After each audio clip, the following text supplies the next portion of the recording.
It all started when a man found himself bored. The online game he had been playing for 3 years had suddenly shut down, leaving a void in his routine. He thought everything felt too easy and casually wished he could find a game that would last for 10 years or more. While browsing online, he stumbled upon something curious, a so-called never-ending game. The concept intrigued him, a fantasy world filled with swords and magic, promising an experience with no end. He figured it sounded fun and decided to try it out. Before entering, he had to choose the difficulty. He selected Hell Mode, which required 100 times more experience points than normal mode and had no level cap. After that, it was time to pick a job.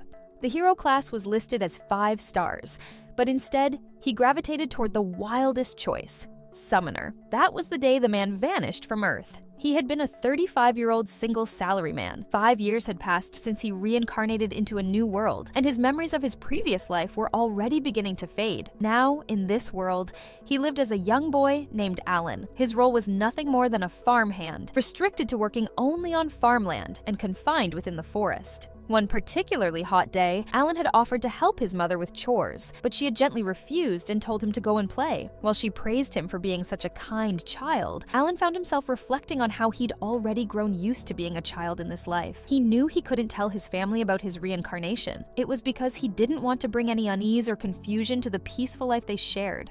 Still, Alan hadn't forgotten his goal.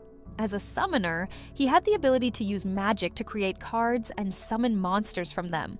These summoned beasts could assist him in combat or defend him in dangerous situations. He began by creating an insect-type monster. His first was named Denka, an H-rank creature. Alan knew he wasn't strong enough yet to fight demon beasts. What mattered most to him was collecting the divine protections granted by his summoned beasts. By carefully filling his card holder with monsters, with 20 cards already in his possession, he found that his personal stats had started to rise. His physical strength had reached that of an average adult. He believed that increasing one's stats early on meant gaining control over the game.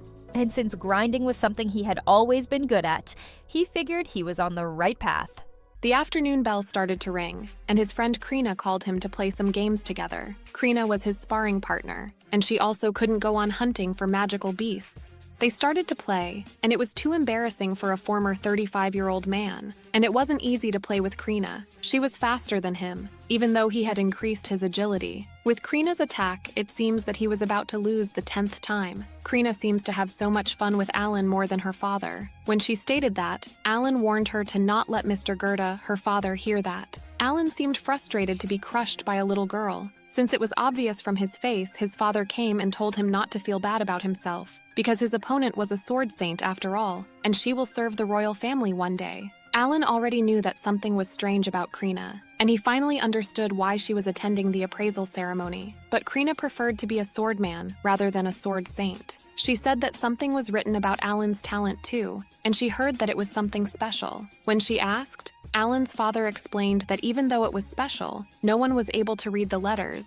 So the priest said that he had no talent. Alan knew that even if someone could read the letters, there would be no change because it was showing errors of garbled characters. He was praying to God to fix the talent system, and because of that, he missed the time to talk about being a summoner. His little brother wondered what was wrong with him as he didn't look happy. His father and mother comforted him by saying that even though he had no talent, he was still their proud son, and they believed that he would grow to be a strong man. The family he was in was so poor that they didn't even have a bath, but he was too glad to be reincarnated to that family. His father was 25 years old, and his mother was 23 years old, which means they were still younger than him. While they were talking, Krina's father came, and it was time to go. Today was the day that knights were coming to meet Krina the Sword Saint, and Alan was her companion. While they were walking, the people who saw Krina started to talk about her respectfully. The caste gap between commoners and serfs was big as always. Suddenly, Alan saw the freckled boy who had been bullying him. The boy didn't think he had anything to do with that, as Alan had no talent. Krina defended Alan, and her father stopped her. When Alan was asked if he was fine, he said that he didn't care what the other kids said. A man announced that the knight had arrived and told people to make way. The kids' eyes sparkled when they saw the leader of the swordsman knights. The leader asked if she was the sword saint,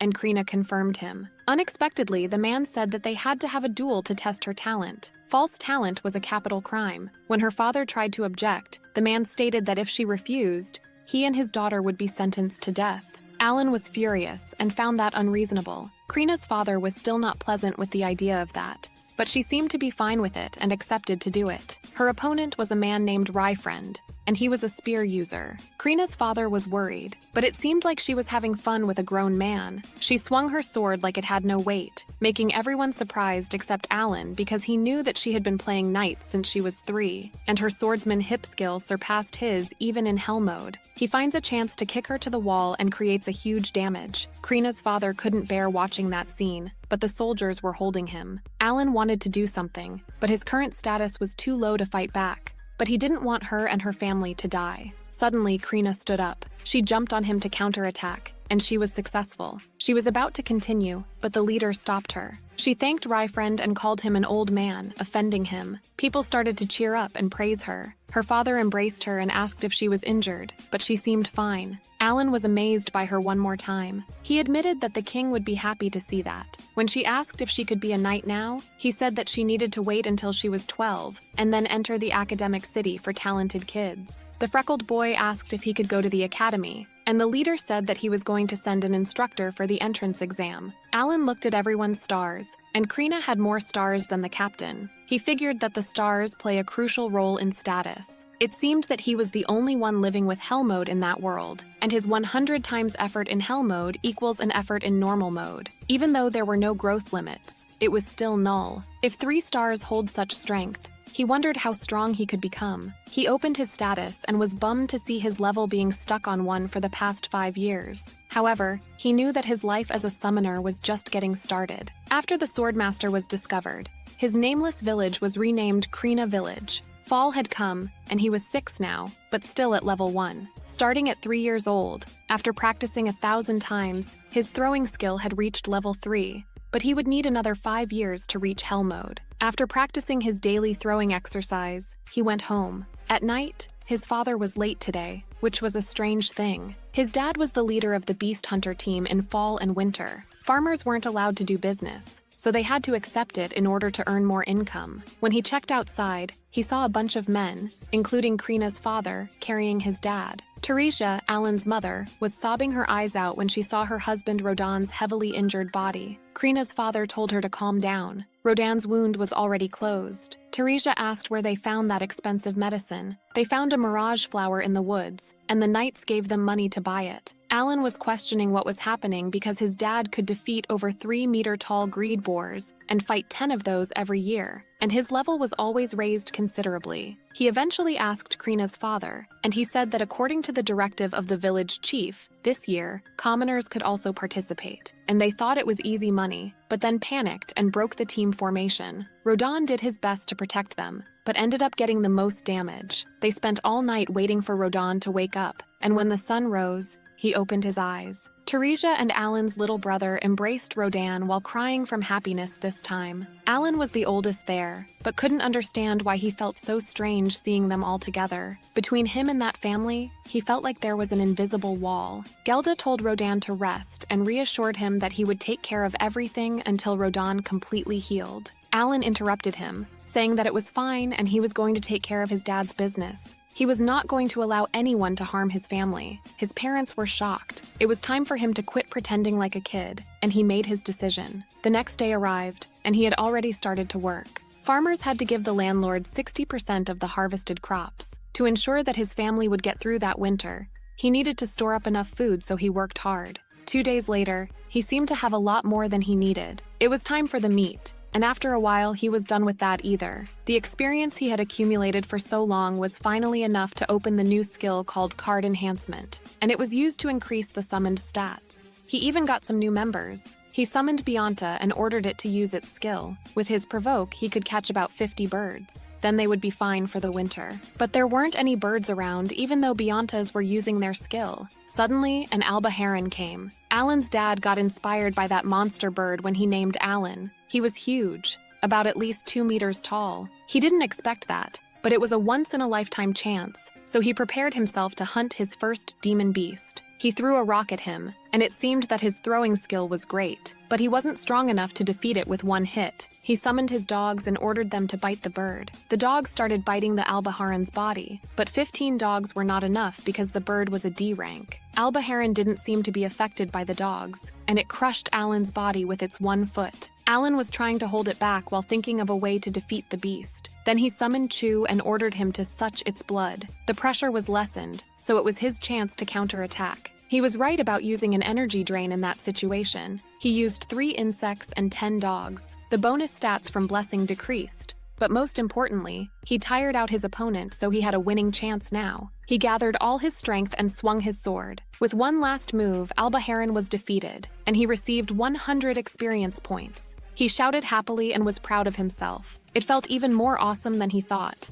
Karina and the others were all shocked, especially his father. While they were waiting for the blood to dry, Gelda informed Alan that he had passed his words to the village chief, and if he defeated more Alba Herons in the future, then aside from the wings and the gall to refine magic stones, he could have the rest of them. Alan thanked Gelda. Now that he knew Biota's provoke works on demon beasts, he was going to fight an Alba Heron every 3 days. He remembered that he got 100 experience points, and when he checked his status, he saw that his stats increased by a lot, and he had finally leveled 2 after 6 years. That was a really long time, as expected of the Hell mode. His strength and magic were also significantly higher than they were at level 1. He knew that it would increase, but didn't expect that much. Since it had been a month now, his father's injuries were fine now, and he decided to talk with them about something. They sat face to face, and Alan started to explain what he had been hiding from them. When he was 1 year old, Alina once said that he needed to overcome many challenges that hundreds of people couldn't overcome,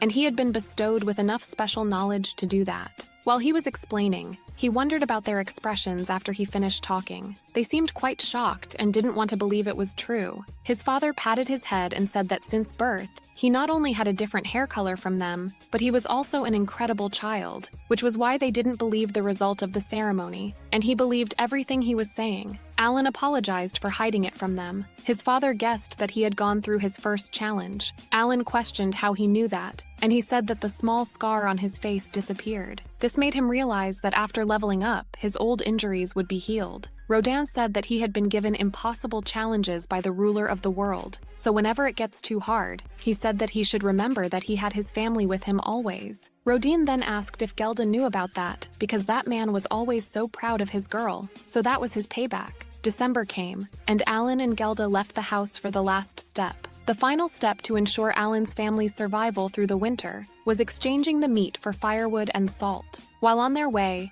Alan wanted to ask something, but didn't want Gelda to tell his parents. He asked how a farmer could become a commoner. This made Gelda a bit nervous, but he answered anyway. He said that he needed 10 coins, and the landlord would promote him to a commoner, including the unborn baby inside Alan's mother. His family had 5 members, which meant they needed 50 coins. He decided that before he left Karina village, he was going to help his family become commoners. After a few days of scouting the market, he figured that he needed to kill 500 Alba Herons to earn 50 coins, which would take a few years. He wanted to buy a new weapon, but an iron rod was enough to take down 2 Alba Herons, and he needed to save up for the food and necessities. He heard someone's voice calling him, and when he looked up, that freckled guy was there, asking what he was doing in front of his dad's shop. He was the son of the weapon shop owner. The kid said that he would let him go if he could take a few hits. Alan hated that kind of useless fights that don't give any experience points in games. When he ignored him and turned to take off the things on his back, the kid thought he was running away, but he was just getting ready to fight. Alan said that he didn't need to ask because he would knock down whoever stood in his way. He told him to come at him in a competing manner. The kid seemed pretty mad and immediately went to attack, but Alan easily dodged him. He was nothing compared to Karina. He defeated him in a second and asked if he wanted to do it again. The kid was trembling and sweating in anger and said that he was going to beat him next time. He said that he would buy something next time and left the shop. 9 months passed and little Miura was born. While Tarisha was watching them with the baby in her arms,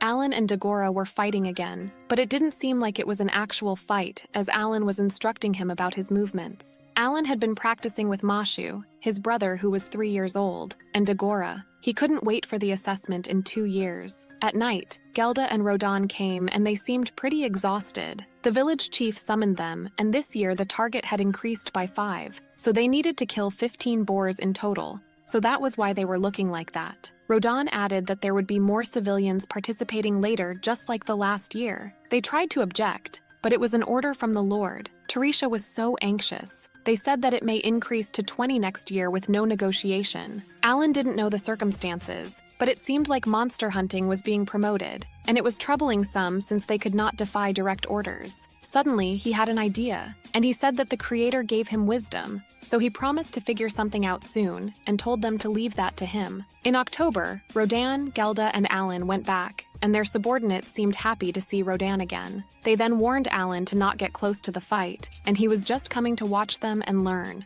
A rookie came and tried to say something, but Rodan didn't let him finish and told him to just stay focused. It was time to go now. Their target number increased, so they needed 20 people at that time. He spotted the two new guys, and his aim was to assist them with their hunting. He had lived as a farmhand for 7 years, and it was his first time going outside the village. They went outside, and after a while they arrived at the Great Boar hunting ground. The Hakurtu mountain was ahead of them, and great boars usually leave the mountains in autumn. Just as the name indicated, there was a white dragon living on top of the mountain, and he dreamed that one day it would become his quarry. One of the workers informed the others that it was coming. The boar appeared, and it was terrifyingly powerful, but Gelda and the others seemed pretty confident. The boar came at them, but they collectively worked and stopped it. Their tactic was to lure the prey to them, then hold it down and attack its key points. Alan informed the new guy that it was his turn now. Last year, as per the chief's order, civilians were tasked with holding the boars down because it seemed simple enough, but they weren't strong enough,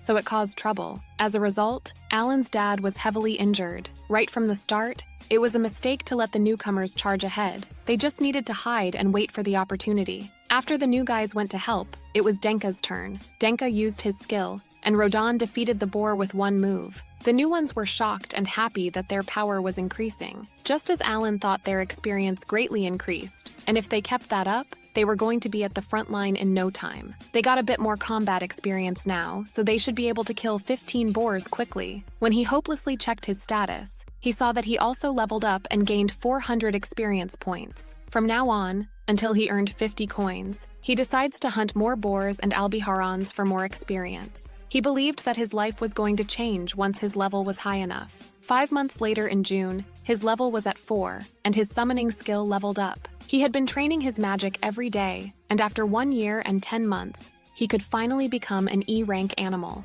There were 2 notable changes.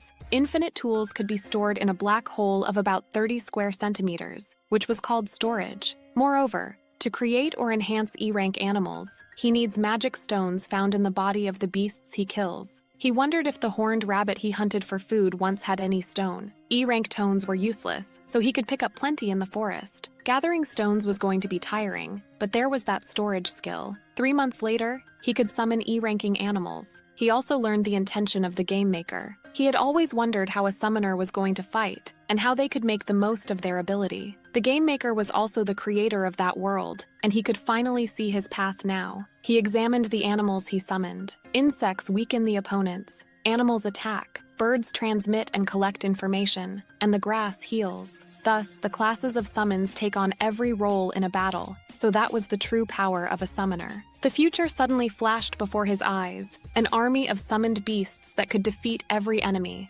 flatten every battlefield, and the leader of that army was Alan. One day, the Lord Granbull came to their village for the first time. Since he was the one who ordered them to beat 20 boars, Alan didn't like him at all. He was only there to watch them hunt boars, yet he brought so many people with him. He thanked them to coming to greet him. He also said that the order of hunting 20 boar came directly from the king, so he couldn't refuse. Alan was surprised that the story was getting bigger and bigger. Granbull noticed Alan and asked if he was the man's son. When Alan was introduced as the hunter Rodan's child and their deputy guide, Granbull's daughter Cecil called Rodan a serf. Granbull got angry at her and said that the serfs were still his good people and warned her. She apologized, but still glared at Alan unfriendly, even though he didn't give a single care about her. Granbull requested Alan to lead the way. To fulfill the royal order this time, his strongest knights were going to be the hunters. Alan firmly stated that the quota of 20 boars that Baron gave them could be an achievable goal if Karina villagers worked together according to his father. Before he could answer him, the boar hunting group had returned, and they defeated 3 boars in just one trip,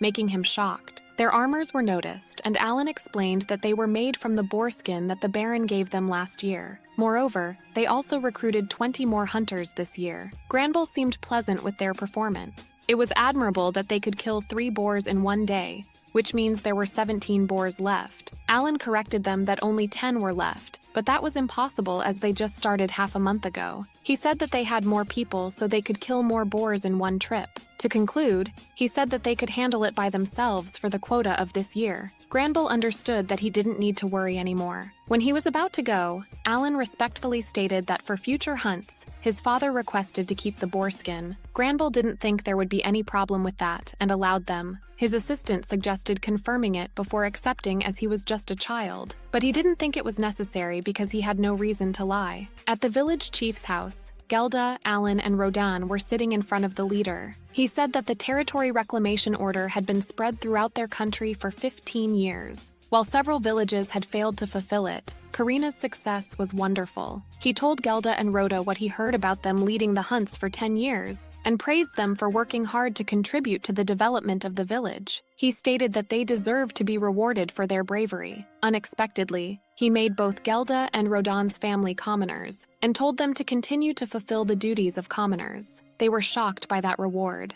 Alan was filled with happiness, because finally he achieved his goal. He had been aiming for this reward since he heard that the boar hunting trips were the Lord's order. He only earned 5 coins last year, so he was pretty depressed. He was so happy that he could leave the village to go hunting whenever he wanted. Granville continued, saying that all the other serfs who also been hunting for 10 years or more will be rewarded as well. Whether to pay taxes as a commoner or live as a serf, they can consider their choice carefully. He then wondered why they decided to hunt C-ranked great boars. Alan didn't know that either, as his father had never mentioned. Rodan didn't say anything, and Gelda wanted to explain. Apparently 13 years ago, they started exploring that land with other serfs.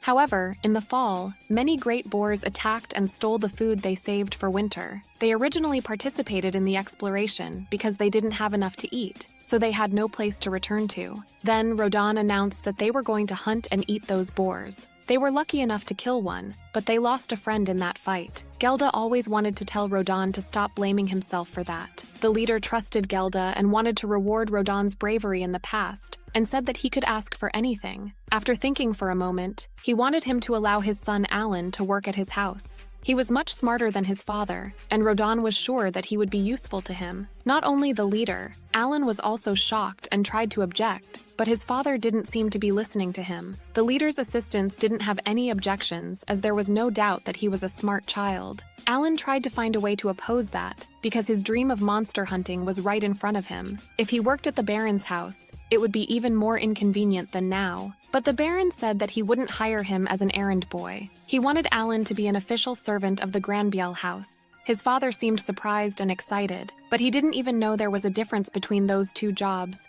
and the only thing he could think is to find a way to refuse that. However, when he looked at his father, he saw that his face was covered in tears of happiness, and there was no way he could refuse something like that after seeing his father's proud face. With that, he became a servant for the Baron's house and was going to leave the village with the Baron in a few days. His brother was crying, and Karina also didn't seem happy about that. He told her to take care, but she didn't answer him back, so he offered to play night again. Both Karina's and Alan's families were watching their goodbye night play. They started to fight, and they noticed that Alan was much faster now. He was literally pushing her back with his attack. Alan was dedicated to winning today, and he sure did. They were all shocked that Alan won the play for the first time, but he said that it was a draw and they hadn't settled it yet, so they should play again. Karina accepted and promised to be stronger next time. Alan noticed that she didn't use that move she used against the deputy commander of the Knights. She was going to go to the academy soon, and then serve the royal family, so their chance of meeting again was slim. He used all of his magic stones for that fight,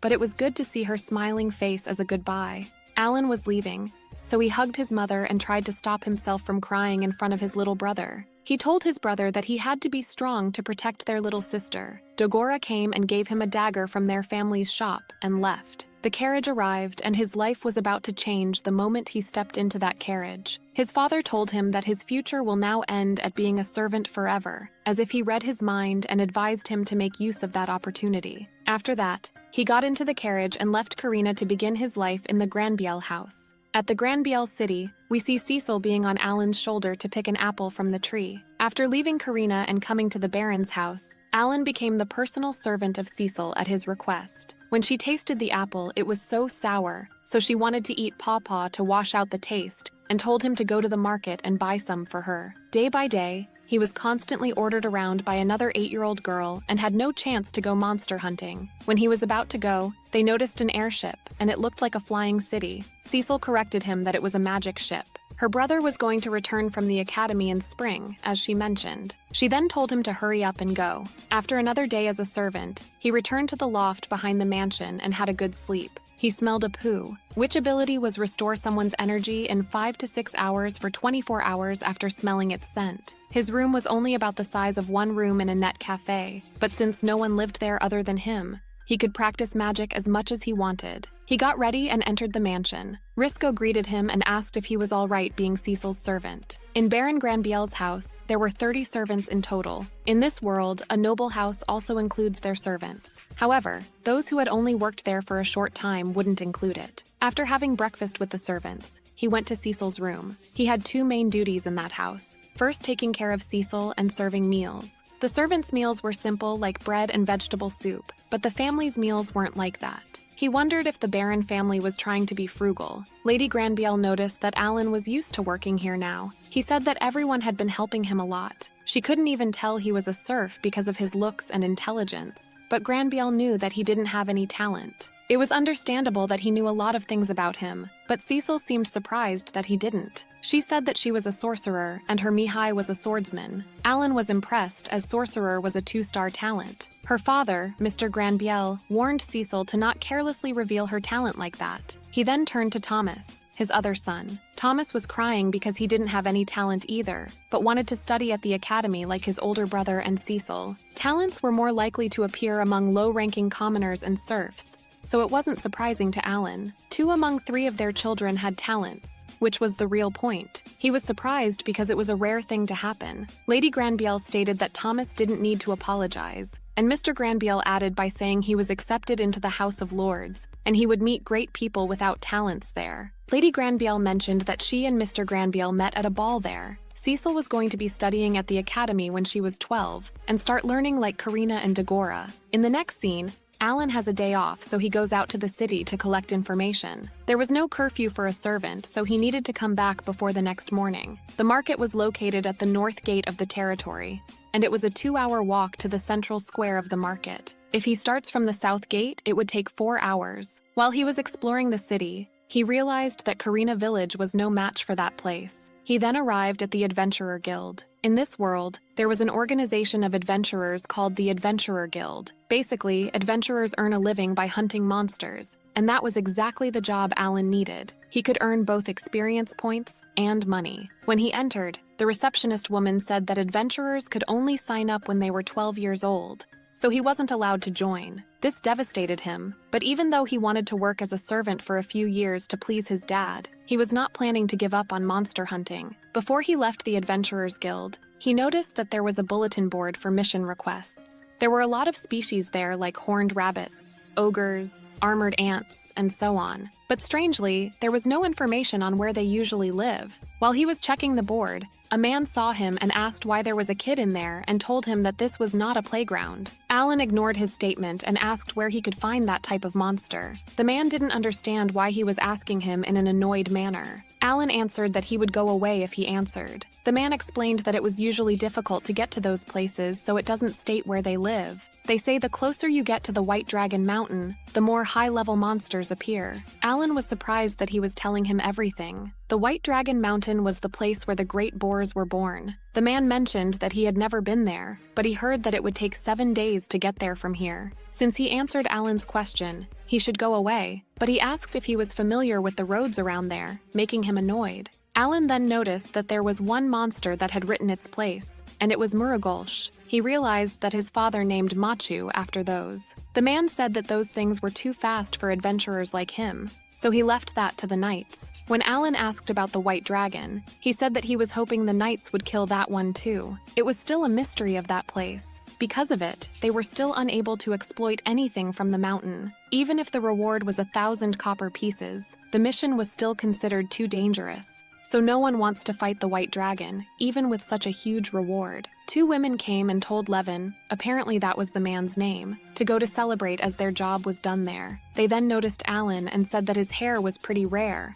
Alan thanked Revan for the information and left the Adventurer Guild. He had heard what he needed to know, and it was pretty clear what he was going to do next. In the middle of November, the weather was cold and it was going to snow soon. Alan arrived at the Granville's North Gate and the Guardian asked if he had a pass. When he showed the Baron's crest, the Guardian man apologized for asking as he didn't know he belonged to the Baron's house. Alan finds that crest pretty useful. The gate opened and the day he had been waiting finally arrived. He was outside. He had a whole day off, so he excitedly started to run to go hunting. The Guardian suggested having a guard with him since it was dangerous out there, but he was already gone. Alan knew that it would be troublesome to get too close to the mountain and encounter high-ranked monsters, so he aimed for the D-rank monsters. If they were like the Albaharan, he wouldn't lose. He had run 10 kilometers and stopped in the middle of the forest. He summoned a bird named Hook and told him to move to the right by 1 meter to test its intelligence, and it moved right away. He patted its head. It was much more intelligent now after enhancement, and it was the only one among his summons that could understand all his orders. He ordered them to use their Hawkeye to look for the monsters. They were pretty far from the city by now, but they didn't see any monsters. He had to wait about an hour for the Albaharan, so it looked like the random monster encounter rate was pretty low. He took off the dagger he got from Dagora. Hook came, and it looked like it was quicker to look from the sky. He continued to walk towards the area carefully. He needed to make it clearer to his summon, but he couldn't find anything. Then he encountered a bunch of goblins who were 1.5 meters tall. When he counted them, there were only 5 of them. He summoned Tama and counted on them. Within a diameter of 50 meters, he could summon his animal and block their retreat just to be safe. Now, Alan's first real battle started. There was a harsh fight between the Thomas and the goblins, but Alan believed that Tama could handle this. However, the goblins were using their swords, and with 1 hit, one of the Thomas disappeared. This wasn't going to be an easy win, so he decided to try Ageha, a poisonous butterfly. Ageha released something and the goblins fell asleep. This gave him the chance to throw them rocks. But just like Albaharan, he couldn't kill a D-rank monster with stones. He ordered Tama to go, and Tama finished. He received 200 experience points from 1 goblin. It had been less than 2 hours, but he already gained 1,000 experience points with 1 5 goblin. This hunt was much more efficient than he had expected, and those monsters gave the most experience points so far. He then looked at one of the goblin's bodies and used his dagger to take off the stone from its body. He didn't like doing that, but magic stones were a summoner's lifeline and he had to collect them. Some time passed and Hook found 5 goblins within 3 kilometers from there, and so far he had defeated 80 goblins and 5 horned rabbits. His level had also gone up by 2, and he was now level 9. He also learned more about Ageha's skills during his hunting experience. Its success rate was not 100%, and 1 summon could use its skill on multiple opponents. If the opponent was 2 or more ranks higher, he would need to use multiple summonses. He lost a few Tomas this time, so he had got to collect more E-rank stones to create new ones. But it was getting dark, so he needed to go. But hooks weren't moving. He asked what was wrong and noticed that they couldn't see well because it was getting too dark. He was shocked that they had normal bird's eyes. He tried to find his way home by himself, and with that, the first hunting experience was over. A month passed, and it became routine for him to go hunt every 6 days. It was his 4th time this month, and his level was now 12. As he got used to hunting, he started wanting more things. Although he still hadn't saved enough to buy good equipment and weapons, hunting monsters, earning experience points, and getting better equipment was so easy. But the problem was that he only earned 50 silver coins as a servant every month. While he was about to sneak out before the sun rose, one of the servants called him. They went to Mr. Granville's room, and he first praised his performance and said that the butler's reports only had praises for him. However, he tried to sneak out before sunrise again, so he wondered what he had been doing on his days off this month. Alan knew that he should be careful with his lies, but then decided to tell the truth that he was going to monster hunting outside the city. They were shocked by his honesty, and he continued saying that he was the son of the hunter Rodan, and it was his family's way of life to hunt monsters. He aimed to sound natural to make his situation understandable. It was normal for sons to want to follow in their father's footsteps. Mr. Granville seemed like he understood him as he was the child of a hero. The butler asked what did he do with the horned rabbits he killed. This surprised him at first, but he found it normal for them to think that he could only hunt E-rank monsters. The butler mentioned that if he was selling them to a butcher for pocket money, he must stop as it would cause rumors. Instead, they would pay him 1 silver coin for each of them. This cherished Alan a lot, as he could go hunting proudly now that the discarded meat could turn into money. 6 days passed and it was his another day off. He was eating his fruit while thinking about his goal for today. He aimed to kill 100 goblins today, and then 5 horned rabbits. Hook came and started to yell at him. He wanted a minute to finish eating, but the bird just didn't stop yelling. Hook then flew towards somewhere and he started to follow him. Hook was going too far because he instructed it to search within 3 kilometers. As he ran, he started to hear some people's voices, and it seemed like there was a fight. There were 4 goblins, and the people who were fighting with them were the guy named Levin and his team from the Adventurer Guild. Levin was heavily injured, so only the 2 of them were able to fight. Alan remembered them and immediately got 3 iron balls custom-made by a weapon shop. He aimed one of the goblins and shot it with the ball. The girl was shocked, but they didn't have time to chat, so Alan only said that he was there to help. With the number 2, he shot another goblin and there were only 2 goblins left, but they weren't dying or anything. He didn't want to use his summons in front of other people, so he was on his own this time. Before he ran towards the goblins, he informed the other girl that he would take of those on the right. Until now, he had been avoiding fighting the goblins directly just to keep his borrowed clothes clean. He already defeated one of them in a minute and then moved to the next. Meanwhile, the other girl named Marishi killed one of the goblins. But Levin didn't seem like he was going to make it, so she had to heal him because the other girl was almost out of mana. Marishi couldn't hold her tears back. While they were praying that Levin would be all right, Alan already killed 3 goblins and came for their help. The girls were shocked, but he didn't care, and said that he had some herbs on him and asked if they wanted to use them. The girls were desperate and were willing to pay as much as he wanted. He took off the recovery herb, thinking it was probably a health recovery herb. He didn't want to use Levin as a test subject, but there was no other choice. Fortunately, the herb worked, and his wound immediately healed. He even opened his eyes. The girls were so happy that Levin was okay, and Alan was glad that the herb worked. He then moved to Marishi and healed her arm. They were shocked that it healed her arm in a second, and he has the Marazi flower, which was a precious herb. Alan's father didn't heal so fast when he was injured like that. Marazi flower could recover one's maximum physical strength, and recovery herb could only heal to some extent. Levin then realized that the boy who saved his life was the boy that he met at the guild before and asked what was his talent. When Alan said that he wasn't given any talent, they were taken aback and found him pretty cool. They wanted to pay him back for saving them, but all he wanted was for them to not tell anyone about him. He just wanted to go back to the hunt. They didn't mind that, but asked if there was anything else. Alan wanted their magic stones from the goblins and 100 of their E-rank stones, and that was enough for him. When they gave him what he wanted, they headed to the city as they weren't lucky today. After they left, Alan wanted to check before going back to hunting and summoned Hook. He asked why it didn't follow his instructions about staying away from other people. Hook seemed pretty timid. When he noticed its face, he realized that Hook was just autonomous. Summons were supposed to follow the master's orders. Alan thought their stats and skills were for the summon to determine how to use them, but Hook ignored his instructions and prioritized its own will. So those were the type of summons created by the god of this world. He comforted Hook that he wasn't blaming him, and said that next time, he would think about his instructions in case he found someone who needed help again. This time, Hook warbled because of its happiness. A few days after parting with Levin's team, he now knew that the summons had minds of their own, and he had also managed to gather 100 E-rank magic stones. From now on, he didn't know how he was going to progress on his path to becoming a summoner, because hunting was really useful for him. In late December, while he was sweeping the floor, the Knight's commander came and Alan greeted him. The commander stated that he seemed much better after 2 months. He sometimes came to trade information with the Baron, so he was seeing him often. The Knight's job was to protect the Lord, catch criminals, and subjugate monsters. This was not an army created to fight with other people, and it seemed like this country didn't need to worry about being involved in the war, which was a relief. They sat at the dinner table, and while eating their meal, the commander asked if that meat was from the horn rabbits that Alan caught. Cecil said that he caught 5 rabbits in just 1 day. The commander seemed impressed. He informed Alan that Karina Village had successfully defeated 20 great boars.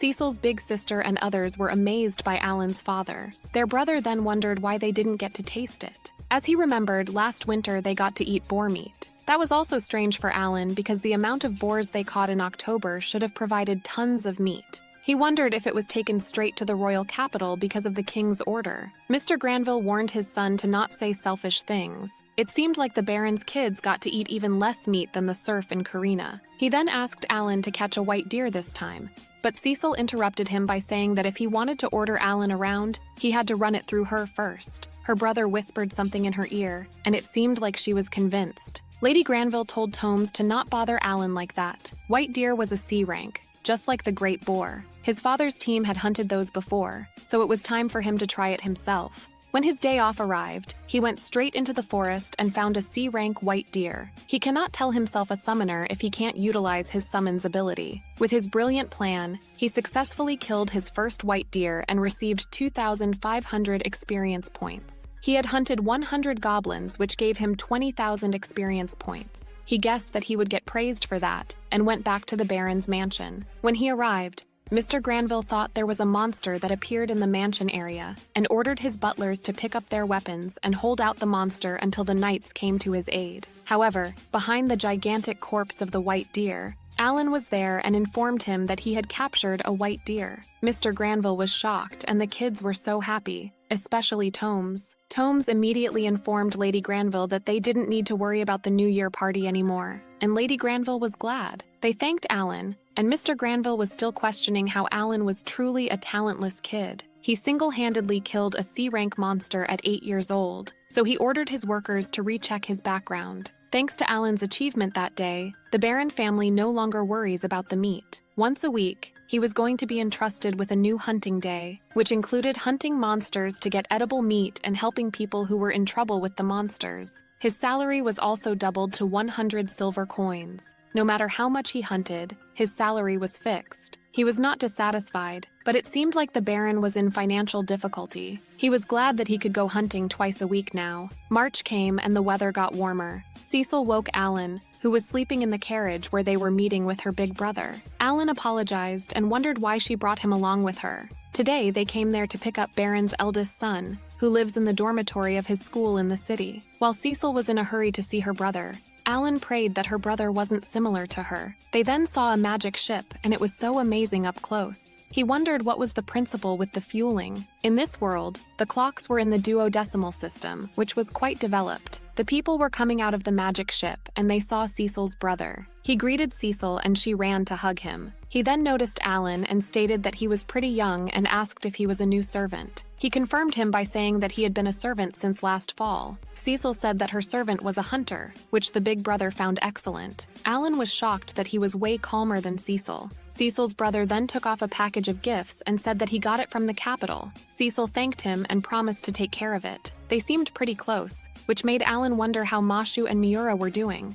The next scene was the first hunting day since Mihai returned home for his spring break, and Cecil ordered Alan to hunt a lot. So he hunted 5 horned rabbits, big toad feet, and an abarred ori. He wondered if they were having a feast when he returned. His storage was limitless, but those things were too big to be put through the hole, so he had attracted a lot of attention walking like that on the streets. The guardian welcomed him and opened the door. When they went inside the mansion area, he saw that Mihai and the commander were practicing. From what he saw, he found Mihai's movements amazing, and it was his first time seeing the commander using his sword. The commander decided to stop for today and stated that Mihai improved a lot in the past year. Mihai thanked him, but then said that he was 13, so he didn't want him to call him young master. The whole family was watching them, and Cecil noticed that Alan was back. She said that the head chef would be happy for his hunted animals. Mihai approached Alan and asked if he had time to spare with him. Alan seemed surprised, and before he answered, the commander lent his sword to him. The sword was the miserable, as expected of the commander. It was Alan's first fight since that one against Karina. He checked his status, and his status was still in hunting mode, but he wanted to fight seriously. Cecil worried if Alan could use such a big sword,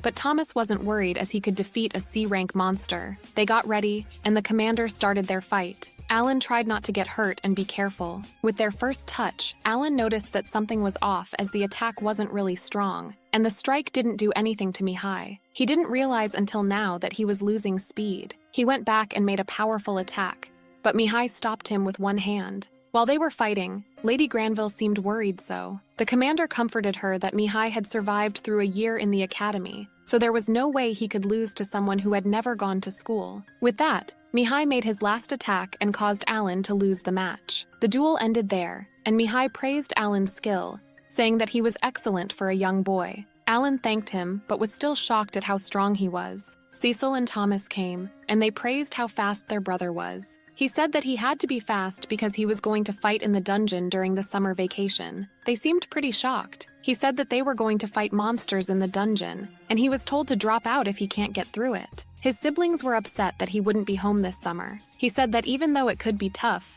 the holy sword Dobrig gave him his sword, so it was fun too. Alan was listening to him carefully and found it amazing. Exploring the dungeon and learning from the holy sword was indeed amazing. When Cecil asked when he was going to be at home again, Mihai said that the next spring break. Alan confidently wanted to fight with him again at that time. This surprised him for a moment, but accepted. He then told him to take care of his sister, and he said yes, like he was steadily establishing his position as a servant. He wanted to go hunting every day. At this rate, he was going to be Cecil's servant for the rest of his life, and he knew he needed to find a way to quit without bringing shame to his dad. A few days passed, and Mihai returned to the academy with the magic ship he came there with. Cecil's eyes teared up while all Alan could think about was the dungeon where Karina, Cecil, and Dagora were going to go. In the next scene, Baron Granbiel was hosting Viscount Clanel, who were one rank higher than Baron. Alan entered while they were talking, and Viscount found his hair pretty rare. Alan served them the boar meat, and Viscount Clanel seemed to like it. Alan was glaring at him with hostility because he was the one who ordered the unreasonable boar hunting. The Granbiel and Clanel territories lie beside each other across the White Dragon Mountain. Inside the mountain, there was a vein of mithril, but the White Dragon was in the Granbiel territory. Thus, only the Kalnal territory flourishes by mining mithril.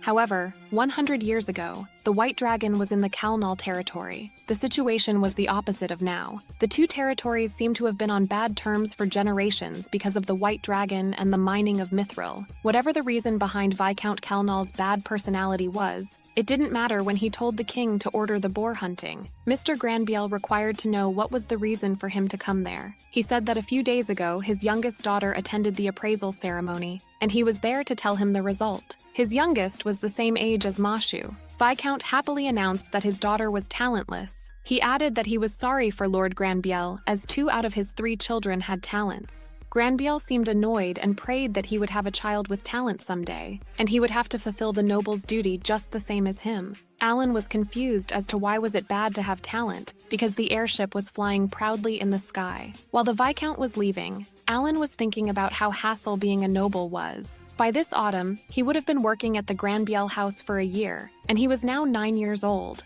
Back in Karina, everyone must have started a new boar hunting season by now. He looked at his status, and it seemed like he was slowly getting all the necessary equipment. No matter how many times he looked at his status already, it still felt good to see that he was improving. He may even be able to hunt 3 times the usual today, and maybe even 5 times if he is lucky. After killing 10,000 goblins, he finally leveled up. So today, he planned to fight some higher-ranked monsters. He sent Hook as always to find some monsters, and after running for a while, he encountered the monster Levin mentioned, an armored Annie. The ant was about 3 meters tall. He summoned Tamis, and they surrounded the ant. They started to attack the ant, but it seemed like the method he was using wasn't very effective. He had to change the strategy and summoned Ejahas to make it sleep. Their poison seemed to work on a C-rank monster like the ant, which made Alan pretty happy. It wasn't fully effective, but was good enough. He could still use this strategy on White Deer. He needed to kill it before it woke and started to look for the wound caused by Thomas. When he found it, he used his dagger to kill it, but wasn't sure if his offense stat would be enough. He aimed its neck, but it was still too hard. He needed a better dagger. The ant started to wake up.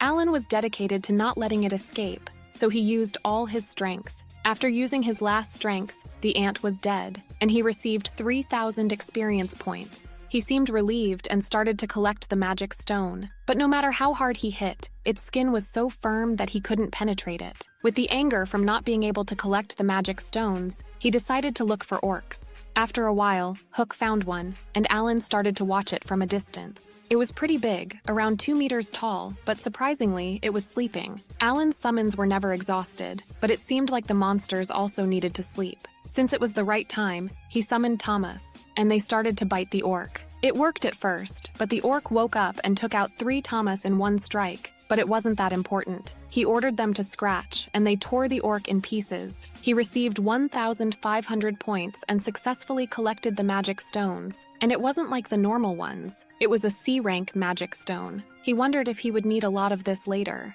Alan was proud of himself because he killed a C-rank monster without needing to use traps, but then remembered that he was defeated by a 15-year-old kid from the academy, so he couldn't consider himself as strong. Furthermore, academy alumni like the Knight Commander or the Vice Commander must be much stronger than Mihai, although the Vice Commander lost against a 5-year-old Karina. In this world, academy graduates are overwhelmingly powerful people, and they account for less than 1% of the population. This made Alan more willing to become stronger in this hell mode. His next goal was to kill 2 orcs at once. At the end of the day, he killed 15 orcs and 1 ant, with 25,500 experience points. He happily returned to the mansion. He planned about killing 40 orcs a day, which was 60,000 experience points. Early November came, and Cecil's teacher came to the Baron's mansion. Cecil warned Alan to not say anything rude in front of his teacher. Today, he was allowed to attend classes with Cecil as a present for the first anniversary of servitude. The bearded old teacher asked if Alan had any questions for him.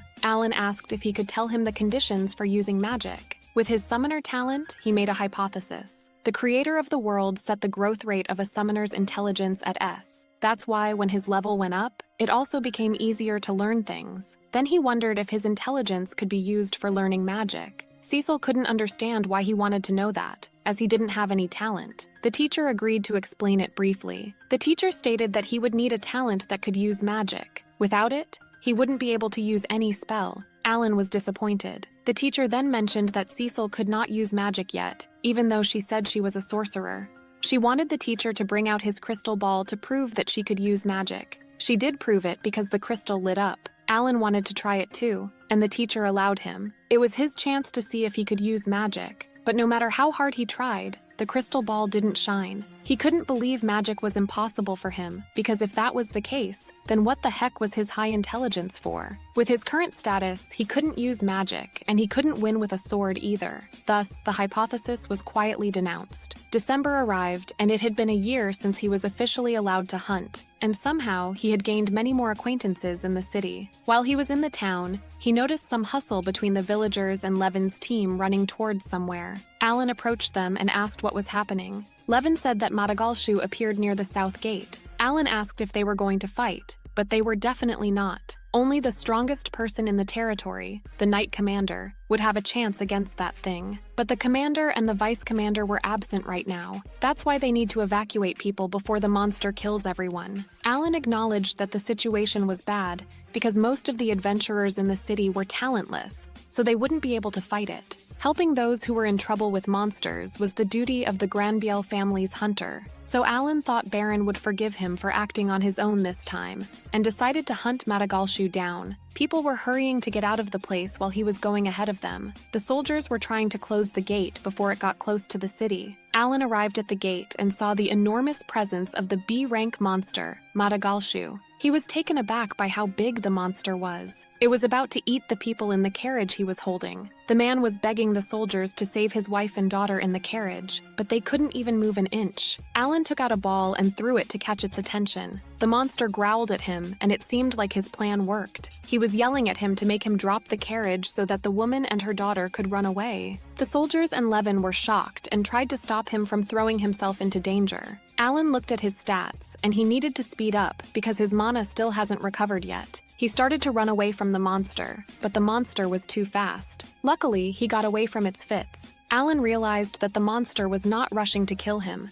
It was literally having fun. He cursed at his father's naming skills. The Madagalshu was grinning gleefully while Alan was full of anger. He was about to make it regret not attacking him. He summoned bugs and birds that had the agility and endurance to dodge its attack and started to run away. Everyone was shocked that he used himself as bait. They were running towards the forest. Now that they were quite far from the city, he ordered a Gehas to put it to sleep. But the monster cut the butterflies like they were nothing. After some time passed, Alan was catching his breath while hiding behind a tree. He knew he lost it because all his debuffs didn't work. He had to get more experience points for now and take his revenge after. He was glad that at least he could lure it far enough from the city. However, while he was walking, the monster appeared behind him with its disgusting, mocking face. He started to run away from it, but then encountered the orcs and armored ants. 3 days passed, and Alan arrived at the gate looking miserable. Before he could say that he was back, he fainted. The soldiers carried him and contacted the Baron. They brought him to the mansion, and after 2 days, Alan woke up. When he woke up, Cecil was looking at him with a concerned face. Alan was surprised to see her this worried, but she said that he was his servant, so it was natural that she was worried. She asked if he was hungry or wanted something to eat, but he was just glad that he came back alive. Thomas and the butler came, and he expressed his happiness about him being okay. The butler said that once he felt better, he should come back and report to the Baron. Alan got anxious that Baron was mad at him for staying out without permission. When he entered his room, the first thing Baron said was to ask him what he was thinking. Alan bowed and apologized for acting on his own, but Baron couldn't figure out why he was apologizing. Protecting the people was the duty of the knights, and on behalf of the knights, he thanked her for fulfilling that duty in their absence. He stated that Alan didn't do anything wrong in this case, and thanks to him, the city only suffered minimal damage. His reward was 10 gold coins and another 10 gold coins from the family on the carriage that he saved. The Baron was so generous with this, he could buy better weapons than iron swords. He knew he was going straight to the weapon shop. Baron also warned him to not go too far from the city next time he hunts monsters.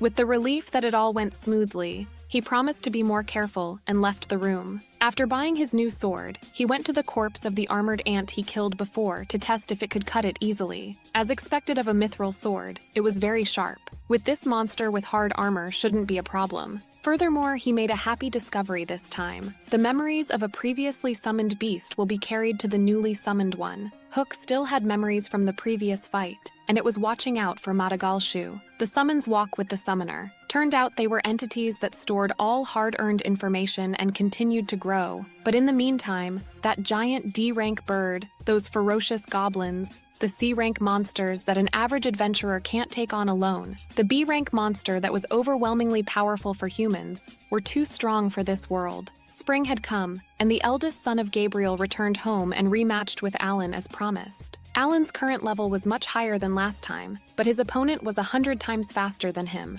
so must be cautious. The duel began, and the whole family was watching. They started fighting, but Alan was much weaker now, and he lost within a minute. He was so mad at himself for losing because he had grown up so much more than last year, and his height also increased. Commander praised Mihai. Mihai then stated that Alan also improved a lot, and he was surprised. Now he could rest assured that he was taking care of Cecil. Cecil whispered to Alan's ear that he should practice more to defeat her brother. At the dinner, they mentioned that Aline fought against the Madagalshu. Cecil said that he was chased for 3 days, then got home and slept for 2 days in a row. Thomas asked if he could defeat it, but Cecil found it impossible for him to defeat a B-ranked beast all by himself, even though it was her brother. Suddenly, one of the soldiers came inside the dining room and informed Baron that the white dragon had awakened. The tension in the room increased as they heard the white dragon, the beast, had been sleeping in the mountain for 100 years. The soldier added that an adventure guild saw the white dragon fly towards the Kalnal's territory. Baron ordered to conduct an investigation on all of the miserable mines. Commander seemed pretty chill about the situation and informed Baron that they needed to investigate the 4 main mines first to know the new settlement of the White Dragon. The slopes and foothills of the White Dragon Mountain were full of high-ranked goblins and orcs,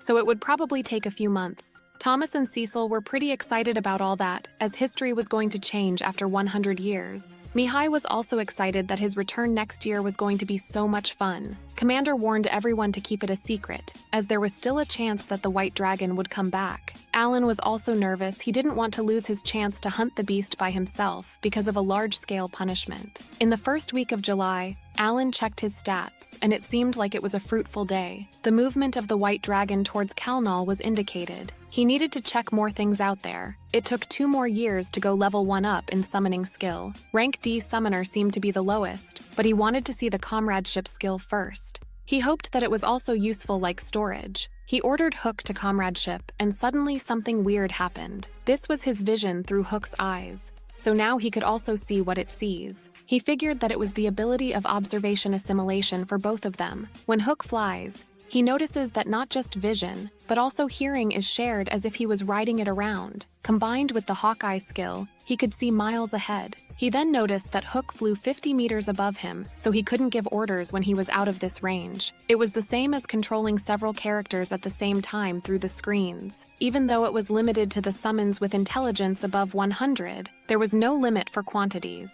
For each summons, he needed 200 intelligence points for comradeship. So with 1,200 points, he can control 6 summons. He now understood that this was the reason why they had to keep increasing intelligence. After thinking a moment, he decided to see the new D-rank animals. He had 1,000 D-rank magic stones, so he could use them however he wanted. When he summoned them, there were even fish included in them. Apart from Jagabata, their intelligence was all above 100. That means he could control them from a distance using comradeship. But he was quite sad because he couldn't give orders from a distance to Tama. But now they had a team like Hook already. He then noticed something else. He just needed to use summons to hunt beasts. There was an armored ant over there, and he ordered Spider to shoot and Silk. The spider followed his orders, and then it was the bear's turn to come and beat it. It wasn't overwhelming, but only a few summons could defeat an armored ant already. He was proud of his summon team. Hiro and Hook were in charge of reconnaissance, and with Harami's ability, the team's ability to dodge attacks greatly increased. It was not possible to add more troops to the battle.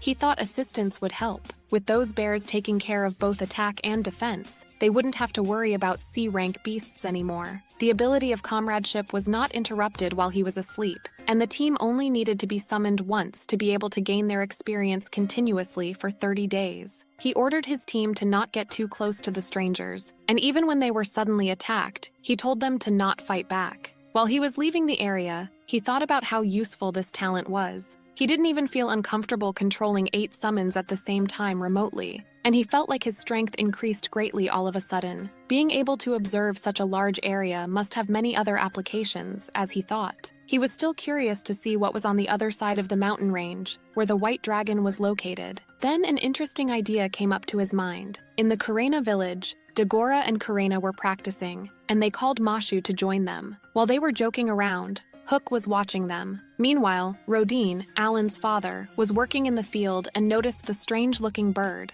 Hook. Hook then checked the house to see what his mom and Miura were doing. His mother was doing Miura's hair, and they seemed to be in a good mood. When Hook left the house, he dropped 1 gold coin for them. Alan decided to visit them every day, and was actually glad that he had the comradeship skills. October was also the month he turned 10 years old. He had been working for the Baron's house for 2 years. While they were having their tea times, Baron asked what was the situation at the mines now that the investigation had been going on for half a year. Commander stated that just as they feared, after more than 100 years of absence, that place was now full of magic beasts. Not only around the 4 mines, but magic beasts even gathered near the Mithril refinery. Overall, they needed to clean up the magic beasts, recruit people to form a mining team, and build a transport route. Commander believed that it would take 3 years to restore the nearest coal mine to this city. 3 years was a lot for them. Baron knew it was overwhelming, but asked the commander to try to escalate it as fast as possible. He then asked about the situation in Kalnal. Commander informed him that they were too hasty to exploit the mines and angered the White Dragon, as Baron expected. Alan was glad that he didn't use the comradeship to observe the White Dragon after what he heard. It would be a big deal if all the summons ran back there in fear. Baron added that they wouldn't continue mining because that idiot Viscount didn't know what to do next. He ordered them to pay attention to him and, at the same time, promote the plan to mine Mithril. With that, the Night Order's punishment had officially begun. Alan checked the situation, and apparently his team defeated 2 orcs, gaining 3,000 experience points. Once Alan was 12 years old, he would leave this place and begin his adventure guild. There were only 2 years left, and meanwhile he decided to help with the reopening of the mines to repay them. At the foot of White Dragon Mountain was the territory of goblins and orcs, and the back of the mountain was the lair of the armored ants. The Goblin King rules over the goblins, the Orc King rules over the orcs, and the Ant Queen rules over the ants. There were also baby goblins, so seeing them made Alan hesitate. While looking with Hook's eyes, Alan noticed something. There were human skeletons in the area. The goblins ate humans and stole weapons. Before seeing that, he usually hesitated when he had to remove an exp supply, but this time he decided to kill all of them without leaving one. He summoned Harami and told it to swing away. The bears were the first ones to attack. Bears were fighting with the goblins, but the monsters were literally using the weapons they got from the humans they ate. They could attack from a distance, so it was troublesome to hide in the shadows and shoot stealthily. He ordered Hook to be careful of the arrows and told Spiders to take down the archer first. They cracked the gate, and there it was, a bunch of goblins. Alan ordered his Barris to go and destroy them all. The goblins were so scared that they attempted to run away, but it was useless as he already developed his troops that way. He already put 20 bears into the battle, so it was an easy win for him, as he thought. Suddenly, the Goblin King appeared. Alan wasn't intimidated at all, and looked like he was waiting for him. Those were the warriors who had defeated thousands of C-rank beasts already, so the King of the Goblins was no match for him. Not a long time later, they defeated Goblin King and received 4,200 experience points. He ordered one of his bears to bring all those goblins in one place as he needed to try to collect all the magic stones from inside their body. After collecting them all, it was time to dispose of their bodies. He took off the torch and his storage and put out the fire by itself. After firing up the bodies, the quest at the Goblin Village was complete. He prayed for the spirits and left the village with 48,800 experience points from defeating 223 goblins. In the next few months, he will continue to conquer goblin villages like that, and would probably level up enough to catch up to Madagalshu and at the same time challenge the Orc King. March arrived and Mihai was back from his duty. Cecil and Alan went there to greet him as always, and Cecil was so excited to see her brother. However, Mihai seemed pretty upset. Alan also sensed that there was something strange about him. Mihai patted Cecil's head and said that she was already 10. He seemed like he missed his sister and felt bad that he couldn't see her growing. He then told Alan to fight seriously again. Alan didn't need him to say it first, as he was already going to challenge him. But he was different this year. Back at Baron's mansion, the vibe was different from usual. Everyone seemed tense because of Mihai's strange mood. Alan checked the holder compete, and it was his best single status for the battle. Before they started the battle, Mihai thanked Alan. The fight began, and Alan was unexpectedly faster than ever. His agility reached 1483, and it was almost double compared to last year, which is why he was sure that he would defeat him. However, even though he was faster now, Mihai blocked his attack. From the attacks of both of them, it looked like Alan was faster than Mihai. Cecil and Thomas were shocked that their brother was losing against Alan, but Commander didn't think so. Alan was obviously faster than him, but Mihai still could block all of his attacks, but he was still dedicated to win this time. However, with Mihai's sudden attack, Alan lost the battle. Alan was feeling frustrated. Even speeding up couldn't give him an advantage, and he wondered if it was because he was not precise enough when swinging his sword or wasn't fast enough. While he was brainstorming the possible reasons why he lost, Commander praised Mihai. Something was definitely wrong with Mihai because he didn't shake Alan's hand this time and ignored him. Baron stated that it had been 3 years of training at the academy, and Mihai was so much stronger now. Mihai thanked his father with gratitude. Cecil approached Alan and praised him for how strong he'd become compared to before. She asked if he would like to be Mihai's disciple tomorrow, so that he could teach him the way of the sword, and Thomas would like to join them too. Alan would be honored if he approved. Mihai called for Cecil and Thomas and said that he had something to tell them. He said that he will have to do nobility's obligation for the next 3 years, so he can't go home during that time. Thomas and Cecil were shocked by this sudden news. Thomas asked what was the obligation, but Mihai wasn't allowed to reveal it yet. When Cecil asked when he was going to start, he stated that it would start tomorrow. Cecil turned to her father with expectations, but they couldn't say anything. Cecil said that she wanted to stay with her brother for a long time. Mihai promised to send her letters, and after 3 years he would be back. 3 years was too much for Cecil, and she started to cry. Alan remembered the conversation between the Viscount and Baron, so he understood why he was so mentally prepared, but still, he smelled something fishy. At the mansion, Alan asked Rickle what was the nobility's obligation, but he hadn't heard of that before. He was surprised that even someone working at the Baron's house for 12 years didn't know about it. Mihai appeared on top of the stairs wearing armor. Thomas told Cecil to come out and say bye to her brother. She hugged him while sobbing, and it was such a sad moment for them. Baron stated that Mihai was the pride of the Grabiel family, and Mr. Grabiel wished for him to do a good job and come back safely. The other butlers wished him a safe journey, but Mihai walked towards Alan and hugged him. Alan didn't know what to do or say and froze for a second. Mihai whispered to his ear. He admonished him to take good care of his sister and protect her. Alan agreed and noticed that he was shaking. Before getting into his carriage, Mihai stopped and wanted them to allow him to fulfill his obligation for the family. Cecil waved at him while crying. Alan thought about future. After 3 years, it was time for him to leave and Cecil was going to the academy. While being a servant, he would still be devoted to protecting her. In the next scene, it had been 2 months since Mihai left. Last year, Alan started fighting the Goblin Village in October, and he was already one step faster than the Night Order. 52 Goblin strongholds and over 10,000 goblins had been defeated by him, and there were almost no goblins left in this White Dragon Mountain. And also, his level had increased significantly. He was at the forest, and the Night Order was about to be there tomorrow, so he needed to hurry up. He was at the place where the one he had never been able to defeat reigns, the Orc King. Just as he expected,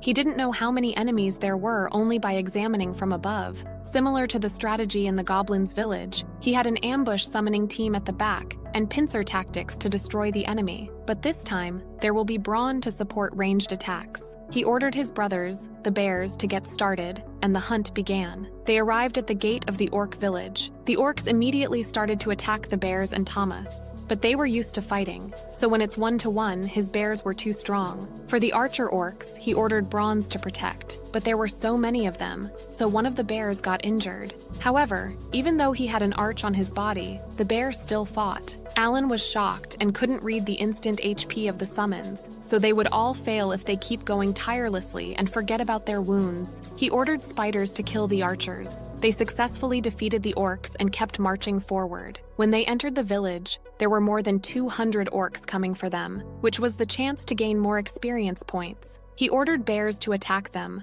while the ambush team from behind also launches an attack. Everything was going well so far, but it took longer than the goblins. He had already defeated about 100 of them, but wondered why the king hadn't appeared yet. Suddenly, a huge amount of magic power appeared, and they barely could defend themselves. Alan was taken aback by the orcs because there should only be one boss. Instead, there were 3 of them. It was a dangerous situation, but Alan seemed like he was glad to have his first magic attack from the beast. Alan couldn't understand if they were aiming at him or at Braun. The orcs sent another fireball. It was so hot, but at this rate he could still handle it. However, this time they sent 3 fireballs. Orcs knew how to aim where Braun wasn't covering. He took off a stone from the storage and threw it to the orcs. He managed to defeat one of the orcs and got 2,000 experience points. He had 2 iron balls left, so he must not miss the shot. When he was about to throw it, the king disappeared. They were out of his attack range, and it was hard to handle everything as his battle strength was being lessened. Plus, there were still hundreds of them waiting for him to attack. It was time to quit playing defense and become a bitter battle. He still had enough magic stones to call another 20,000 bears. Moreover, he had 100 magic balls made from 0 ranked beasts. Until his magic power was exhausted,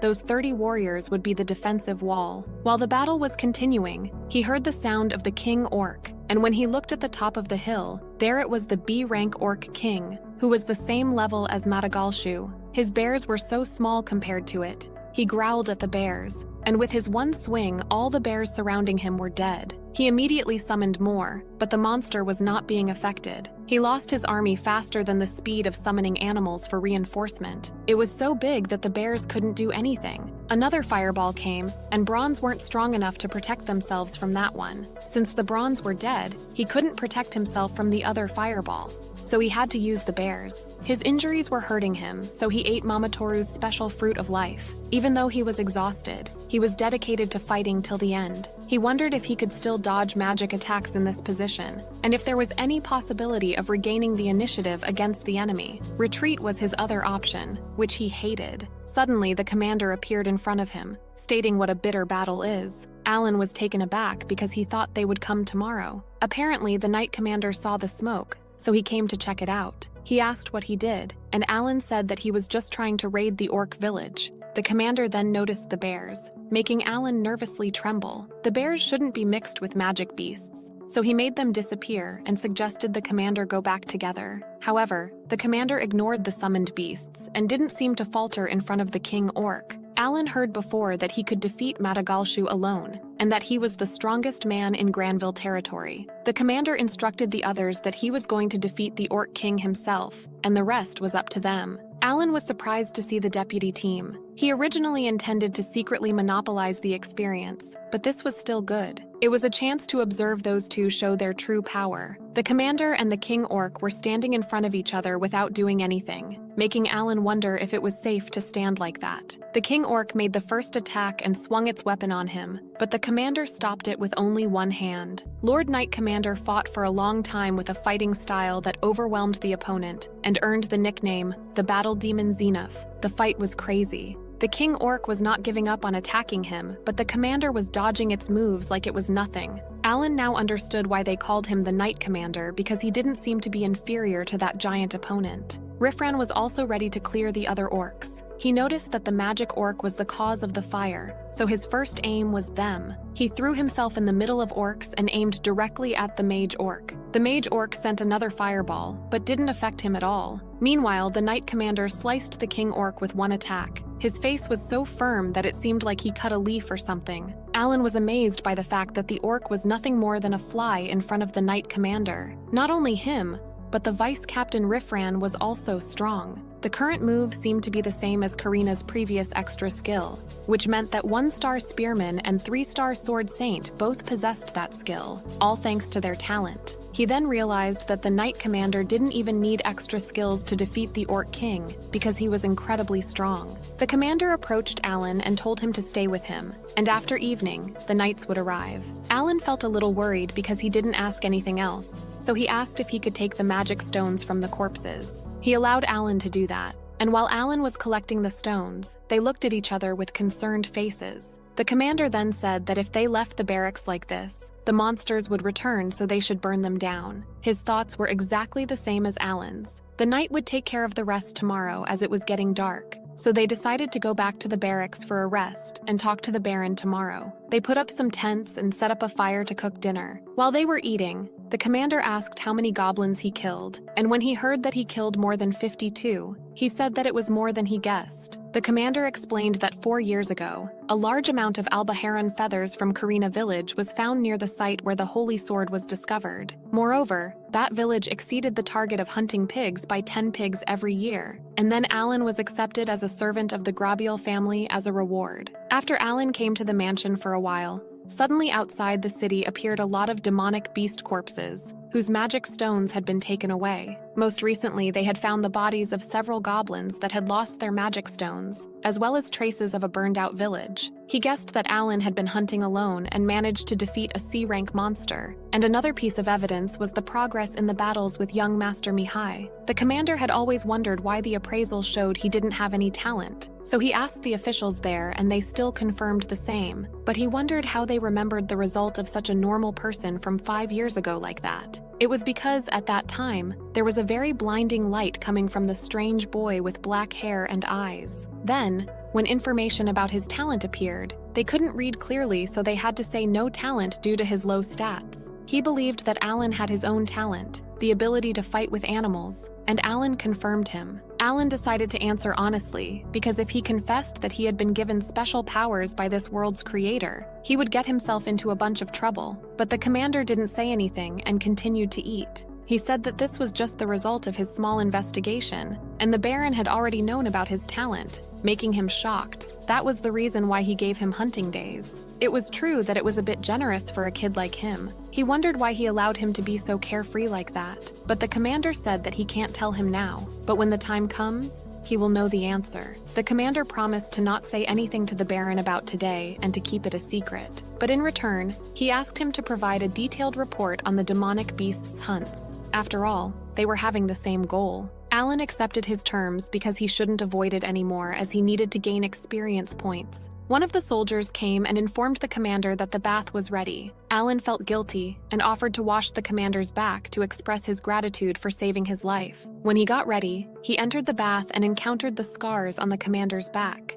He couldn't believe he survived those deadly injuries. The commander asked what was wrong, and Alan asked if he was okay, and mentioned that he also brought some healing medicine. The commander stated that he was fine, and Alan started to clean his back. While he was washing the commander's back, He was thinking about hunting and how annoyed he was for not being able to defeat an orc king by himself. The commander asked if he felt happy while hunting, as if he read his mind. After considering for a moment, he said that it was definitely fun, the feeling he'd get when he keeps practicing and gets stronger. From what he saw from the commander's back, old wounds will heal as his level increases. He remembered there was a wound on his face when he met him 5 years ago. After the bath was over, Alan fell asleep pretty quickly. After a day and night, they returned to the mansion and reported destroying all the bases occupied by monsters. Cecil scolded Alan for leaving her. Baton came and he seemed glad that Alan was fine, even though he went out without permission and was not chastised for it. He didn't get mad at him. After 2 weeks since Alan was saved by the Knights, Alan started his 2 Dian orc subjugation and finally defeated the Orc King. At first, he let 40 bears attack from all sides because simultaneous attacks reduce the fastest number of enemies, preventing them from forming a formation, and it prioritizes hitting magical orcs first as well. He then continued summoning additional bears to make up for the number of bears that had been defeated, leading the Orc King's power to be fully depleted. He could keep increasing his forces till the opponent was depleted as long as he didn't get attacked, and the experience points he gained from the orc village were 7 times more than defeating the goblin village. Failure was the mother of success. Even in the game, Alan started to collect the magic stones, and from on top of it, the Orc King was really big. He got his first B-rank magic stone. This time he used over 120 D-rank magic stones. He should calculate more savings next time. October came and he turned 11 years old. Since May, he had destroyed 20 orc villages. He thoroughly reported to the Knight Commander as he promised. The time frame for reminding Mithril had been reduced from 3 to 2 years. Next spring was the time to remine Mithril as well as other necessary minerals. Everything was so advantageous, and at this rate he would eliminate all the orcs and would hunt for armor ants by next year. After turning 12, he would begin his life as an adventurer. The messenger of the king arrived at the Baron's mansion. Alan didn't like that man as he was simply there to scare them and then raise the tax. Baron greeted him and asked what was the reason for his visit this time. The man praised his loyalty toward the king. Alan found it strange that he was being sweet all of a sudden. The man took out a box and said that he had something he would want Baron to receive personally. It was a letter from Mihai. This made parents nervous while Thomas and Cecil seemed happy. When Baron opened and started to read the letter, he started to sweat and tremble. He couldn't believe what Mihai wrote in the letter. It had been 3 months since the man received his letter. Mrs. Granbiel took the letter and started crying the moment she started reading it. The man then informed them that Mihai Granbiel, their dearest son, passed away after doing his best for the nobility's obligation. Baron was mad as hell. He couldn't believe something like that could happen, as it had only been a half year since Mihai went, and there was no way a nobility family like his could be put in such a dangerous place. Mrs. Granbiel couldn't stand up and fell on her knees crying her eyes out. The man then left after saying that they would talk about the funeral money later. A huge silence filled the room. Alan was still shocked. He recalled the memory of Mihai telling him to protect his sister, and couldn't believe he had foreseen this coming. Cecil was still in shock, and asked her father what was going on, and what Mihai wrote in the letter. Baron told everyone to leave the room, including Thomas. Alan found this pretty weird. The door closed, and Alan was in the hall swiping the floor while all the maids were crying about Mihai's unexpected death. The entire Baron family was shocked after reading that letter, so Alan really wondered what was written in it. Cecil's angry voice was heard from the hall. It seemed like Baron was trying to explain to her that it was all for the nobility's obligation, but Cecil denied believing that their lives were this worthless that they were sacrificed like that. She stormed out while sobbing. Alan realized that Cecil would have to follow the same path as her brother in the future. The idea of that made him furious at the Baron, but when he saw his face, he realized that there was nothing else they could do, and this was the duty of all nobles. At night, when the dinner was ready, the butler and Alan brought her food to her room, but she wasn't answering. Baron told them to leave her alone and talk tomorrow. Cecil had already gone to bed, but Tomes was still panicking. After all, he was the next lord of the Granville family. The morning arrived, and neither Thomas nor Cecil ate breakfast. Rickle said that before coming there, he heard rumors that Gabriel's family had a short life. The Baron's parents and brother also passed away very early, even knowing that he was still so upset about the young master's sudden death. Suddenly, one of the butlers came and informed everyone that there was an emergency. The maids also informed Baron that Cecil was not in her room anymore. Everyone split up and started to look for her. Her room's window was open, so Alan wondered if she escaped that way. There was a possibility that she already left the mansion, so he went outside of the mansion and summoned hooks to look for her. She would have been seen if she had escaped by the main door, so she must have gone through the back door. While praying that she wouldn't do anything foolish, he continued running. In the city, Cecil felt super tired and sat on the floor to catch her breath. She was missing Mihai so much and continued crying. Then she heard Alan's footsteps. She asked if he came to force her back, but he denied, saying that his duty was to accompany her. After all, he was her most loyal servant. Cecil told him to leave her alone, and he didn't have to care about him. But her sentence was interrupted by her growling belly. She got embarrassed and said that it was because she hadn't eaten anything since last night. Alan took out some things and told her to eat them for now. She didn't object to anything and started eating in silence. She was still crying for her brother. Her brother was so strong, so she was sure that she would have to die too. Alan noticed that she knew something already. He previously learned that this kingdom had never been at odds with its neighbors, so it was probably not a military draft. At first, Alan needed to find a way to coax her, so he asked if she would like to get out of this town with him. She was taken aback for a moment, so Alan explained that it would be a trip to forget about all the negative things. She didn't believe they could do something like that. He said that for now, they should go home, and when he reached 12, he would sign up as an adventurer and go out to travel. That was the first time he mentioned this to her, and she was obviously surprised. She found it impossible because she would have to go to the academy. He asked if she was ready. He was talking about the right to choose how she lives, so he asked what kind of life she wanted to live. Cecil seemed scared at first, but after thinking a while, she seemed like she made up her mind and was ready to go home.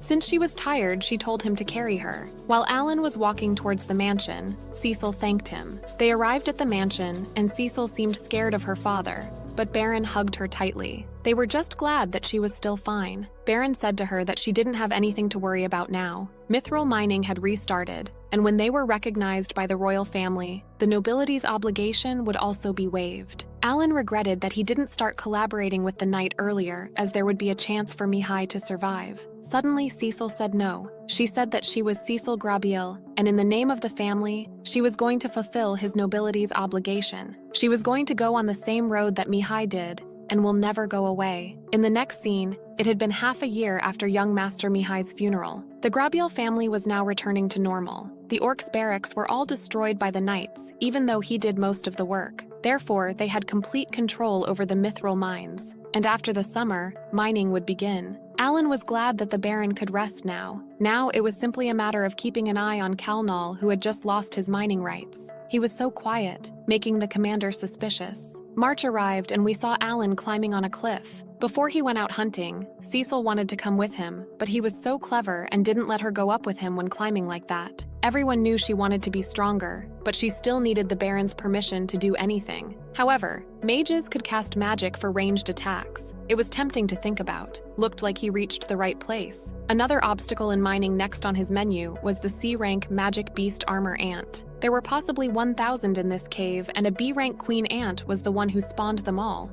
according to Levin's information. This time, he had less information than usual. He also can't use scouting from above in this battle. The size of the entrance was just big enough for an ant monster. He wondered if they designed it on purpose because it was too narrow for them to just go in one by one. He wondered if it would be a clever move to reduce the number of enemies before the raid and summoned his monsters. He was going to arrange the backline similar to the one he used against the orcs and let 6 out first. In a world in which he had to master himself without any manuals, he dared to fight every opponent, and he ordered the bears to go ahead. As he estimated, there were about 1,000 of them, and he was going to use all his forces to beat them one by one. He had figured out all of the ants' weak areas from previous battles, so it was easier this time. In retrospect, it was still a waste of military resources somewhere because a full blow from a gigantic ant would force a bear to collapse. He must unite numerous bears against one ant, but the bear's intelligence was not high, so he could only do simple commands. They make a lot of mistakes when teaming up. He called Hook and made him inform every bear. The tactical effectiveness was going to considerably improve, but unfortunately, even though it had been a month, he still could not be able to wipe out the first ant cave. Twice a week, he kills more than 200 each time, so it should be 2,000 in a month. So he thought the lack of information was not a problem. Now that he thought about it, something weird happened. A few days more than 200 ants were killed.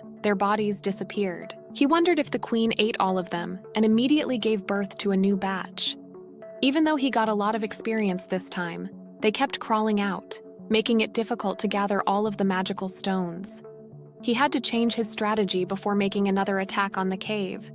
In May, the Baron had agreed to change the service and hunting schedule. Now he could hunt 2 days in a row. He had been there watching all the time, and so far he killed more than 300. Suddenly, he and the bears heard something. Alan's plan worked because it stopped. It looked like they had stopped coming out of the cave. Except for the queen, there was probably a lot inside the cave, so the first goal was to send more summoned beasts to scout the area.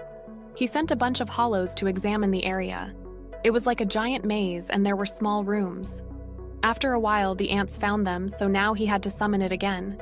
He ordered bears to clean up the remaining ants. It was true that bears were bad at seeing in the dark, so he was going to direct them through Hero's night eye. He then found the room of the newborn ants. Alan was focused on controlling 8 summons at the same time. He was deciding which direction the bears were going to attack, and how heroes continued to scout the other way. He knew that he must give exact instructions because not a single one was allowed to live at this time, but unfortunately they got blocked again. He ordered Hero to go back to the cards. It felt like he was solving a mini-game in an RPG. It was also getting dark, so they had to get back to the mansion. But if they put this opportunity aside for now, he didn't know how he would get another chance like that. Then he found the queen ant without a doubt. He tried to calm down as his opponent was a B-rank monster. His current intelligence was only enough to control 8 beasts at the same time. The queen's room was about 5 kilometers west, and there were 10 other ants. He needed to change his tactics to balance his strength. He summoned another hero and started to run towards the queen's room. The bears were ready for his orders, and Alan had been waiting for this moment for 2 months. So he was not willing to let the queen. The queen was really long, about 3 times longer than the normal ants, but the head was still the same size. First, he needed to build a solid defense line, so he ordered the bears to take down the soldier ants. While the bears were killing the ants, he had to clean up the mess in the way first.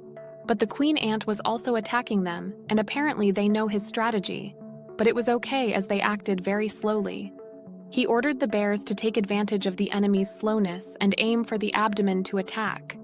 While the battle continued, Alan felt like they were inviting him to attack. But at the end, the queen ant was defeated by only 20 bears, which made him confused because it was more than 100 when he defeated the orc king. Now he probably won't be able to return to the city in time, so he has to sleep outside again. He wondered if the master would get angry this time, and he cannot get any more help from the knights. He needs to bring back the spoils to provide the reason for his absence. The queen ant was so smelly, it took 2 months to conquer the first ant cave. He wondered if that meant while he killed 5,000, 4,000 new larvae were born, which was why the queen became weak. Even a magic beast still needs to eat and sleep to stay healthy, so this time the enemy wasn't in its best condition. He got the magic stone, but then noticed something on the floor. There was another weird-looking stone, but he couldn't understand what kind it was. But then he had an idea. The next day, the Baron seemed annoyed that Alan was gone out on his own for an entire day the second time. He had to order all the knights to find him, so he asked if he had any excuses. Alan asked for his forgiveness and stated that he carried out a mission on the slopes of the White Dragon Mountain, and yesterday he finished conquering the armor ant's lair and defeated the queen. He informed him that he was committed to completing this task because he knew it would assist the Granville family with an assertive tone. Baron was shocked, and Cecil didn't believe him and told him to come up with a better lie. Alan remembered that the news of his invasion of the monster territory hadn't reached the Baron's family yet, so he wanted them to allow him to show the proof. He took out the shell of the queen ant that he killed yesterday. They were all too stunned to speak. He thought they would be happy, but they didn't react at all. The Baron stated that it was a strange color, and it was very different from the normal ant's armor. He asked Zenith, the knight commander, if it really belonged to the queen ant, but Zenith had never seen a queen ant either. They had never thought that they could destroy the ants' lair before, because it was a bit too much for the knights. Alan was surprised to hear that while Cecil was sure he painted it on purpose to trick them, he immediately denied the accusations and said that the Knight Commander should be able to defeat the Queen too. The Commander Zenith stated that he had estimated that they would have to bring a team of thousands to destroy such a giant ant colony. Breaking in through the door was tiring enough. Not to mention it was a huge maze that was easy to get lost in. So they launched the campaign. The sacrifice would be huge, and no adventurers would even venture there either. He also mentioned that he had never heard of anyone successfully defeating them until now. The highest goal of the Knights' conquest was the orc and goblin villages. Cecil was still suspicious, and asked again if he really killed thousands of ants and explored the labyrinth. He confirmed exasperatedly. It was hard to say that he used summoned beasts to do that. He then wanted them to look at the stones he found in the Queen Ant's room, and asked if it was mithril. Not only the Baron, but even the emotionless commander seemed pretty surprised. The Baron couldn't believe that he could pick that up like something random. Now that he showed them the mithril, Alan was sure they believed him. Even Cecil seemed to believe him. The Baron told Alan to follow him and tell him all he needed to know. While they were leaving the area, Cecil was looking at Alan proudly. In the Baron's room, the commander asked Alan to show him the cave he conquered. The commenter stated to Baron that the knights would immediately be dispatched there. Alan interrupted and said that he also had a map of the cave, making them surprised again. The Baron stated that staying out all night was excused because his feat this time was remarkable. And with this recovery, he had added his name to the list of those who had discovered the nation's valuable mithril mines. According to the law, he was going to be entitled to 30% of the mining results according to the mining rights granted by the king. Alan seemed confused, so the butler explained that by default, half of the mithril would be given to the royal family, and the mining right was for those who were allowed to benefit from the rest. To be clear, 7 parts will be given to the king, and 3 parts will be Alan's, as the butler said. Alan did not expect this kind of big catch, but decided to enjoy it. Later on, Alan celebrated his 12th birthday in October. The Graviel family could mine mithril again after 100 years, and the mithril mine that he discovered would be exploited the following year. Amaranth's lair conquest had gone smoothly, and Alan no longer had to be concerned about money or threats from enemies. However, he still felt something was wrong. From the beginning, he just wanted to play like a plow to the top, and he didn't need peace. He decided that it was time to jump to the next level. He then was informed that the emissary of the royal family was here. He was definitely not happy to see Viscount Kellner again. The Baron asked what he was doing here, and he said that he brought an offer today. Graviel's and Kellner's clans had taken turns competing on both sides of the White Dragon Mountain up and down again and again for many years. He stated that the royal family wanted to solve this problem. When the Baron looked at the paper he gave to him, he saw that it was in order to manage the territory back in Long Mountain together. Viscount Kellner explained that the two families would manage this area, and the benefits were divided equally between them, so the conflicts and struggles over the years would gradually be removed. That contract was personally drawn up by the deputy judicial officer. The other guy informed him the only one who hadn't signed was him. The Baron politely refused the offer, but this caused him to have a tantrum in front of him. When he stormed out, the Baron asked if the Knight Commander was on White Dragon Mountain. If he got back in time, he ordered to tell him to come with him to the capital immediately. Cecil was concerned, but her father reassured her, promising that he wouldn't let anyone touch Graviel's territory. Alan thought about putting aside his resignation as a servant here for now. He overheard from the maids that if power were divided with that clan, the migration back to Long Mountain would be abolished. The idea of living in peace and managing together sounded good, but if the partner was that Kellner, there must be something weird. But if the Baron refused this time, he would be called greedy by everyone. Suddenly, they heard someone calling for Cecil, which made Alan go immediately to the source. There seemed to be a fight, and he noticed that they broke in through the window. He took out his sword and started attacking the big guy, but he was too strong. He had to use supplementary cards like Magic Fruit and Leaves of Life. While he was fighting with the guy, the Baron was informed about the intruder. Alan was fighting with his full power, but the poison was something that he could not escape from. Thank God Cecil was still breathing. He felt ashamed that they even kidnapped a servant like him. He found himself too impulsive. He tried to find a way to grasp the situation. A summoner could fight as long as he could see, so he used Chiapi to see. They were in some kind of warehouse. Someone named Dagraha came and asked if there were 2 kids in there. The other man confirmed him, and Dagraha warned him to not be arbitrary, as he wouldn't forgive him next time. He ordered them to kill the black-haired kid, Alan, to save space. Now it was clear that Dagraha was more dangerous than the other three combined. He came back from the battlefield, and he was just a fugitive who had been on the run for over a year. He overheard that they were planning to beat Zenith, the Knight Commander. One of them mentioned that Zenith had always fulfilled his duty for the past 10 years, so he wasn't sure if he could beat him.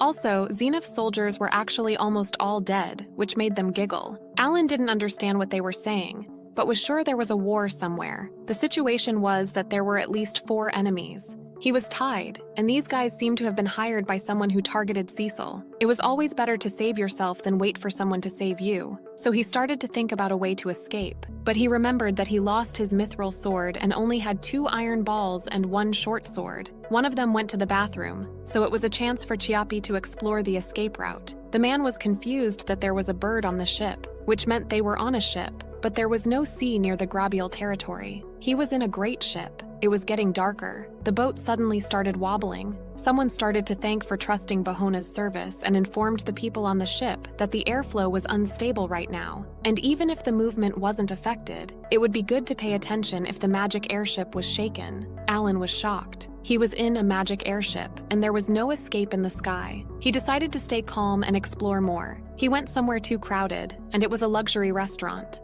Looked like a lot of people were noticing him, so he wondered if he should ask them for help, but then noticed someone laughing vehemently, and it was no one other than Viscount Kulner. While looking at him hostile, he questioned if he was the one behind Cecil's kidnapping. The Viscount stated that he thinks the new deputy minister was the one to sit on the ministerial chair. The nomination for the deputy minister meant they needed to mobilize and allocate money in many places, and Backlong Mountain was also among them. He was really impressed by his dedication. He seemed like he couldn't wait to see the Baron's bitter face. The Viscount then asked if everything was going well, because if the Baron tried to make a fuss, it would be troublesome for them. But he said that he already had his daughter as a hostage. His daughter was his biggest weakness since he just lost his eldest son. They had sent a warning letter, and if he still refused to sign the contract, he was going to cut one of Cecil's arms. But if he crosses the territory to save his daughter, they could sue him for sedition. They also still had the cards to deal with Xenoph. He promised to thank him profusely once he received the mithril mining rights. The Baron was in a difficult position.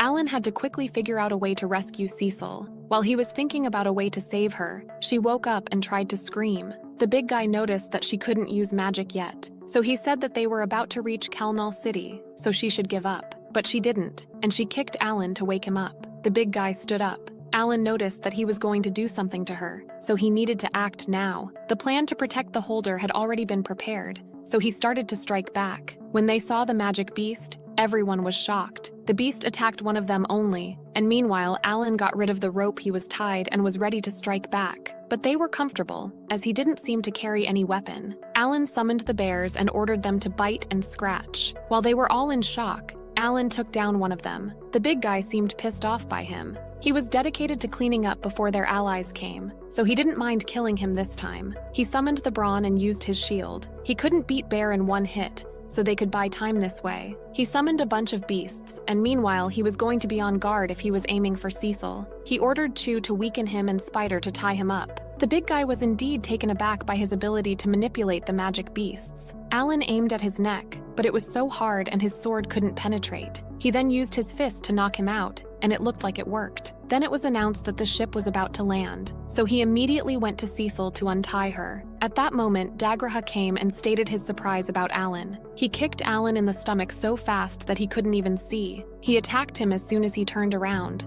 and it was as if he disappeared. Dagraha was surprised that he was a kid who hadn't learned a skill, but Alan tried to focus on saving Cecil first. Dagraha noticed that he was using Marazzi flowers, which seemed useless. Someone called for him, and it seemed like he knew that. However, that voice was actually Chiapi's special skill called Fake Voice, and it can imitate a voice that Alan used to hear. When Dagraha was distracted by the voice, he used a spider to grab Cecil and started to run. He had been frozen for a few seconds because of adrenaline, but then ordered Braun to stop him while he was running. Alan noticed that he ripped spider silk so easily, so Braun must be down. He noticed a parking lot, and it was about 100 meters above the ground. He told Cecil to jump. He had increased their defense first. so their endurance had been raised to safety. After counting down, he jumped with Cecil. When he landed on the ground, it hurt so much, even though he increased his endurance. Cecil was too shocked to say anything, but Alan seemed like he was satisfied and happy, and he was dedicated to going home together back to Grabiel. Alan checked Cecil's health and then started to run at full speed after warning her to hold on tight. He ordered Harrow to find a way out, and while running, he saw the Viscount walking with Dagraha. They were pretty sure that Cecil and Alan were dead because it was impossible to survive after jumping from such height. Cecil was very important in Calnal's plan, and if he knew that she was on the run, he would go after her with all his might. When the Guardian learned that they were from the Grabiel family, he let them out. Although he still didn't know exactly where this was, he remembered that the border gate between the two territories was in the north of the mountain range. If they follow that path, they will avoid a sudden encounter with the White Dragon. He didn't even know how many days it would take. It was so dark that Cecil couldn't see anything, but luckily Alan activated his night vision, so there was nothing to worry about. After some time, they took a break. He took out some food and drinks, and while they were eating, Cecil wanted to confirm that he could talk to magic beasts. He said that all his summoned beasts were very docile. He asked if she was afraid of him, but they had known each other for 4 years, so it was no surprise. Meanwhile, Alan was checking them. Dagraha knew that they were still alive, and shockingly, he was heading straight to the cave where they were resting. He suspected that he had a tracing skill, so he told Cecil that they needed to get out of there. He had to raise the speed stat to lose them quickly. He started to run in a different style to see what his tracing style was. Dagraha probably follows in the exact footsteps he left behind. Thus, his talent may be reconnaissance, the type that was good at tracing the enemy. So he decided to go beyond the trees to not leave obvious footprints. It seemed like his plan worked. Cecil wondered if he was going to fight with him, but he was the leader of the group that forced them to the spaceship, so the chance of winning was very low. The view here was quite good, and the other direction was to the White Dragon Mountain. He ordered Braun to raise his shield and started to jump from one shield to another to not leave any footprints. They were already several kilometers ahead of them, and his speed had slowed down. They found a safe place to spend the night. It would take 3 days for them to arrive at their home, so it would be good to take advantage of the chance to rest. While she was lying down, she wondered why Alan was hiding his talent. He explained that it was not a good thing to say. Cecil fell asleep not so later, but he was still waiting for Dagraha to give up and go home. The sun rose, and apparently he found the footprints on the tree trunk, but the last footprint was a few kilometers away from him now. Dagraha figured that Alan noticed his skill and started to spiral run. Alan had to erase his footprints again. The morning of the second day after running away from Council City, at the northern border gate of the White Dragon Mountain, the soldiers saw Cecil and Alan. They seemed miserable, so until the carriage was prepared, they were going to rest. They were going to give them a horse, but Alan sensed something and told them to leave them like this.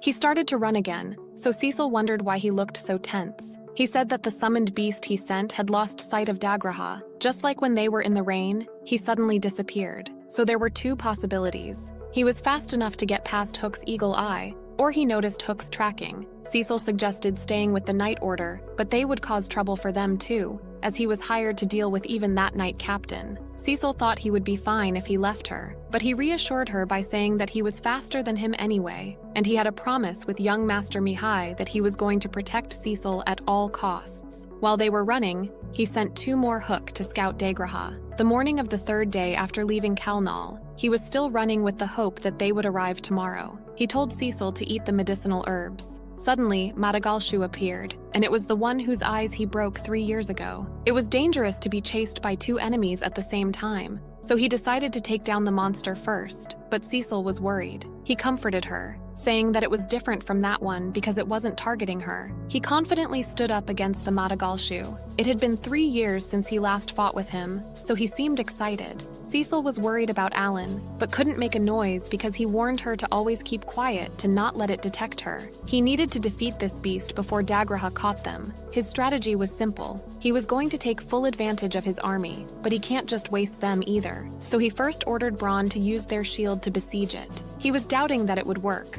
but it did. The bears took advantage of this opportunity and started to chew. He decided to use the attack that took one of his eyes, but this time he was dedicated to taking both his eyes. Cecil was amazed by how he fought. He was strong enough to defeat the Ogre King, and Madagalshu was just a B-rank superior monster. However, he was shocked to see that it could jump very high. Alan could manage to use Bronze Shield to defend his attack in the last second. He was shocked by what happened, and Madagalshu got him. When she saw Alan being captured, Cecil couldn't stop herself from calling his name, but he told her to stay away. Madagalshu was enjoying the feeling of killing Alan slowly. He used 2 glasses of life. Madagalshu then held his head and was about to chew him to death.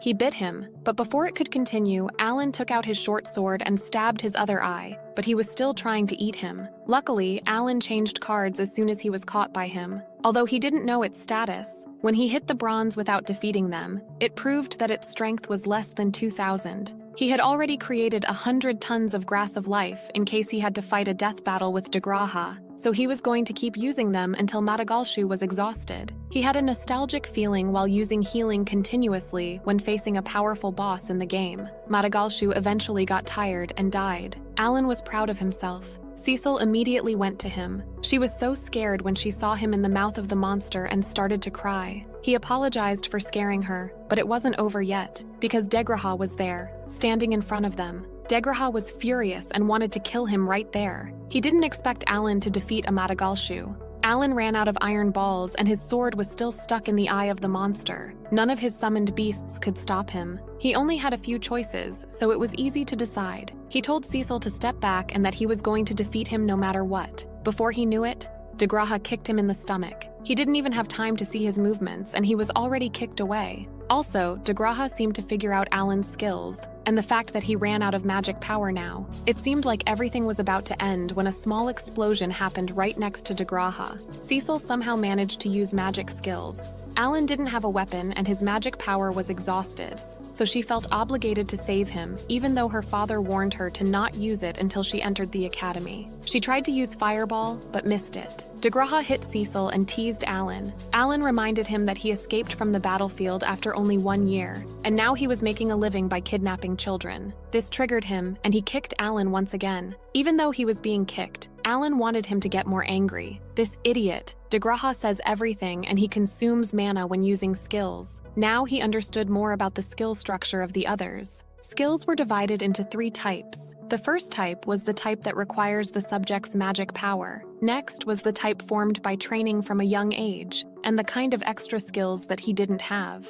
Before reincarnating, he was that the people here were originally from normal mode, so almost all of them possess extra skills. He had the inherent skill of a summoner. The talent here was an inherent skill bestowed on each person. So scouts like Degraha would already have scouting skills, and his extra skill was tracking. Even though it hurt so much, he still could block the sword combo this time. Even though he was this strong, his rarity was only 1 star. Meanwhile, he was an 8-star summoner. Degraha couldn't stop himself when he saw Alan grinning and using his sword once again. Alan used another Grass of Life and asked if he was exhausted. Degraha seemed confused. Alan said that from the moment he hit Cecil, he received a death sentence. The Knight Commander was on his way with a little bird on his shoulder. As soon as they arrived at the border gate, he sent 2 of his birds back to the mansion. But Alan was in so much pain. Degraha and Zenith were now faced. Zenith looked at Alan, who was too exhausted to fight, so he told them to let him handle the rest. With a strict voice, he told Degraha that he was going to cut him into pieces in the name of the Knight Commander. Degraha called him a dirty noble for living in peace for 10 years.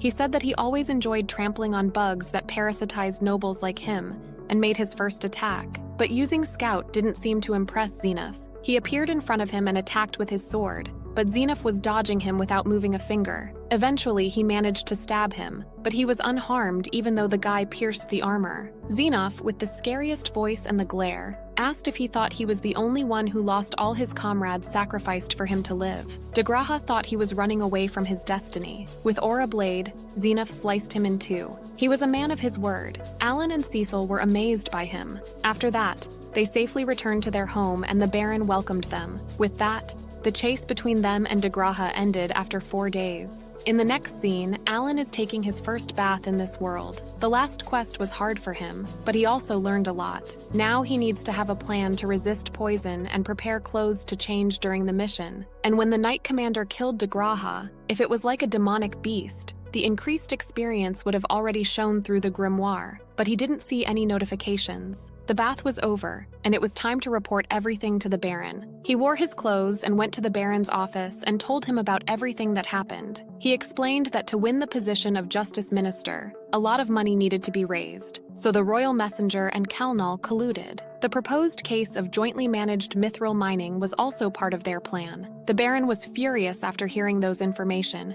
and he decided to report all this to the palace. Alan didn't think reporting would change anything. This case involved even the royal emissary, and it would most likely be handled smoothly by placing all the blame on Kalnal. He stood up and stated that he had an idea. He said that he was going to give his mining privileges and hand it over to the Baron. With that privilege, he would have more weight on the negotiating table to handle this case thoroughly, which means that he secretly bribed the royal insider. Alan mentioned that he was also taken advantage of by them in the first place through the noble's obligations. The Baron was the kind of guy who didn't want to go through the back door, but then there would be a second and third Kalnal to harm him. Alan stated that he and his father Rodin always worked hard with spears and farming tools, but that was all to protect their farmer family. And yet the nobles don't want to fight. He went across the line and asked what was wrong with doing bad things to protect their family. The servant wanted to stop Alan from saying disrespectful things, but the Baron said that it was fine. When the Baron was Alan's age, his father was stripped of his title and passed away, and not long after that,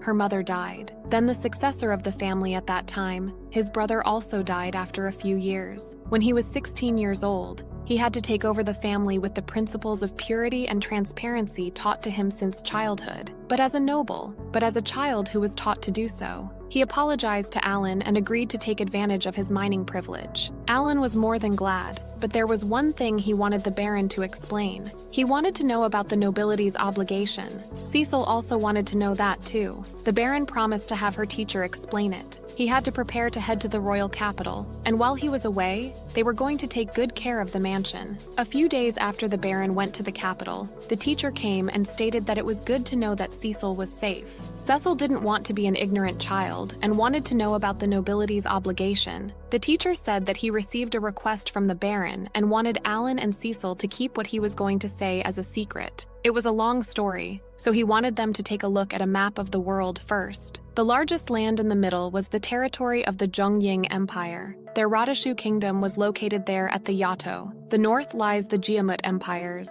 In the past, the kingdom was invaded by the empire. It was peacetime now, the war was over. It was the history of the kingdom, and more of the people had been educated, but a nobility's obligation had been erased from the history. The truth of this world was still in another historical system. He pointed out the history of the Demon King, the history that comes from the forgotten continent where the Demon King was born. They got goosebumps even hearing his name. Alan had seen it before reincarnating, but he didn't know this world also had a Demon King. 112 years ago, there was a man who called himself the Demon Kind of the End, who wanted to make all kings surrender to him. But of course, the kings were not easily subdued. And 62 years ago, an event called the Great Disaster happened. All of a sudden, the demonic beast became ferocious and inexplicably violent. Because of the mysterious leveling up of the magical beasts, countless people died. Alan asked if the Demon King did it, but it was rumored to be the last move of the Demon King. Not long after that, the Demon King's claws also reached southward. A large army of demonic beasts of all B rank and above invited the Zhongying continent. Who was the Demon King, and how could he manipulate magic beasts? No one knew. The demon army didn't stop until there were no more people left standing. Additionally, the demon army also invaded 2 other continents. In the Vukis continent, they fought back with giant golems, a result of their superior technology. Next was the elves' residence, Roseheim. They also fought bravely thanks to the elemental magic given to them by the Elemental King. Both Cecil and Alan were shocked by every new information they heard. To stop the expansion of the Demon King, the Alliance of 5 Continents was formed. Under the agreement, the countries would share their forces and resources. However, the situation did not improve. The lack of talent, the too many warriors on the front lines were sacrificed, and the Baron's father was also caught up in the war. At that time, the system of 1 academy per country was born. The system gathered all the talented people in the country to train warriors to support the front lines. Even so, it still couldn't slow down the Demon King's invasion, and a quarter of the Gamut Empire completely fell into his hands. At that time, the teacher also fought to protect the world. Most of his comrades were dead, and the situation had gotten worse and worse. However, the world creator Alemia did not abandon humans, and the hope of humans was born. And Helios, the world's first person with heroic talent, appeared. He graduated from the academy and entered the battlefield at the age of 15. He defeated the invasions of the demon army one by one. He took back the territories that were occupied for more than 5 years, and now he was 22 years old and was still fighting. Alan suddenly felt like an RPG game. Their rarity was all 5 stars, so he wondered if those were talents big influencers on the whole world. Their kingdom had never been invaded, so to protect themselves, they must obey the covenants of tribute. Thus, the territory exploration decree was issued, and all resources were prioritized to be sent to the battlefield. Alan realized that all farming areas, like the one where he was born, were to serve the war. It was clear why the Baron accepted the order to increase the tribute, and his family didn't eat wild boar. That was the whole story. The teacher mentioned that it was also a rule in the treaty between the 5 continents. A 3-year battle obligation was imposed on any noble or young royal talent. No matter how noble his position is, he cannot escape. All must go to the battlefield. There was also a place as good as the place where the hero commands, but more than 50% of the people who went to the front lines did not return. And if Cecil was ordered to leave the army, she would probably be sent there too. The teacher didn't want to scare them, but there were still benefits to performing obligations. After 3 years, if you return, you will enjoy leisurely positions with a good salary like him. Just like Cecil, he was a magician, and that was the reason why he was chosen to be her teacher. He promised to teach her everything he could before she joined the academy. Alan had a question. The Demon King had appeared. The world in normal mode had been destroyed. 10 years after the hero appeared, Alan decided to choose Hell mode when coming to this world. There was a possibility that this place was waiting for someone to choose to enter Hell mode. Now the combat power was in balance as the Demon Lord and hero coexist, and he was the one who tipped the scales. The Baron returned to the mansion in November. Having spent a month in the royal capital, he assured everyone that everything was fine now that the matter with Calnal had been resolved, and he would no longer be able to harm them. The Baron summoned Alan and thanked him for rescuing Cecil from Calnal's grasp. He gave him 200 coins for defeating Madagalshu, and another 200 for rescuing his daughter. Alan politely thanked and wondered about the 3rd bag. The Baron explained that there was one more thing. He discussed Cecil's obligations with the king, but given her talent as a mage, she couldn't hide, and the king was completely powerless. Alan realized Cecil's talent was greatly appreciated, and the battlefield was now lacking combat power. The Baron then stated that he wanted to ask him one more favor. He already knew that Alan's lack of talent was just a cover, and for the past 4 years he had considered him as someone he could completely rely on. He handed Alan the last bag and asked him to protect Cecil both at the academy and on the battlefield. Alan didn't expect to have 600 silver coins as a poor noble who even abstained from eating meat. He wondered if he allowed his hunts because of this request. Alan stated that his talent was a summoner, and he indeed hid this thanks to the church's mistaken judgment, and he was going to devote himself to protecting Cecil. The Baron was glad that he accepted it. However, instead of 400 coins, he wanted him to exempt his family and the family of the Holy Sword Karina from tax. The Baron promised to do his request, and he was now ready to go to the academy with peace of mind. He also got the courage to want him to let him stop his service duties so that he could focus on protecting duties. The Baron accepted all his requests. Alan then wondered about the beautiful sword he was holding. The Baron explained that it was a gift from Viscount Granbiel to the family's main guest. Alan was puzzled when he heard that. The Baron stated that thanks to him, the Granbiel family had been promoted to Viscount. It was more like he bought the position. But the servant stopped him and stated that thanks to the full power to mine minerals, he could manually regulate many things, but it was better to not talk about it too much. Alan congratulated him and accepted the sword. In January, at the Karina village Pippi, the main bird came, but it looked like there was no mail today. Suddenly, Alan showed up and corrected them that that bird's name was actually Chiapi. They were all shocked, and his mother couldn't stop tearing up. However, his little sister couldn't remember him, as the last time she saw him was when she was 1 year old. Alan felt horrible that his family didn't recognize him. They invited him inside, and Alan noticed that their house shrunk. While he was drinking soup, his brother mentioned that he read all of his letters, and his father wondered if he was going to the same school as Karina and Dogora. Her mother thanked him for sending them money, but was concerned that he could afford to live well. He told them to not worry about him, but it looked like he wouldn't be able to send money anymore. He said that he was taking a break from serving the Baron's house and would be going to the academy instead. Everyone was taken aback by this news. He shows them the sword he got as an award for saving Cecil. His mother was still in shock. His father asked what happened in the last 4 years. Instead of answering their questions, he took out 100 silver coins and gave them. His parents didn't want to accept it and told him to keep it and spend it in the academy, but he already had 600 silver coins left when he sold the armor ants. They were flabbergasted. He mentioned that it was a C-ranked monster that nests on the slopes of White Dragon Mountain,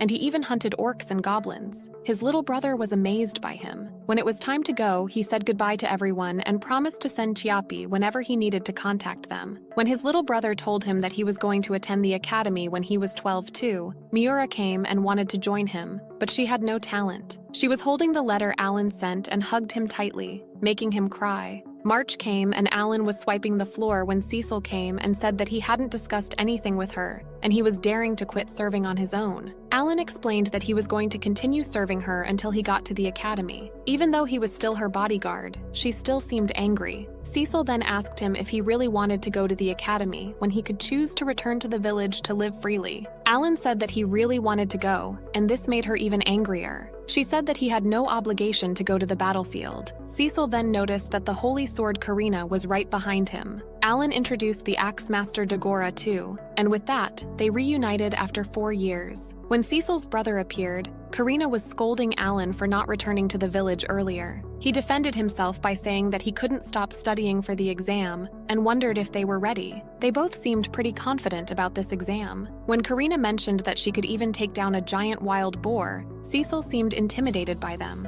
Alan reminded them that the exam had an academic test, but Karina ignored his question and asked him if he was taking the exam too. Since it was decided 3 months ago, he has been studying too. When Dagora remembered that he had a talent too, Alan apologized to them for lying. Dagora tried to make it seem like he already knew it, but Karina reminded him that he lost to Alan too. Alan introduced Cecil to Karina and Dagora. Cecil politely stated that it was nice to meet them, and then her brother Thomas introduced himself and hoped that they would become good friends with his sister. Karina immediately held her hand, wishing to help each other in the future while Dagora was stuttering. Karina wouldn't care if the other person was a noble, so it wasn't so surprising to Alan. The Baron came and asked if they were done with the introduction. He then thanked Karina for coming. Karina's friendly demeanor made everyone shocked. After greeting Dagora too, the Baron told them to relax at the Granville mansion for the next 3 days, and if there was anything they needed, they could just call his servant. They entered the mansion, and Karina was amazed at how big it was. They ate lots of delicious food and then jumped on their bed while Alan was swearing to Cecil that she was the Swordmaster. As expected of the Swordmaster who only appears once every 10 years, she was no different from the treasure of the whole kingdom. When Karina and Dagora were expressing their excitement about the academy and the dungeons, Cecil and Alan were concerned. Cecil asked if it was okay to tell them the truth. It was not okay,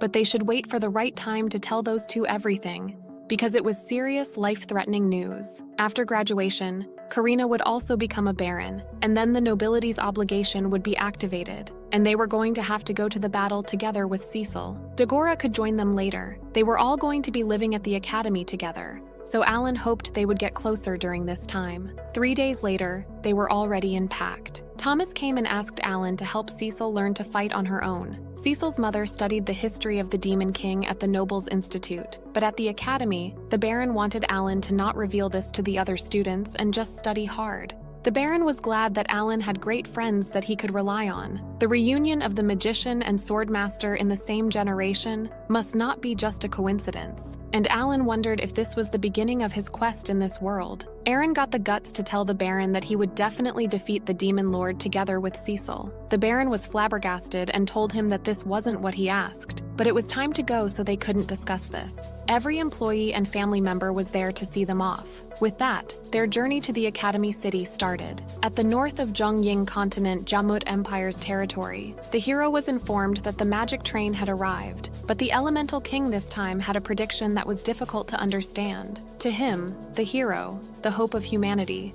has another forecast of hope. The hero smiled and wanted to go see for himself. Meanwhile, Alan was looking at the Radishaw Kingdom, the Academy City. They were all amazed by how big the city was. When they landed, they noticed that there were a lot of people also flying just like how they got there. Cecil wondered if those flying boats were made by dwarves. So Alan explained that all the magic tools in this kingdom were made by them too, especially since they share currency and technology with this place. They then, for the first time in their life, saw a train. Alan went to get the tickets like he always used the train, and they went inside. While the others were shocked that it was moving, Alan was appreciating the civilization in this place. They arrived at the academy, and it was pretty crowded. Alan heard that there were about 20,000 applicants every year. Cecil didn't expect there to be so many talented people around her age. To go to the battlefield 3 years later, they had to pass all the tests first, raise their level, and get that thing in this city. They got in line and were welcomed by a woman.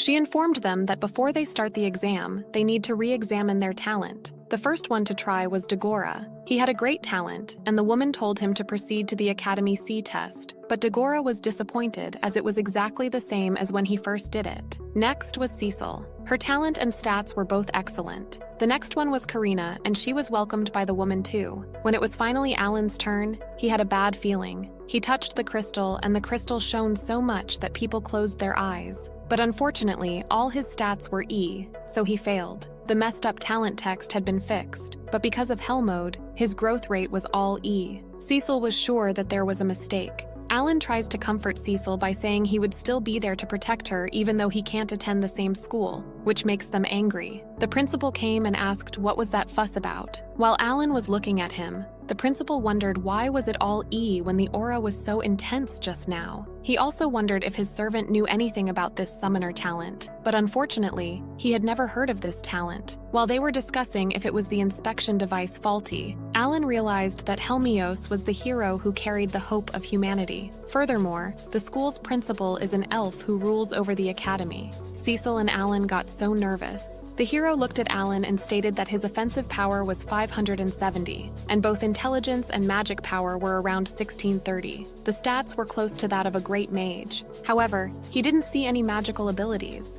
Alan was shocked that he could see his status. When he said it was his talent that he didn't understand, Alan seemed annoyed. He apologized to Alan and stated that it was the appraisal machine's fault, but he really wanted to see that summoner ability first. Cecil was about to tell him to summon something, but he stopped her and wanted him to introduce himself first. He said that he was Helmios, often referred to as Hero. He then wanted him to use the appraisal machine to show him his ability so that everything would be fair. When Helmios touched the machine, everyone saw that he was even stronger than the Swordmaster. It was Alan's turn, so he summoned Kurosuke. They were pretty surprised to see it. Alan found it amazing that he had the skill to assess other people's stats, but he couldn't see the bonus stats from his beast summoning and grimoire, and he was pretty annoyed by him. He proved that he had the ability, so he excused himself, and they moved to the next exam. Usually 1 out of 3 people fail the exam. Only by coming here would he know if he really has the strength to enter the school. Academic assessment exams include math, national language, and history. There were also tests of magic beast knowledge and judgment. The results were out not so long later, and Dagora grade B, Cecil A, Karina C, and Alan was S. They were informed that the uniforms would be distributed soon, so they had to line up in an orderly fashion. Cecil wondered where they were going to stay. Alan said that instead of staying in a dorm, he suggested renting a house and living together. They all agreed with that idea. Before entering the school, they needed to register for the Adventurer certification. After that, they would be considered accommodations. They went to the Adventurers Guild, and the receptionist told them to wait a moment while they did the certification. Alan wanted to buy more D-rank magic stones. Cecil explained to Dagora that every time Alan has a chance, he orders 10,000 stones. Alan wanted to buy 100 gold coins worth, but the receptionist stated that she could only accept 10 gold coins with the amount available. There was a dungeon in the city, so she suggested he earn more. After 3 years, he had a total of 2 million stones.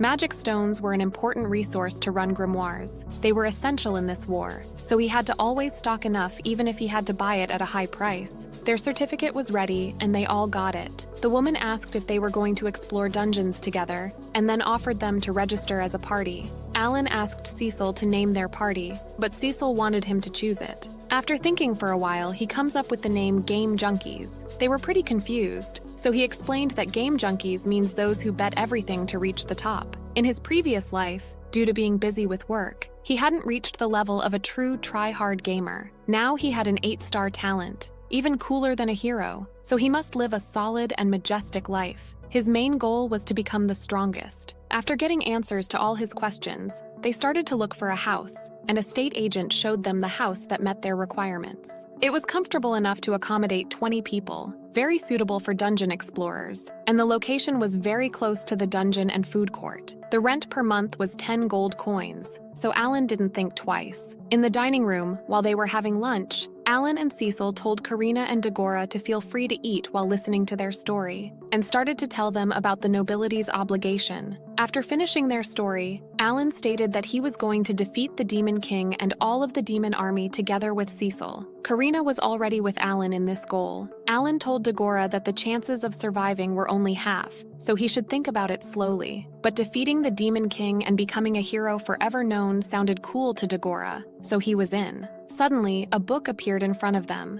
and on the cover, it was written that Karina, Cecil, and Dagora had become a teammate. Alan was more surprised that the others could see it. He wondered if that was because they were a team now. Karina asked what they needed to prepare to fight the Demon King. He explained that there were 3 crucial things: practice through dungeons and become fully equipped. There also must be a teammate with the recovery talent. The next one was a personal matter, but since he was born, his growth rate had been equivalent to that of 100 people put together. That's why he always needs a huge amount of magic power and magic stones to surpass normal training. And a solution might be in this city, Magic Recovery Ring. That's why he always collects magic stones. Everyone would be very busy from now on, so it was time to rest for them. The first day of school arrived, and they were heading to their first class. There were 100 classes with 30 students per class, so 300 passed this year's exam. It felt like he was in high school again. Their homeroom teacher, Karlova, came and introduced himself to the class.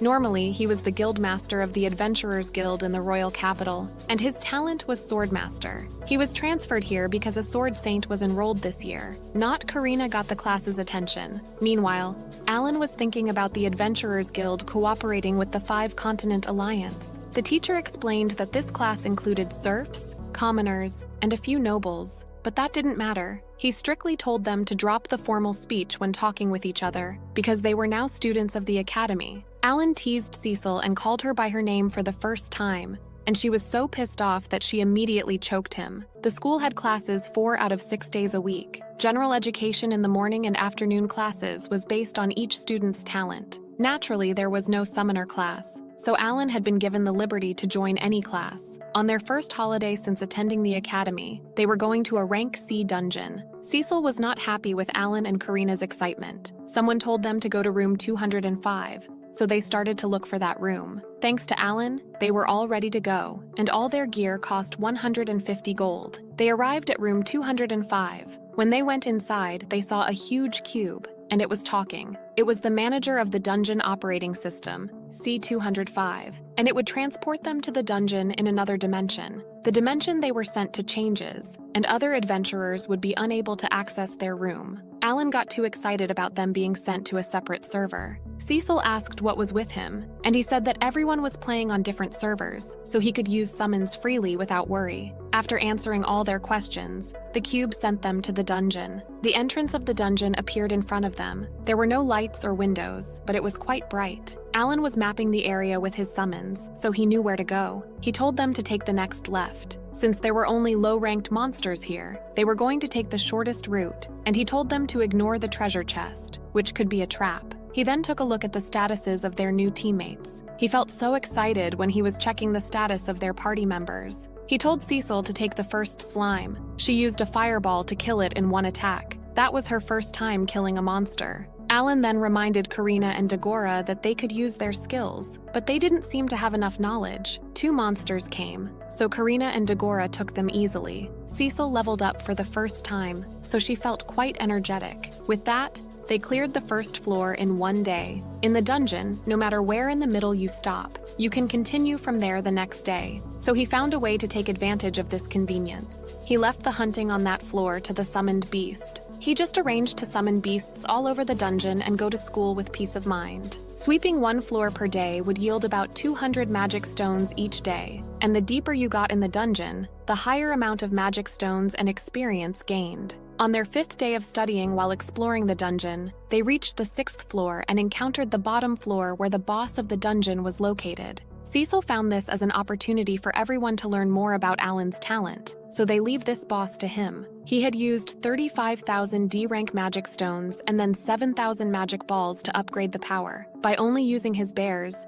he easily took down the boss, and they won in one attack. They also got a steel sword as a reward. Alan offered to take it to the weapon shop and see how much they could get. The sword cost 1 gold coin, which helped with the cost of living. Dungeon bosses only appear once a day, so they were going to go at the end of the school day. Come to think of it, the dungeons were pretty convenient, but its most convenient part was the space teleport feature. Cecil felt tired, but it was fun to practice non-stop, and she felt happy to see her level keep increasing. In May, teacher Karlova came and informed the class that in 3 months after the summer break, there would be a dungeon exploration test, and those who failed was going to be expelled from the school. They will each explore one dungeon in groups no bigger than 8, and they can't ask anyone outside the school or any of the upperclassmen to join. Last year, 20 people died. The students were shocked when they heard this, but not Alan's team because they already knew about the Demon King. The students started to surround Karina asking for partnership, and since she couldn't say no to anyone, she looked at Alan helplessly. He told his team to stand up and turn to class. He stated that their team needed a member with expertise in support and recovery, and added that they already cleared 2 sea-level dungeons. The students were surprised. Alan continued by stating that they currently run 2 expeditions per week, and the condition was that they must be able to attend at least one of the 2 sessions. He warned them that dungeons were dangerous, so they needed to have faith in their teammates' abilities. He added that rewards would be shared equally, and by limiting the number of members, each person would get more. One of the classmates seemed concerned, so he said that they could feel free to bring them their concern. Alan was awesome, but no one had applied yet as no one in this class was good at healing.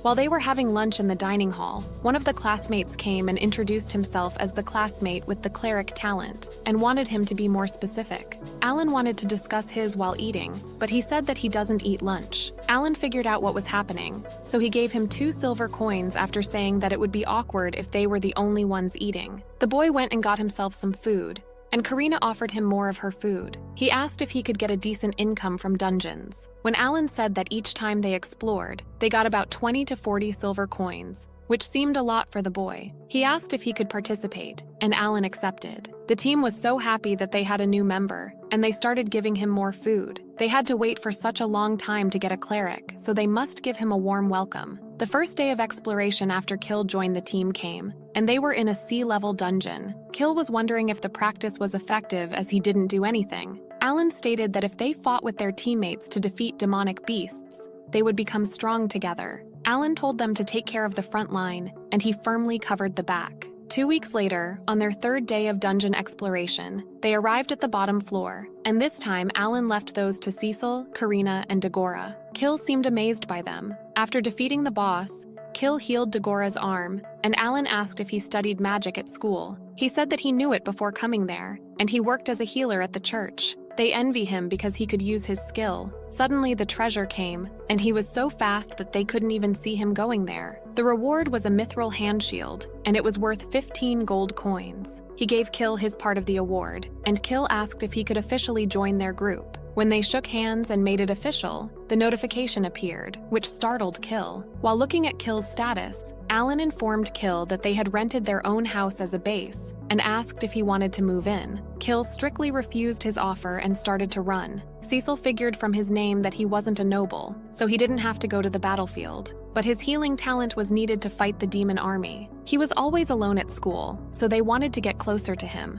In June, Alan woke everyone up in the middle of the night. He finally succeeded in unlocking that awakening skill, but wondered what was this skill doing, and if it was worth wasting a lot of magic stones. After 3 years, he finally had a new summons. He summoned his new beasts. There were various monsters, and one of them could even talk to him. It could also go through walls. Next, he decided to test out new skills and summon Denka, a bug. His stats didn't change, only an awakening stats was added at the end. He tried out the skill and was surrounded by bugs. It was a pretty terrifying technique, so he decided to see how the others would awaken. He went home and introduced them to their new comrade Maria. Cecil seemed annoyed, but Alan didn't bother. He was looking forward to using the new skill in the dungeon. 2 days later, the academy was welcoming a special guest. This was a yearly event to raise the morale of the students, and the guests were Swordmaster Doberg, Hero Helmios, and Swordmaster Sylvia. The first question was from Karina. She asked Doberg how she could use her skills. Their teacher explained to Doberg who Karina was. Doberg asked her why she wanted to use skills so much, and she said that she wanted to get stronger, and Alan could use his skills, so she wanted to use it too. Hero Helmios mentioned Alan before. Doberg told Karina to come over there, and she followed him without any worry. Doberg told her to come at him and be conscious of her skills. Alan and Cecil seemed concerned. Karina attacked Doberg, but of course she didn't damage him. He reminded her to try using her skills. Karina attacked Doberg over and over until she got so tired. Doberg triggered her by saying that she would be able to use her skill maybe in 1 more year. She continues attacking her. They continued to fight until it got dark outside. Hero Helmios offered to have a friendly match, but was rejected immediately by Alan. It had been 8 hours, and Karina would probably reach her limit very soon. Doberg asked once again if she had given up, but she refused. Since long ago, she always noticed that Alan was always thinking about something. Since Alan had a big dream, she was dedicated to being stronger. Doberg told her to focus on how to use the skill and charge for the last time. One last slash and Karina succeeded in using her skill. Everyone was speechless. Doberg told her to not forget that feeling. Karina was too tired to say anything, and she just passed out. Alan held her and gave her his healing potion. Helmios asked Doberg why he didn't use the skill and taught her how to do it. He said that it was useless that way for someone like her. Hero Helmios then wondered what Alan's big dream was, but Alan politely stated that he was going to tell him when he could completely trust him. At the start of the next chapter, they were at the sea-level dungeon 3rd floor. Alan said he had been waiting for exploration day. He told them he would show off the new beast summons today. Then he ordered huge birds to come out, and then a couple of huge birds appeared. Everyone was in shock. They asked Alan if they were birds, and he said yes, and told them that they could ride them. Each of them got on a different bird and set off. The birds were quite fast. As they advanced, an enemy appeared in front of them. As soon as Alan said there was an enemy on the left, Karina stood ready to test her new skill. As soon as she approached the enemy, she swung her sword and cut it in half with a single blow with his flying sword skill. After that, she said she could do anything with her skills. Dagora told her in a jealous tone that she was the best. Maria appeared on the shoulder of Alan and told him that the magic stone had fallen out. He thanked Maria and said rather than the horse cavalry, they were the beast cavalry now, which seemed cool. On the last floor, Cecil said it was not even noon yet, but they had already passed the last 2 floors and defeated the boss. Meanwhile, Karina had formed such an emotional bond with her bird that she even gave it a name, which was Fran. She said Fran was fast. Alan was looking at Kill and thinking that despite steadily increasing his income, he skipped lunch. He thought he had only seen him cheered up when he saw the treasure chest. And with that, they had finished conquering 3 C-rank dungeons. Karina wanted to celebrate Kill becoming an official member of the group and wanted to give a feast. However, Kill said he would feel bad for the rest of his household. Alan asked him if his family was from that city. He said no. The 8 of them moved there together when he got into the school. Kill said his family also couldn't find a job, so they couldn't earn anything. So if it was just him enjoying things, it didn't feel right. Cecil told Alan that it looked like the right time. Then Alan told Kill that they were actually looking for someone to take care of the housework at their place, and asked him if he and his family would be willing to move into their house together. He said there was plenty of room left, and of course, he would still pay them. He told him that they were a team so he wouldn't let anyone suffer. Cecil also wanted to convince him, so she told Kill that they would divide the treasures found into 6 parts. She said 1/6 of the salary for the Kill family to take care of the house, and instead the magic stones would all go to Alan. Karina said Alan needed a lot of magic stones to level up. They all gave theirs up to him. She asked Kill if that was fair. He apologized and also thanked all of them. Then Alan wanted to hurry up and prepare a welcome party for everyone, so he pointed somewhere on the map and ordered them to gather at that station. The party started, and when Kill and his family arrived, it was a bit late, so Kill apologized for being late. Alan said that wouldn't be a problem. Alan asked Kill where his family was because they all looked so young. Kill's sister was the one who introduced herself. She said her name was Nina and she was his younger sister. She said it was an honor to meet everyone. Kill told Alan that he knew he was wondering about his family, and he said he would tell him later. Alan said okay, then they all went home. Cecil said there was a lot of food, so she wanted everyone to eat to their heart's content. Kill again wanted to thank them and told them that helped him a lot. Besides, Kill told Alan that he didn't need to be so formal with him. He just wanted to talk casually like with the other three. Alan was okay with that request. Cecil asked Kill if he must have been a noble. Kill said it was all in the past because his title had been removed. So now he was living with the servants who also didn't have a place anymore. Cecil said it was a pity. He said it was okay because he was used to civilian life. But when he was thinking about Nina, things were changing. Nina told her brother that she would try her best to help. Cecil told Nina that she and Alan both had a sister about the same age as Nina. Alan said speaking of their backgrounds, they were both peasants who were recently promoted to commoners. Kill said Alan didn't look like he was from that kind of background at all. Dagora said people used to say that in the past. Kill said at first he thought Alan and Cecil were both nobles. Cecil asked him if he knew that she was a noble. Karina said they were all from the same territory. Kill said he was a little jealous seeing them who had known each other since childhood, so asked them where they four came from. Alan said Granbiel territory. Kill asked Cecil if she was the young miss of the Granbiel family, and there was something strange in his eyes. Kill's family held Nina and told her to step back. Suddenly, Kill's eyes filled with anger and told Cecil that it was her who defeated House Calnal.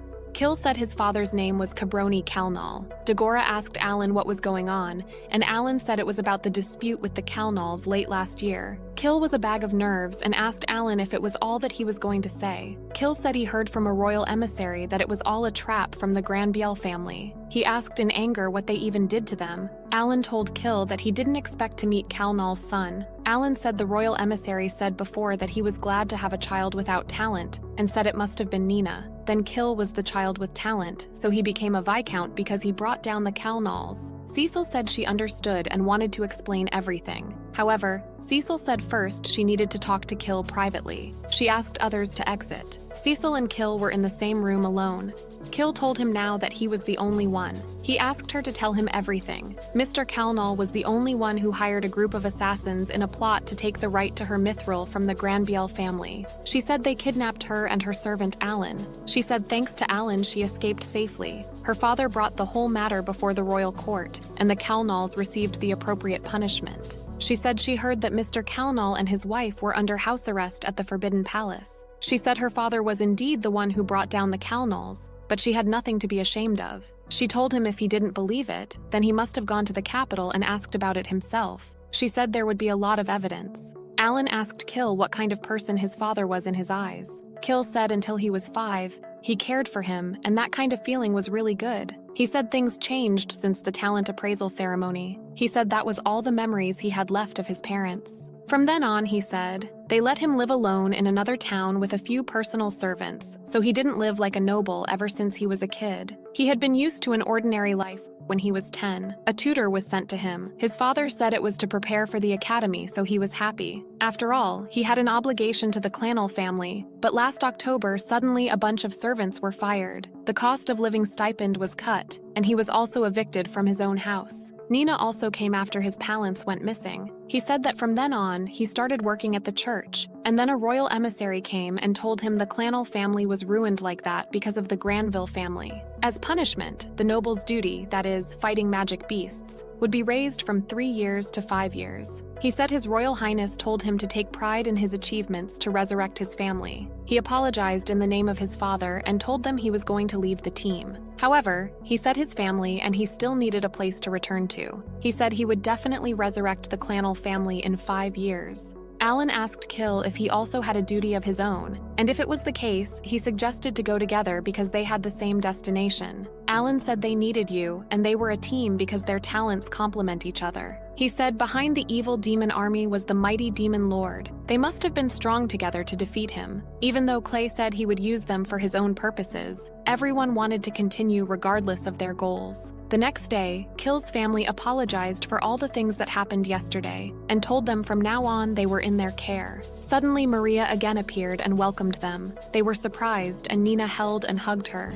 Karina said it was from Alan's talent. Alan told them that living together had become more exciting. Alan did not doubt Kill's wish to return to being a noble, but he wasn't sure about the words from that royal emissary. He thought he had to do some research to find out what Kalnal would do about Kill's future actions. Nina came to her brother Kill and asked him if he was going on an adventure that day. Kill told Nina not to worry because her teammates were strong. Alan said today they would enter the B-level dungeon. In the next scene, they were at the B-level dungeon. Dagora said it felt like a C-level dungeon, but Alan said the time it took to clear was twice that. That dungeon had 12 floors, and Alan hoped they could finish it within a month.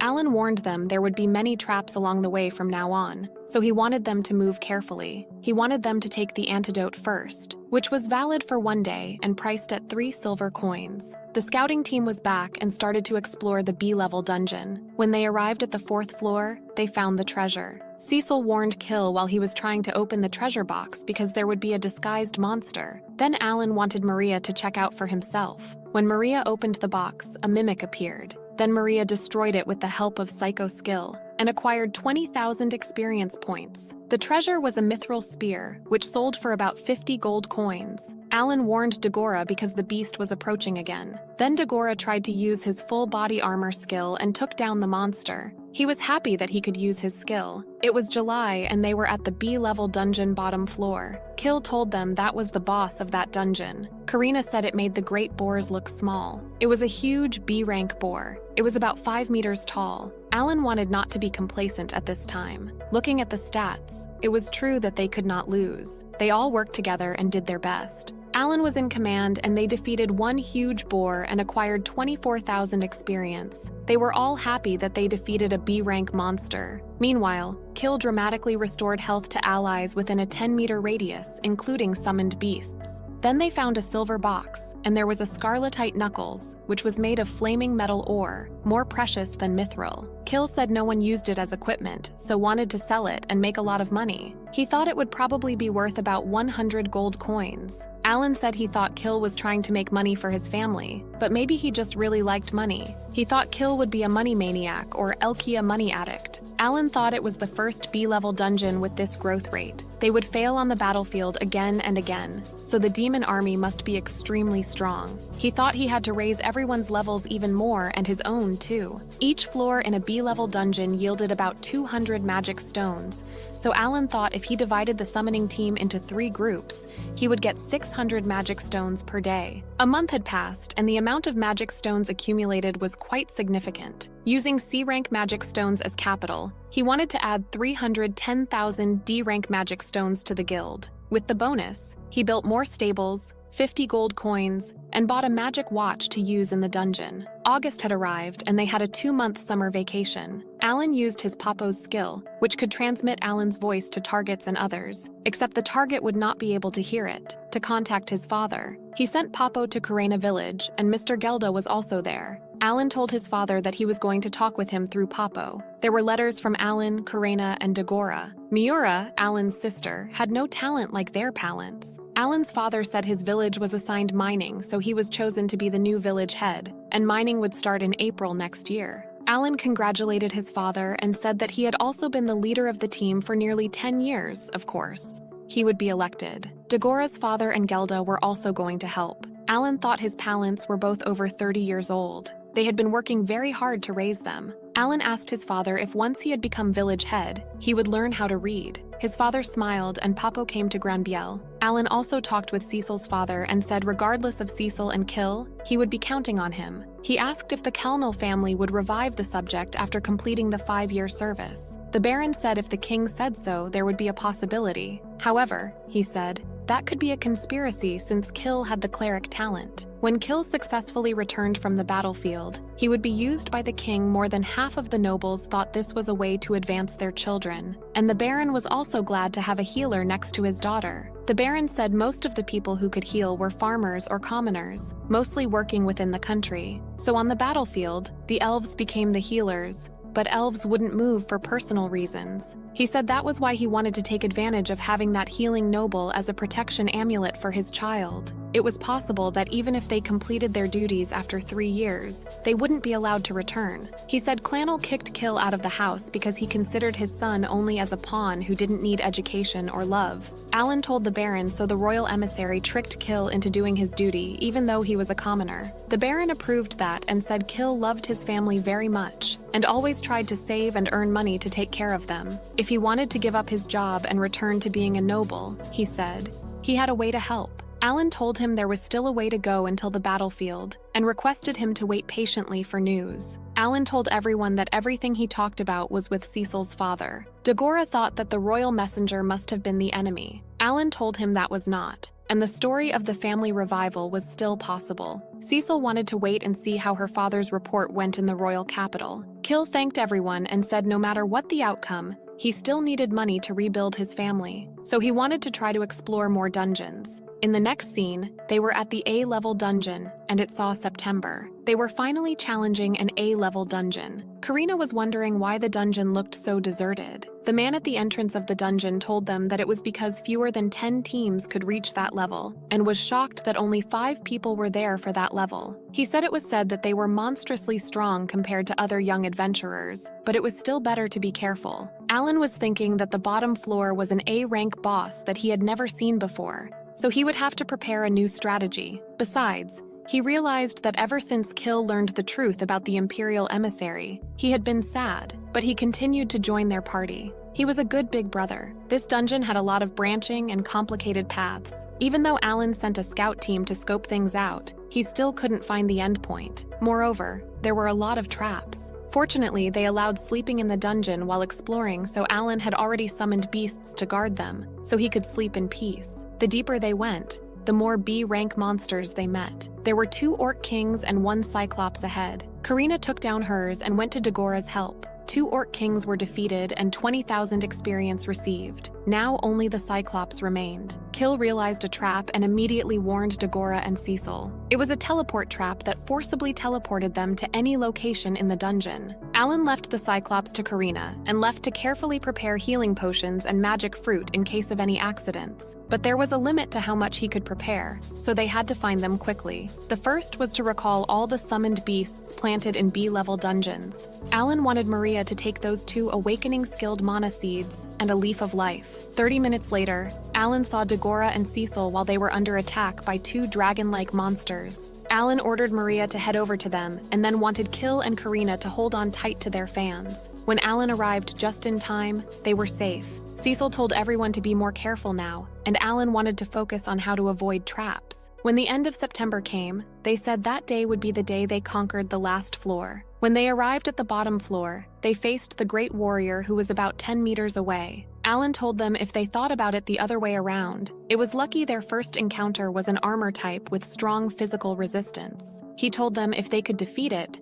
then it would prove that other A-rank monsters wouldn't be a problem. Furthermore, if they succeed that time, their level would also increase significantly. Alan was thinking that they were getting farther and farther ahead of him, so he thought maybe he should have changed his cards to use a new formation. There were 3 options. The first one was Shark Oil, which increased the critical damage rate and was effective for 24 hours. The second one was the Substitute, which took the target's direct damage within a 50-meter radius range. The last one was the Flicker, which cancelled physical or magic attacks to a certain extent. Its effect lasted for 1 hour, and cooldown time was 1 day. Alan first summoned Team Cabello and then activated the maximum firepower. He defeated 10 Orc Kings and received 200,000 experience. He said now that was what a spell should have looked like. The boss was still there, and it was his time to be defeated. They all went together to kill him. Karina was stuck under the fist of the Great Warrior, but she said she was fine. After attacking him one by one and tiring and exploding some parts of him,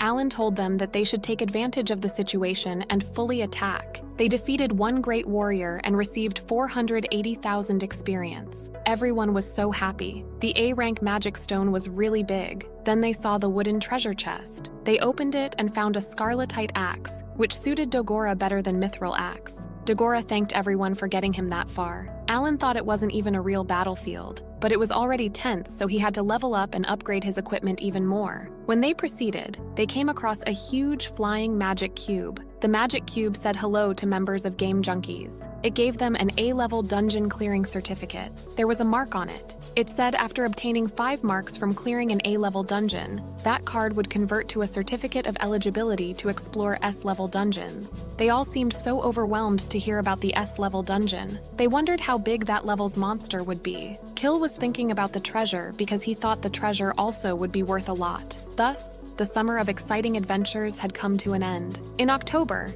Alan turned 13 years old and went back to school after summer vacation. His other classmates were thanking him for giving them advice. They were shocked to hear that Alan's team cleared the A-rank dungeon, but it was expected from the swordmaster, Karina. Cecil asked what he was going to do after class, and he said that he was going to go around and find a way to practice more sword skills. Karina wanted to join him, but he refused as he couldn't stack cards to increase his combat power, because he was letting the summoners hunt in the A-rank dungeon. Their teacher came and grabbed Karina, saying that she would practice with him. One of their classmates, Leifo, came and wanted Alan to practice with him. While practicing with him, Alan recalled the previous practices he made with Mihai. 3 hours later, Karina and the teacher were still practicing. He expressed his thoughts about them being able to clear the A-rank dungeon, so Karina thanked him. This made him remember the time Alan said about Karina. He then remembered that the principal called for Alan and Karina to meet him. Karina looked suspiciously at Alan, but he was sure they didn't do anything. He only met with the principal during the entrance exam, so he was curious. The teacher asked what happened after they got the A-rank dungeon completion certificate. Alan said that before they graduated,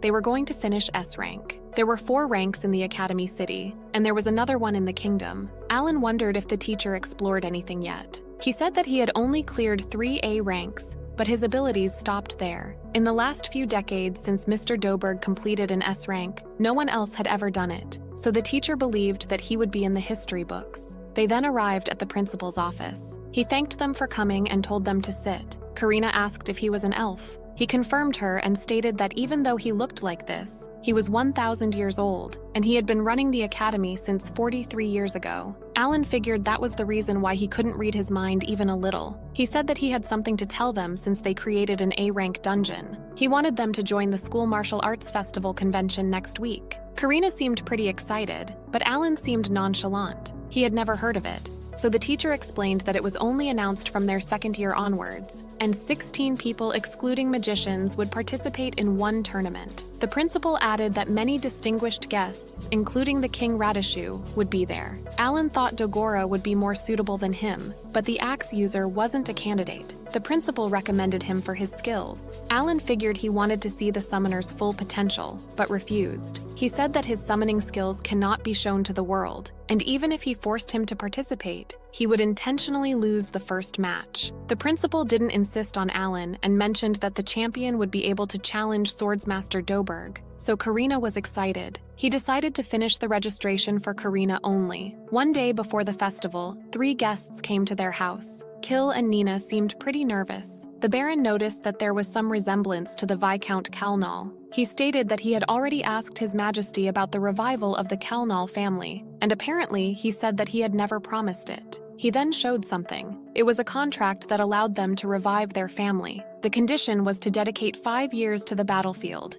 and if they make significant achievements, the time limit will be shortened. The Baron then swore on the honor of the Granbeels and the Hamiltons. Leifo approached and introduced himself. He was going to testify on behalf of his father, Earl Hamilton, who was the Lord Patron to both Granbeels and Kalnals. A Lord Patron was someone who took care of subjects that were lower-class nobles. Leifo mentioned that while Kill was on duty, the rest of the Kalnal family would be taken care of by the Hamiltons, which made them pretty happy. But Kill couldn't understand why the Baron was doing so much for him. The Baron stated that if he was a noble, he had to take responsibility for his actions, and what needed to be done must be done. He had one more thing to say. He stated that the royal messenger who used to hang out with Kalnal, and the one who met him, never revealed whose orders they received, but they served the same royal personage. That was Crown Prince Inbel von Radishu. The current king's grandson is expected to be his successor. Since he didn't have enough evidence, the king couldn't do anything. This means that the guy who tricked Kill and kidnapped Cecil is still out there. The Baron added that His Majesty was already old and would probably only reign for about 5 more years before ceding the throne, and it was hard to predict what the new king would do with this contract. Kill said that thanks to everyone,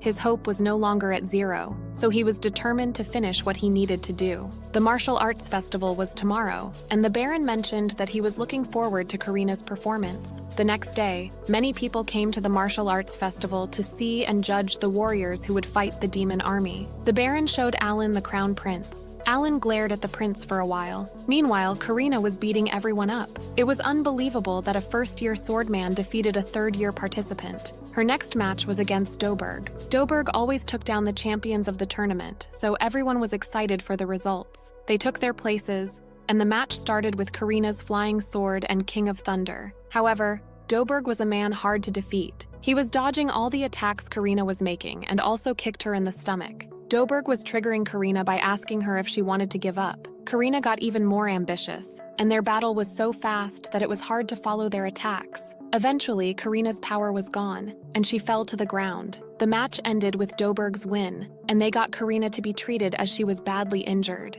Alan personally went and healed her. Karina was crying her eyes out as she lost against Doberg, even though she did her best. Alan comforted her by saying that she shouldn't be disappointed because she had proven herself a lot stronger, and the next year she would be able to defeat him easily. The Baron came and applauded Karina. He stated that it had been 10 years since he had seen two swordsmen compete. Suddenly, the prince came and wanted to talk to the Viscount. The Baron agreed to speak to the crown prince. The prince thought the royal family should reward the lord of a land that produced champions. One of his soldiers told his servant to wait outside as they were already there for protection. The crown told the Baron to sit, but Alan interrupted and offered him a seat. It was a successful entry. Cecil and the others could rely on the knight's captain, but Alan wondered what this prince was up to. The prince mentioned how well the Granbiel territory was developing, and it produced a swordmaster and had a mithril being mined again. Moreover, they even destroyed the Kalnals, and this event was called the Granbiel Incident by the world. He added that the Gamut Empire was asking for more elites to be sent to the battlefield. He told him to let his daughter, the Swordmaster, and the Kalnal boy go this time, and added that there was also the alternative of joining the clergy. The Baron was shocked. Before the Baron could say anything and mess up,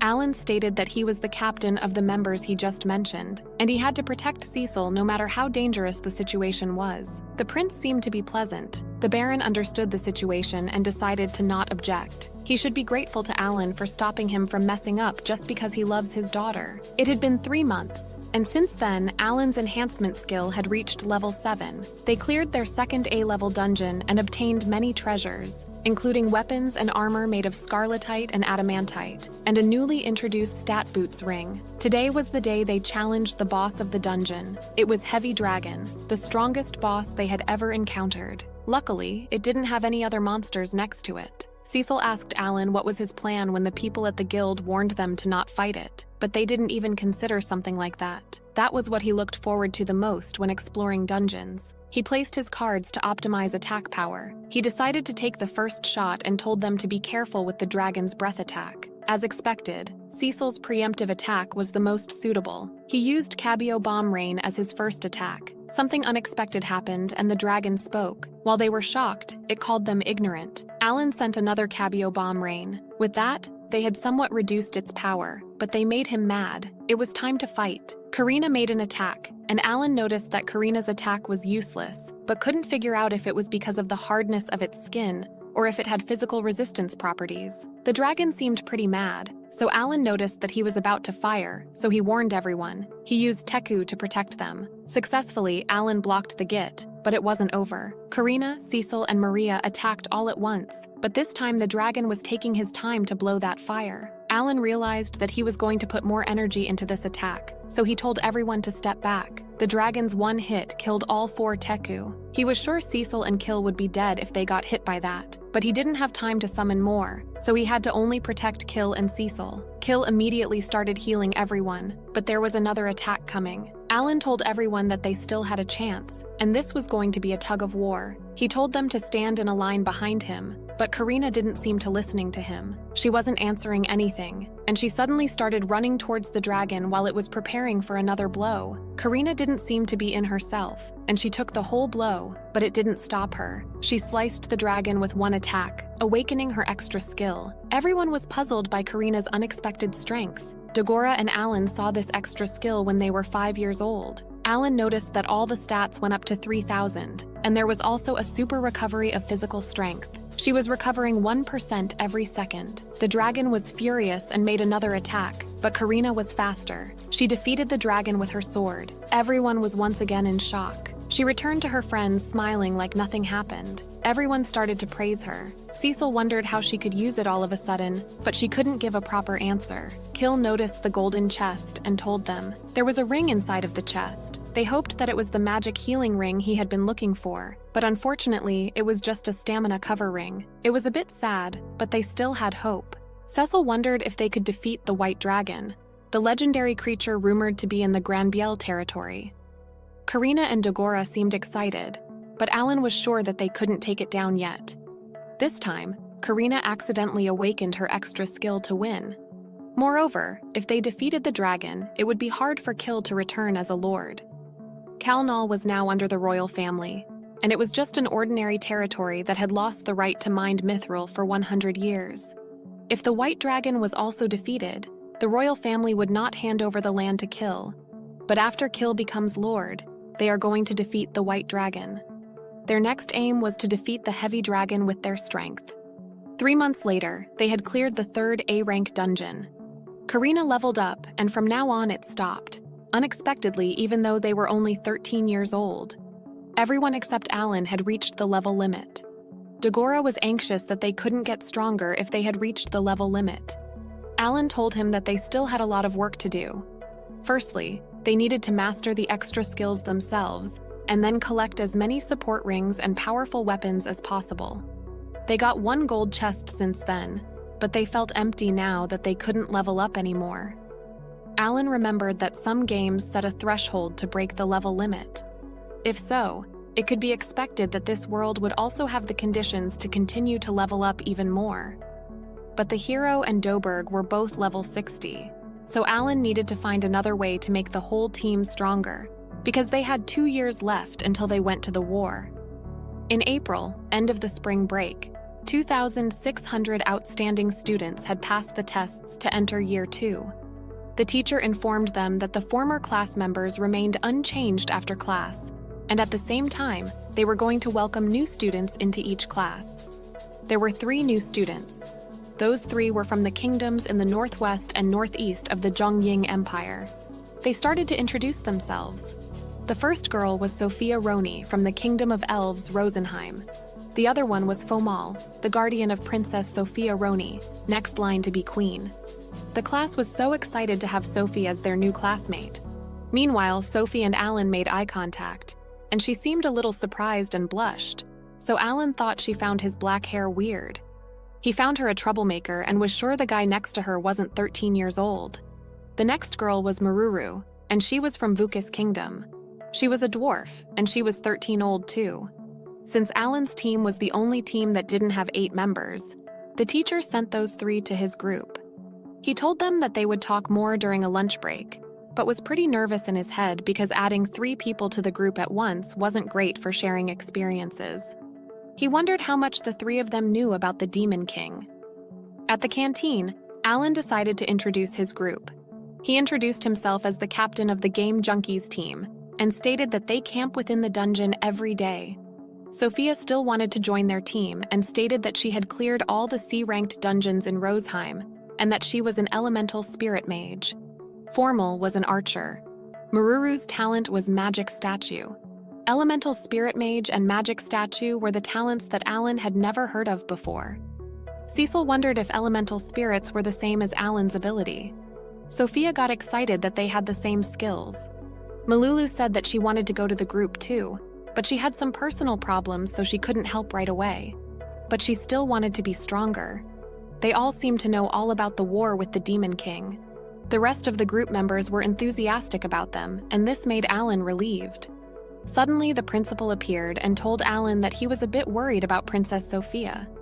The principal was a high elf of the royal family, but Princess Sophia's position was much more than that. Not only was Formal tasked to protect her, but now Alan was too.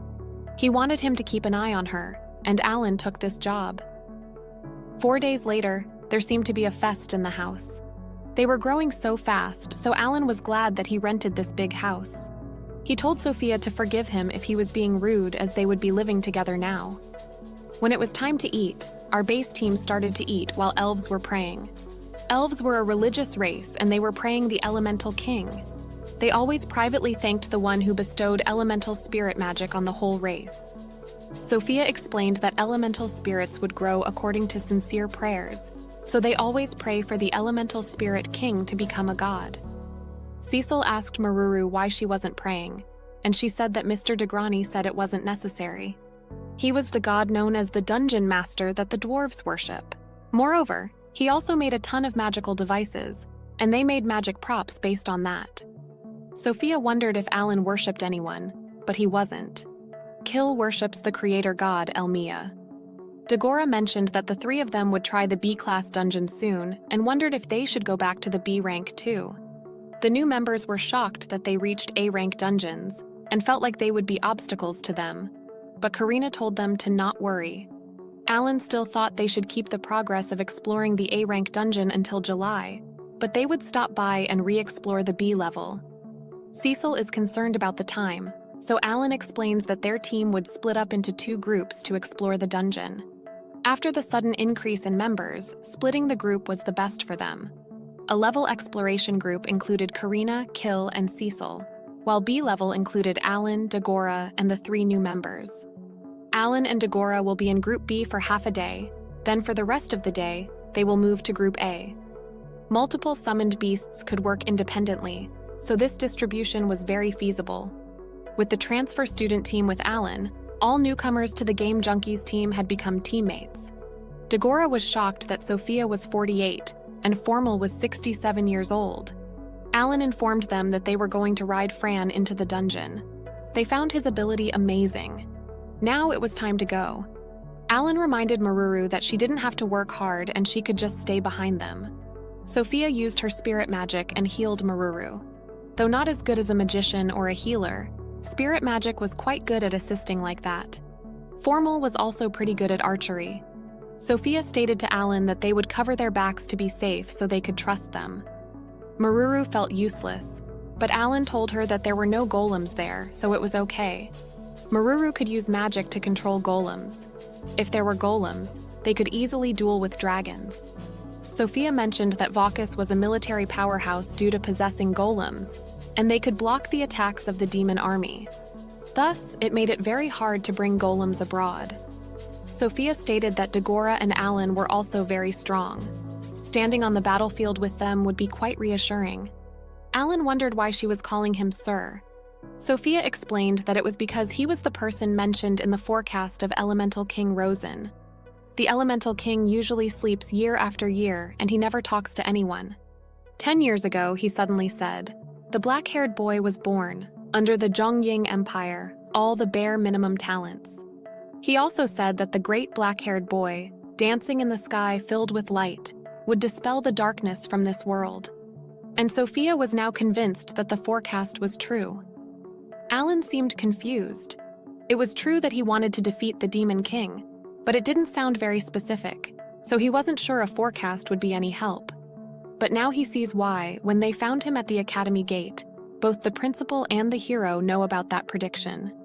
He wondered if that was the reason why they allowed him to act freely.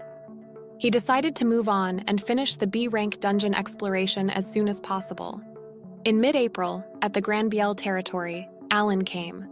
Maria also came and introduced herself as Alan's summoned beast, and informed them that from now on they were going to help them as head of the mining village there. Alan's siblings seemed pretty interested in the summoned beasts, while his father wondered what was the baggage. He said that it was weapons and tools that his friends and he bought it. Karina's father was amazed by the weapons they sent, while his father was concerned about Alan's financial situation. Alan explained that they earned 2,000 gold coins every month from the dungeons, and they had about 20,000 as capital. Alan then told Maria to help them, and if they caught board, they could eat it freely. At the end of July, they were once again at the dungeon, and Sophia used her extra skills, Great Spirit Manifestation, and defeated the monster. They were pretty impressed by her. She had gotten a lot stronger, and the summon didn't fail. Dagora found her once-a-day skill pretty strong, and Formal had it too. Those who can't use their extra skills seemed pretty jealous. Tomorrow was the beginning of summer vacation, and the principal called Alan and Karina over. The principal told them that someone wanted to see them today. Hermios came and asked Alan and Karina to join the Academy's martial arts conference this October. Karina accepted it while Alan refused. The principal wanted to know the reason why he didn't accept it, so he explained that there was no need to know his ability. The principal stated that although the content of the prophecy was vague, there was a high possibility that he was the one who could defeat the Demon King, and all of them wanted to know more about summoner abilities. Alan noticed that the way he spoke had changed, and he no longer seemed to be hiding things about the Demon King. If the principal was straightforward, then he needed to return the favor as well. He said that if he revealed his identity to the demon army, then they could plan to get rid of him. He was still maturing, and the participation in the conference was pointless. The principal let his breath out. Hermios then dropped his rare magic healing ring accidentally to show Alan. He stated that it was a gift from the Elemental King to thank him for saving elves from danger.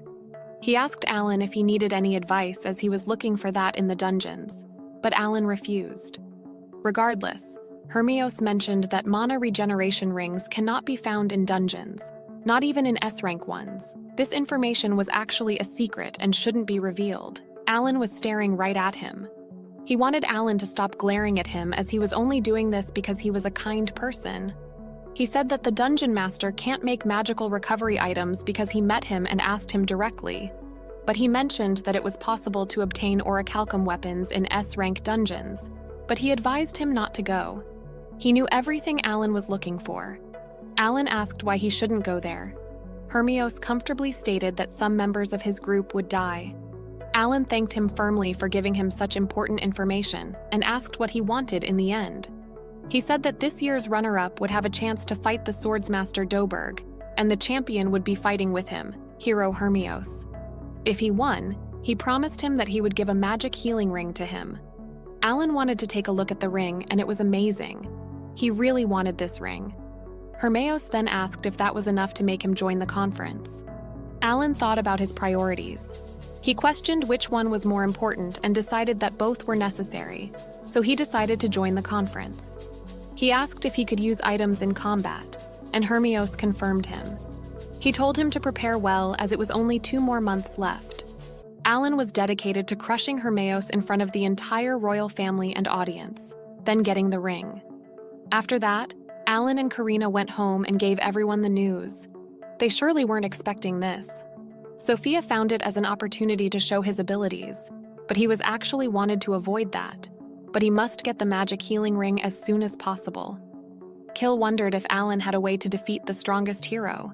With Alan's current ability, it was obviously impossible, so he was going to practice alone for the next month. To become stronger within 2 months, he'd need new summoned beasts, and would need to use many skills and accumulate as much experience as possible. Cecil stated that for summoners, using skills required a lot of magic stones, but the amount of magic stones obtained from guilds and cities and dungeons was not enough, so he planned to go to other big cities and buy more magic stones and also buy good items. He told everyone to focus on clearing the 5th level dungeon. He would still leave a group of summoned beasts to support them so they don't need to worry. They need to meet the conditions to enter the S-level dungeon. This will be Sophia's first A-level dungeon. Karina asked if Alan was going to give up on exploring the dungeons, and he said that if he had time, he would follow them. He told Karina to pay attention and master the extra skills for the upcoming Congress. Karina seemed pretty dedicated to become strong enough to defeat the hero. Dagora realized that before fighting the hero, she had to defeat Alan. They then said goodbye and promised to see each other after the summer break. 2 months later, Alan kept going to big and small guilds in this country to buy magic stones. In some places, the price of magic stones transactions increased significantly, but he had to accept it. 2 8,000 gold coins he earned from the dungeon were quite abundant. Finally, he got 1 million D and E-level magic stones. Clavel magic stones were quite expensive, so he only bought 100,000 of them. And with that, the summer vacation was over. His summoning skill reached level 2, and with his new powers, he was also able to summon some B-level beasts. When the summer vacation was over, he turned 14 years old. His teammates seemed like they missed him. Alan and his teammates were growing, and Sophia was once again amazed by him. In the second year, there were new subjects, and that was the Demon King's history. It was the history which was not told to the people of the kingdom. The existence of the Demon King, the hero, and the fierce battle with the demon army in the northern part of the central continent. His class had 3 nobles and the holy sword, Kurena. Those 4 would definitely go to the battlefield to fulfill their noble duty. There was a meeting to decide if they would go to the battlefield with their group. Some people wanted to stay in the country as adventurers or soldiers, and didn't want to go to the battlefield, and the ones wanted to increase their achievements by fighting for 3 years. Against foreign parties' domestic talent management policies, the academy itself also has its own program for those who didn't have to do noble duties and still wanted to join the battlefield. Mihai also went to the battlefield with such friends. After everything was revealed, the teacher also announced the academy's martial arts congress. Their class had Alan and Kurena who would join, and this year there was also participation of heroes. A few days later, everyone came to see who would win the congress: the Baron, elves, and even the Crown Prince. Alan won against a third-year student who was called the Sword King. It had been a while since Cecil saw him use that sword. He was indeed pretty strong, but he must have something very strong to use against the hero. Hermione also noticed that he was hiding his true talent as usual, but a status like that can't be hidden forever. Now it was time for the dramatic final, Kurena versus Alan. Both were members of the famous Young Adventurers Guild game Junkies, which had successfully cleared all 5 A-level dungeons. Kurena told Alan that she would not hold back this time. Alan felt nostalgic as it was 6 years from their last battle like this. The battle started with Kurena's flying sword. Alan managed to protect himself, but Kurena told him to summon the beast to protect him. However, Alan was still avoiding this option. Kurena still hasn't unleashed the extra skill, but was attacking him non-stop. The audience was sure she would win. In terms of smash power and durability when attacking, Kurena was better, but Alan's offense and speed were superior. Kurena's still laughing and playing while hitting Alan, and he was doing his best to defend. She told him to use the summoned beasts, and even if he summoned them, they would be taken down immediately. Kurena then used the executing strike, but Alan was too slow. She then used red flame breaking, and Alan was on fire. The other team members were worried. Kurena also seemed worried, but Alan was fine. Since she dropped her guard down, the winner of this congress was Summoner Alan. The team members were trying to figure out if he was unharmed, or if he had a summoned beast with a hidden protection skill. Alan told Kurena to not be sad because there was a match against Doberg, and she had to pay off last year's debt. According to the information obtained, he was also at level 60 and possessed the adamantite sword. Kurena's direct attacks would be read by him, so the extra skill that she didn't use just now would be the whole card this time. Kurena seemed upset that she would stop at level 60, just like Doberg. Alan suddenly headbutted Kurena and told her that he would find a way to solve the level problem, and told her to focus on the wall in front of her. They looked at Hermione and Doberg with pretty stubborn glances, and the senior's responsibility was to teach those stubborn juniors, as Hermione said.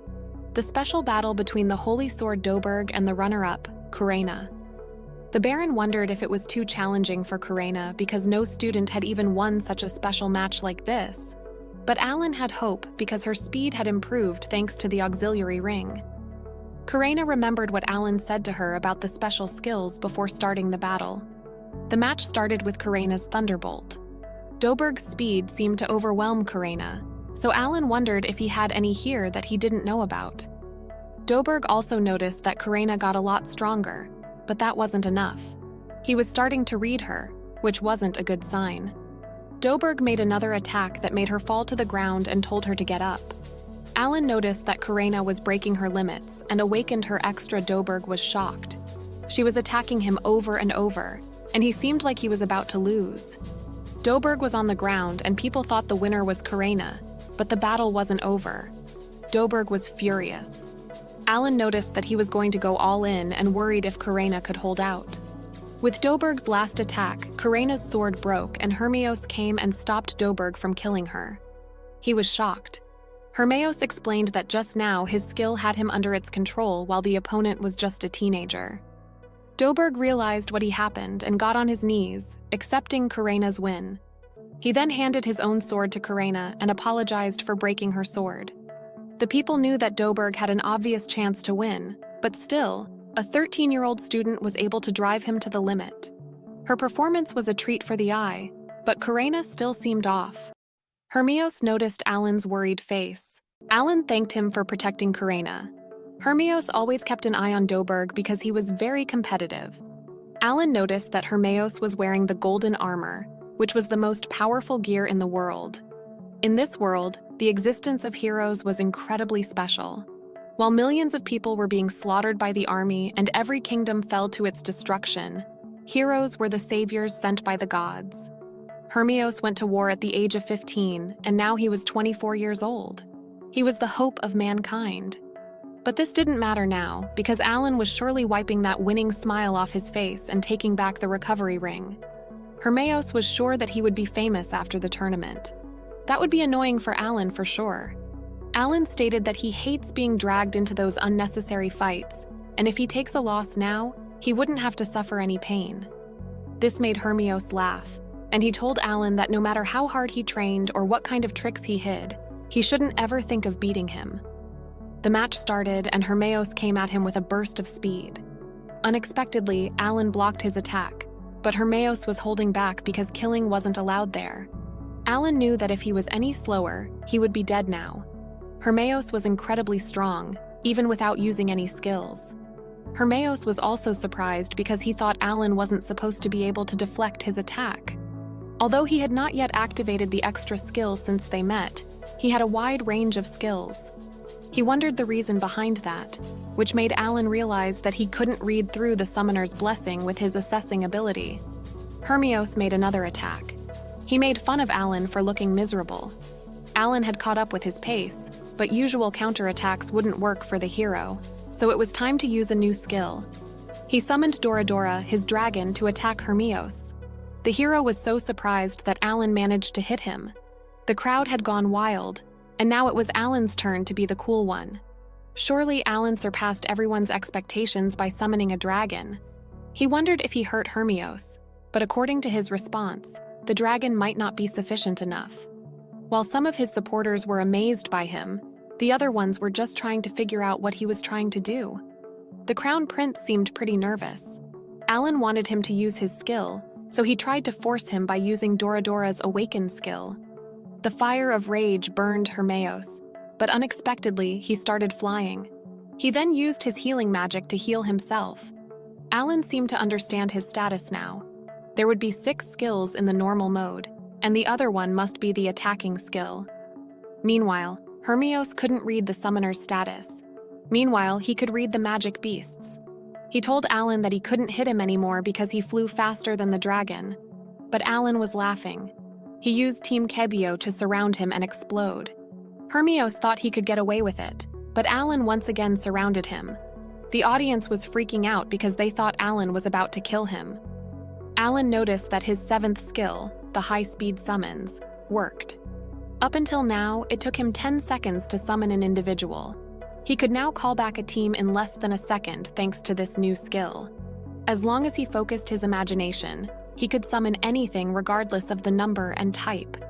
All 70 cards of summoned beasts in the holder could now receive his call instantly. It still depended on the number of magic stones and power, but the fact that they can be summoned before the opponent takes notice was an advantage. Hermeos realized that the situation wasn't good, so he attacked Alan from above, but he easily dodged him. Alan then summoned Korin, his 3-headed dog. Hermeos felt like he was fighting an army of beasts. He cut the dog, but it didn't bleed. Hermeos managed to hurt Alan even with the constant attack of the beasts. While they were healing themselves, Hermeos decided to not hold back and warned Alan that he should surrender if he didn't want to die. But this was what he had been waiting for, the hero's attacking skill. Hermeos used his Red Sparrow skill while the beasts were running towards him. He managed to cut the beasts and was about to hit Alan. The moment before he was about to get sliced by Hermeos, Alan summoned Mira and defended himself. Its shield was so hard that even Hermios couldn't cut. Now it was time to counterattack. Mira attacked Hermios so hard that he was lying there motionless. Alan figured that only an attack from the hero could bring down the hero. In terms of status, that was pretty much a bet. He wondered if he had succeeded in defeating him. Hermios opened his eyes, and it seemed like he realized what Alan was planning all along.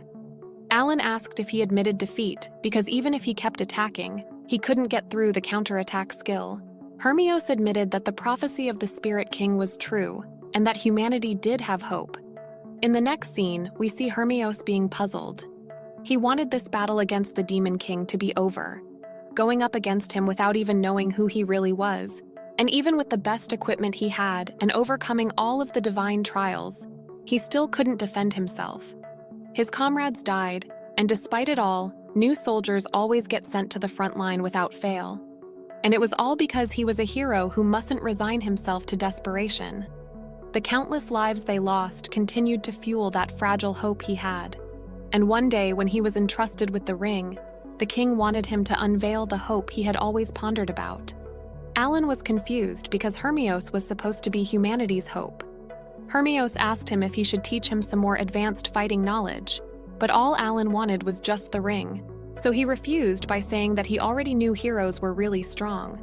He didn't want to waste a bunch of magic stones, but Hermios wanted one last strike. Hermios activated his extra skill, making everyone shocked. Alan realized that he was just as competitive as Doberg, and he must find a way to deflect his extra skill. He summoned Teku, but wasn't sure if its awakening skill could hold out for long enough. Without hesitation, Hermios used his holy sword to attack Alan. He tried to defend himself, but both his arms were gone because of how powerful this attack was. But he was still alive and was furious. Even if all of his bones break, he wanted to have that ring. He used Momoko's awakening skill, Heaven's Blessing, and regrew his arms. He then grabbed another sword and started to walk toward Hermios. Hermios asked him to give up, as the gap in ability was already apparent, but Alan wasn't going to do that. Since he just cut off his arm, they need to fight to the death. Besides, the stronger the opponents get, the more they should stand out ground because the enemy is so strong that the rewards become so much greater. Hermios told him to just succumb to desperation before achieving all that. But Alan was confused. He realized that a hero also feels the same way as Karina does. Even if they were prodigies only born every 100 years, the pressure of shouldering the world's hope was still too much. This world was too extreme for those in normal mode, but even so, he knew that they couldn't let go. While hope is lost, all he needs to do is stand up and push through. He already decided that when he first set foot in this world. He firmly told Hermios that if they were once again faced with hopelessness, then they just had to try and overcome it. This made him laugh, and he asked who he was. Alan started to think about it. Demon King called himself the demonic king of the end. So in this case, he was Alan's summoner of the beginning. Hermios seemed impressed and surprised while Alan only came up with this at that moment. Hermios approached him and gave the ring just like that. Alan was shocked.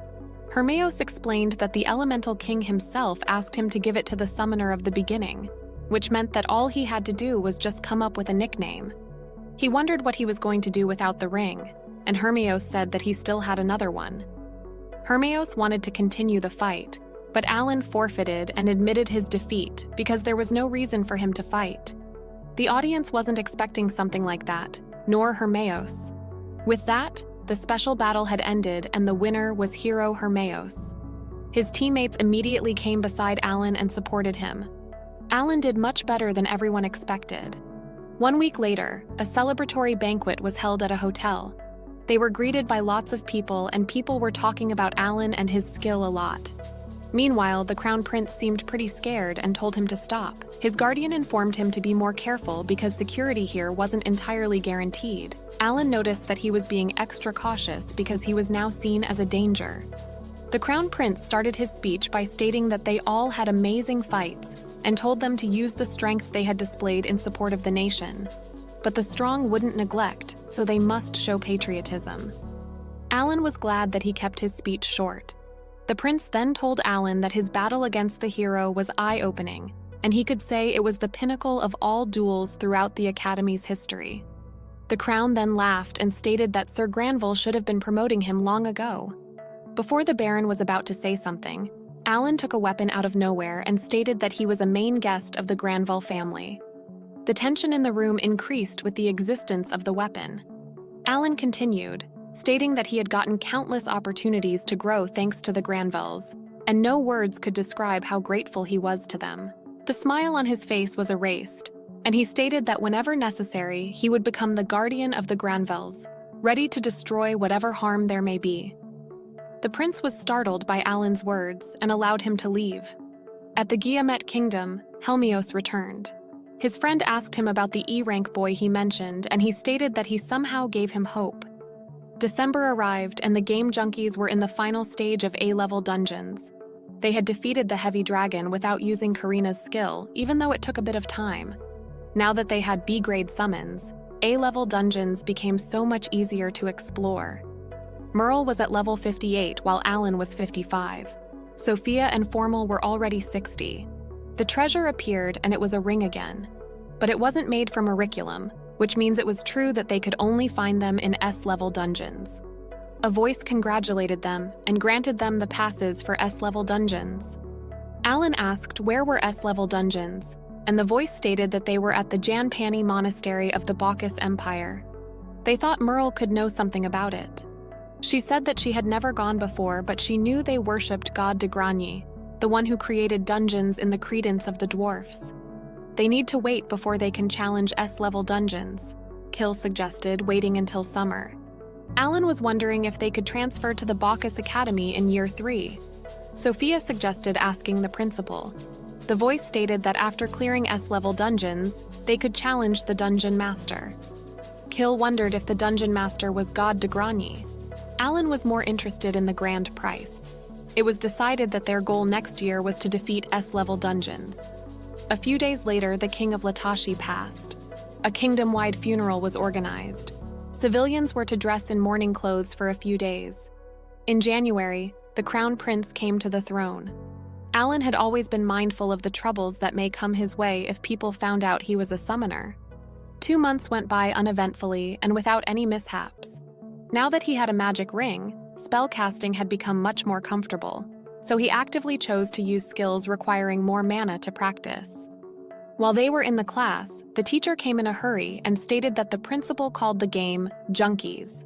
When they went to the principal's office, he told them to listen carefully to what he had to say. Apparently, almost all of them had received a decree to enter battle from the new king of Latashi, even though they were still in their second year. As for Princess Sophia, Former, and Merle, they had received return orders from their homelands. Both Rosenheim and Bacchus had sent their official dispatches. According to the letter of decree, they had been summoned to Rosenheim.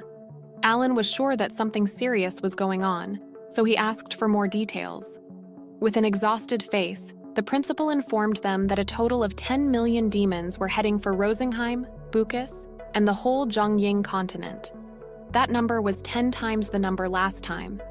The principal mentioned that in the past, demons would only gather in places with the weakest force, which was the Zhongying continent. Rosenheim received the blessings of the elemental king, and Bacchus had an army of golems under its command, but that had not been the case ever since the hero appeared.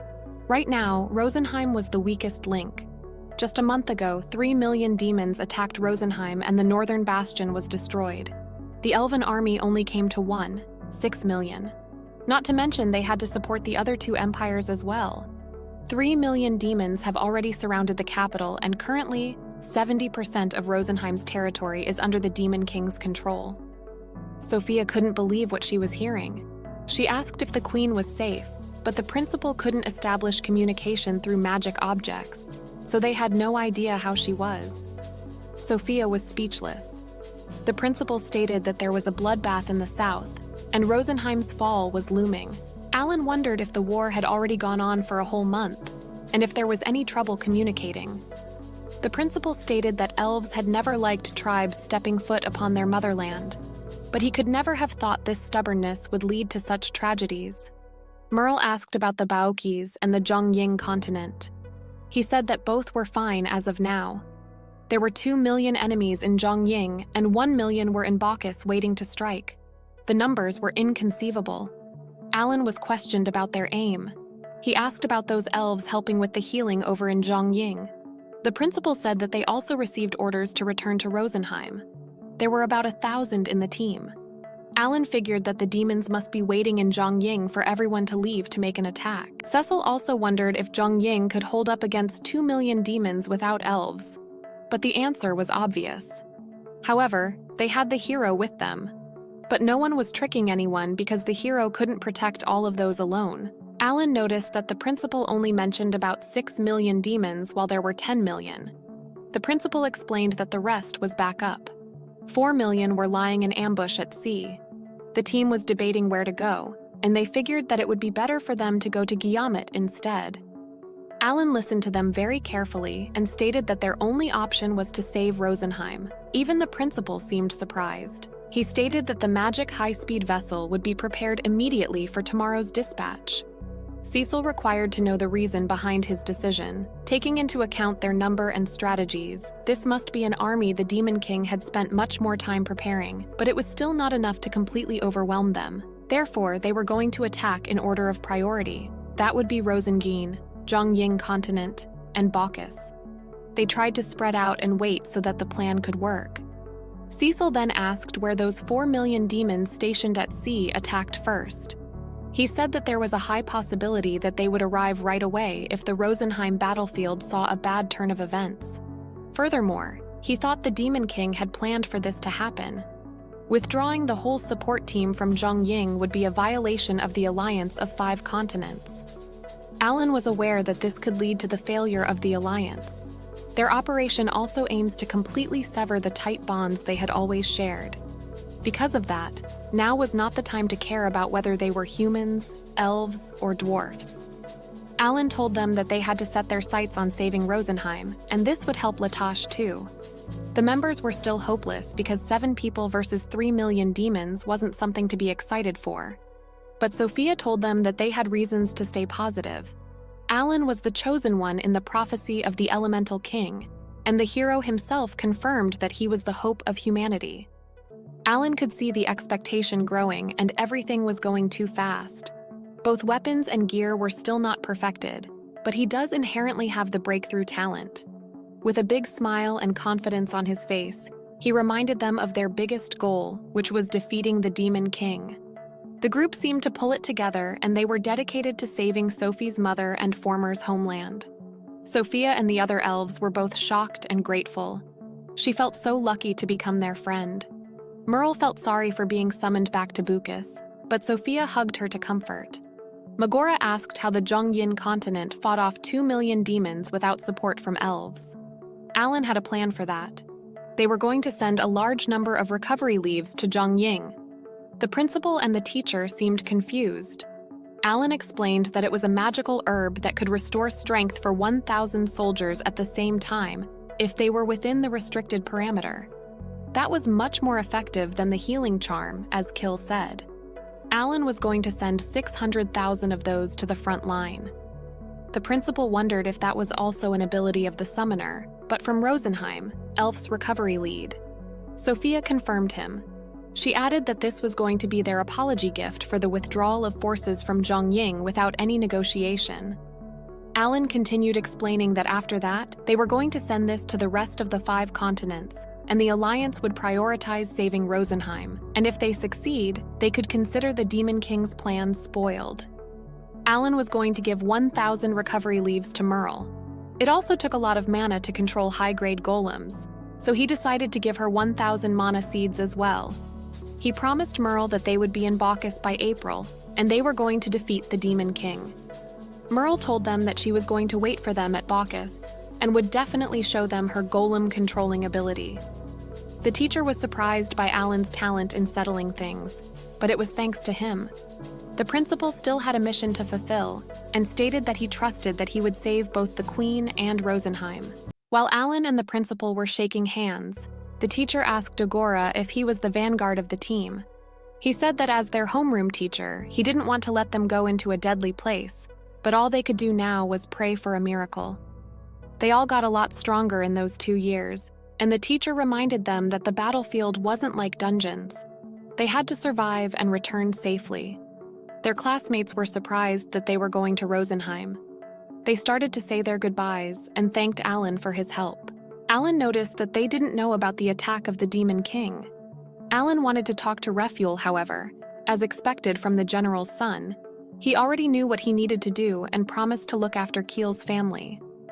While they were walking outside the academy, Sissel realized that they were leaving for Bacchus in April, so this was their goodbye to the academy where they had spent the last 2 years.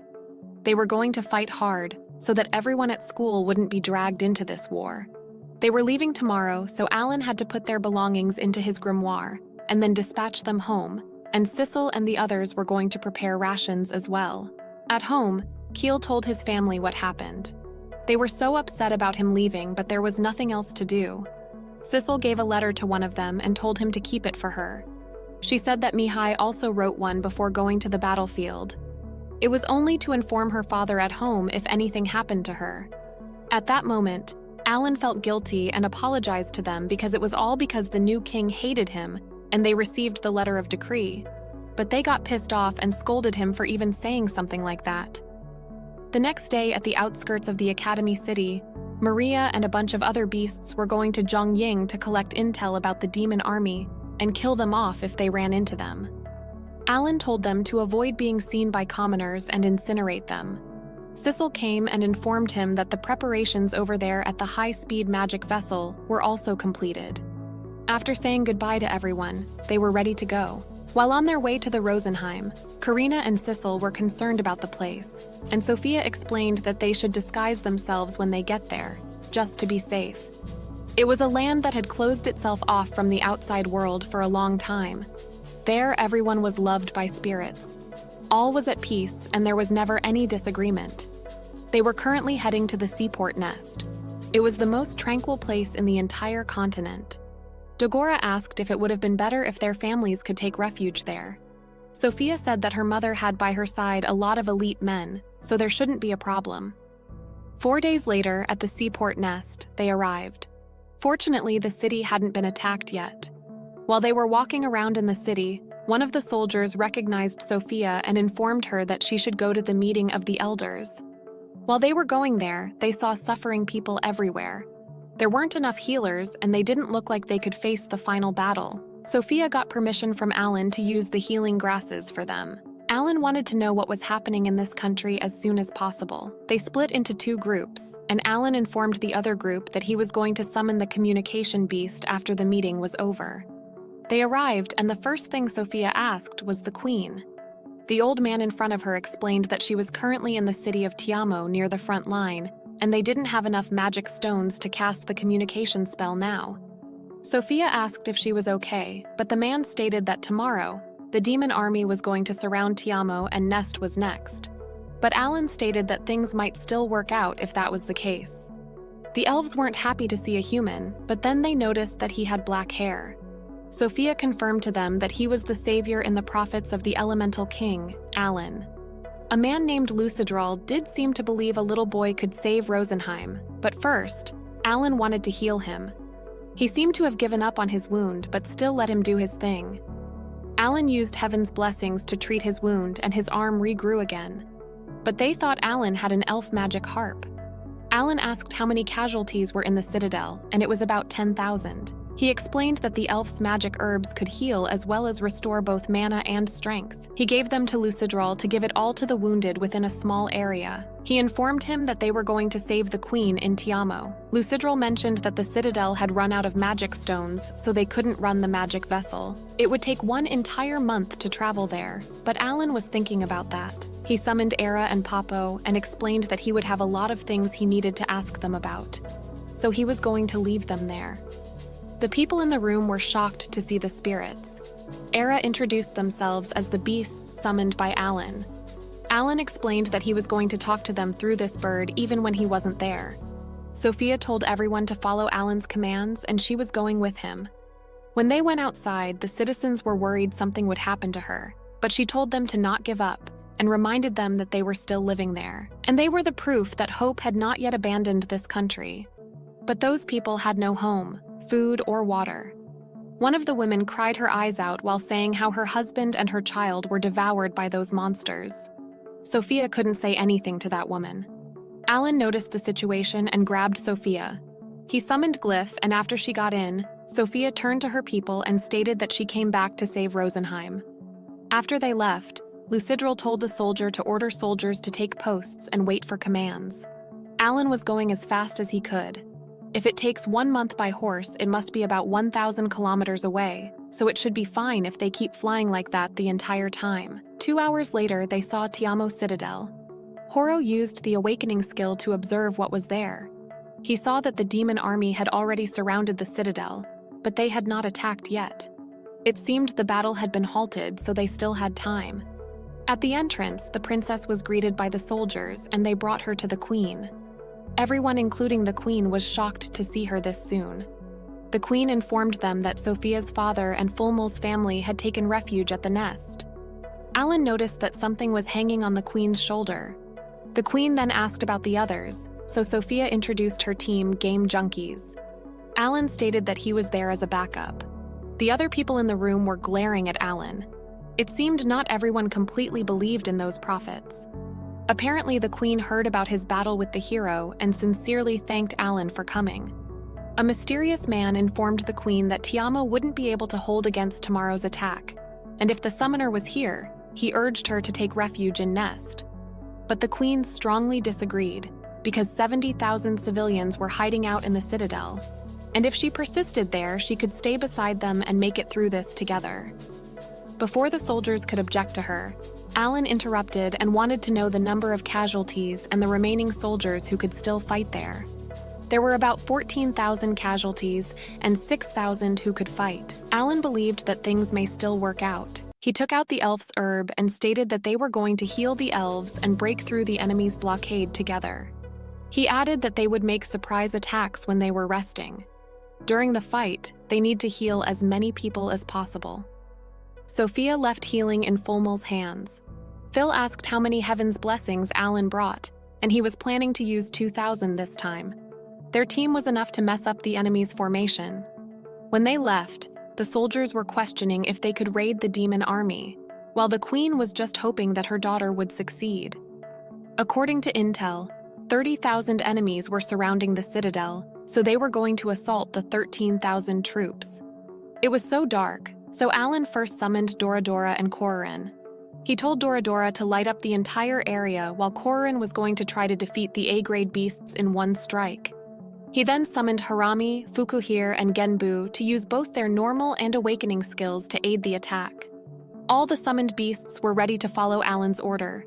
His other teammates were also preparing themselves to fight, and now their first battle against the demons started. Alan told others that Cecil and him would come in from above, and the others would ambush them while they were initiating the attack. He said it had been a while since he last fought an entire horde of monsters outside of a dungeon. It had been 1 month since 3 million demons advanced on Rosenheim. The number of elves sacrificed also came to about 3 million. Alan thought those monsters also needed to eat and rest, meaning they had devoured all those elves that lost in the fight. He wanted to make them regret all that they had done. While Cecil and Alan were still flying through the air, Cecil cast a small meteor spell and it worked. They defeated 1 gargoyle, 1 orc king, and 1 wyvern and gained 76,000 experience with just 1 shot. Now it was the others' turn. They started to attack, and Alan was thinking so that was what a sorcerer was capable of doing. The dungeons were always cramped before, so they didn't have the chance to witness such overwhelming power. Some beasts could heal, so Alan with Cecil decided to kill them first. Alan thought the last attack, along with the dragon's onslaught, had thrown the enemy into disarray, so he had to make use of nighttime to reduce their number as much as possible. About 3 million enemies were already heading that way, so they all needed to hurry and meet up. Cecil wondered if the ambush succeeded, but it wasn't yet. It seemed the healing for the elves was still underway. Alan said they would redirect and make a surprise attack from the south as everyone could continue. Then they defeated more than 40,000 enemies in just 1 night. The queen appreciated them and said they had also established the elven army thanks to the restoration that left them gifted. Alan told the queen that those demons were currently in quite a frenzy, so they wouldn't be attacking for some time. The queen said they had worked hard, so wanted them to rest and make themselves comfortable. They thanked the queen and she left. After the fall of the capital, the elven army split into 4 to hold ground at 4 different cities to hide the queen's whereabouts. 120,000 demons also divided their forces, so defensive efforts had been made in all 4 cities at the same time. This was the elves' last struggle in the face of 3 million demons. Alan was so sleepy, yet was thinking of the fact that every city got an equal share of 500 restoration leaves each. Summoned beasts were also distributed accordingly. Now they could take control of the situation. Besides the cities, 30,000 soldiers had also made a complete recovery. Alan thought he had to use up all of his heaven's blessings and an additional 2,500 B-grade magic stones. There were still 26,000 enemies surrounding the citadel, excluding the amount that the elves defeated. There would still be at least 2.8 million demons all over Rosenheim.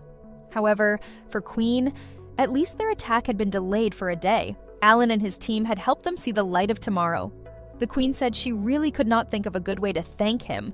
Alan said all he wanted to do was to go straight to sleep, but before that, he had 2 things to ask the queen. Firstly, Alan said he needed more magic stones, so asked her if he could take all the stones from the beasts they took down. The queen was okay with that, and told them they were the ones who defeated them. Secondly, Alan told the queen that he wanted to meet the elemental king. Sophia intervened and told Alan to excuse them. They still hadn't told him, but speaking directly with Sir Rosen was almost impossible. Suddenly, Sir Rosen appeared and asked Alan what he wanted to ask, and called him Summoner of the Beginning. Sir Rosen was a flying squirrel, which wasn't expected.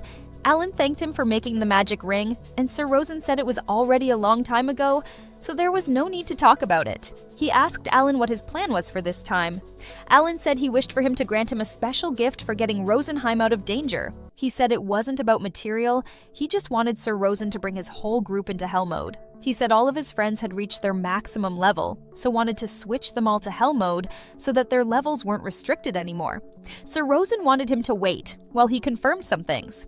Sir Rosen said he had just asked creation god Elmia and that it seemed not possible to switch modes. He said a half-god like him could not convince them even if he tried. He said a half-god was still quite insignificant in the world of gods. Then Alan asked him if he could let his friends have higher-ranked roles from swordsman to master, for instance. Sir Rosen said now he was changing the roles, but that was bothering god Elmia too much. Sir Rosen told Alan that it was all because he suddenly wanted to become the Demon King that they created such a higher-ranked summoner role. Originally, 6 stars was already the highest, but the god gave him 8 stars because he wanted to change his mind. Alan thought it turned out the god just arbitrarily made the 8-star summoner as an exception. Then he asked Sir Rosen to help them switch roles if it was possible because elves could do that. Sir Rosen also didn't accept that. He said the blessing of the Elemental King could grant people powers even from birth anyway. However, he thought Alan was asking too much of him. He said Alan had to pay a heavy price not only for the safety of the elves, but maybe even for his lifespan. Sir Rosen said instead of lifespan, they were willing to trade in all the experience points they had gotten until now. Sir Rosen couldn't believe what he heard, so asked Alan if he knew that losing all that would bring him back to level 1. He said if they could get better roles, then that was not a problem. They could still keep things like sword skill. Sir Rosen said, however, they were moving up only 1 rank, so he was not making them all 5 stars, and those who weren't there wouldn't get to switch. Alan was thinking and saying in his head, "Damn it, Mururu can't then?" Sir Rosen said he could read his thoughts, so Alan pardoned his rudeness. Sir Rosen said he already knew what he was thinking, so he gave her sister Mururu a 1-star talent. Alan thanked him and told him that his sister would be very happy. It was settled. Alan said he would also put his heart and soul into rescuing Rosenheim. Sir Rosen said he had to succeed. Then Alan said his sleep deprivation had reached its limit, so he went to rest. The next morning, the others were prepared to interrogate Alan as soon as he woke up. Cecil told Alan that it must have been nice being able to sleep so early yesterday, and Alan asked him what was that talk with the Elemental King all about. Alan told them right from the start that he had always pretended to be a mere farmhand child with strange abilities. However, now he said, he thought he shouldn't have hidden anymore. He said he was from another world and was chosen to become a summoner when arriving there. God Elmia helped reincarnate him into their world. Yesterday, he was talking with the Elemental King about some things from his past life. Sophia said God Elmia picked out the savior of this world. Kill said they were so lucky that Alan didn't choose to become the Demon King.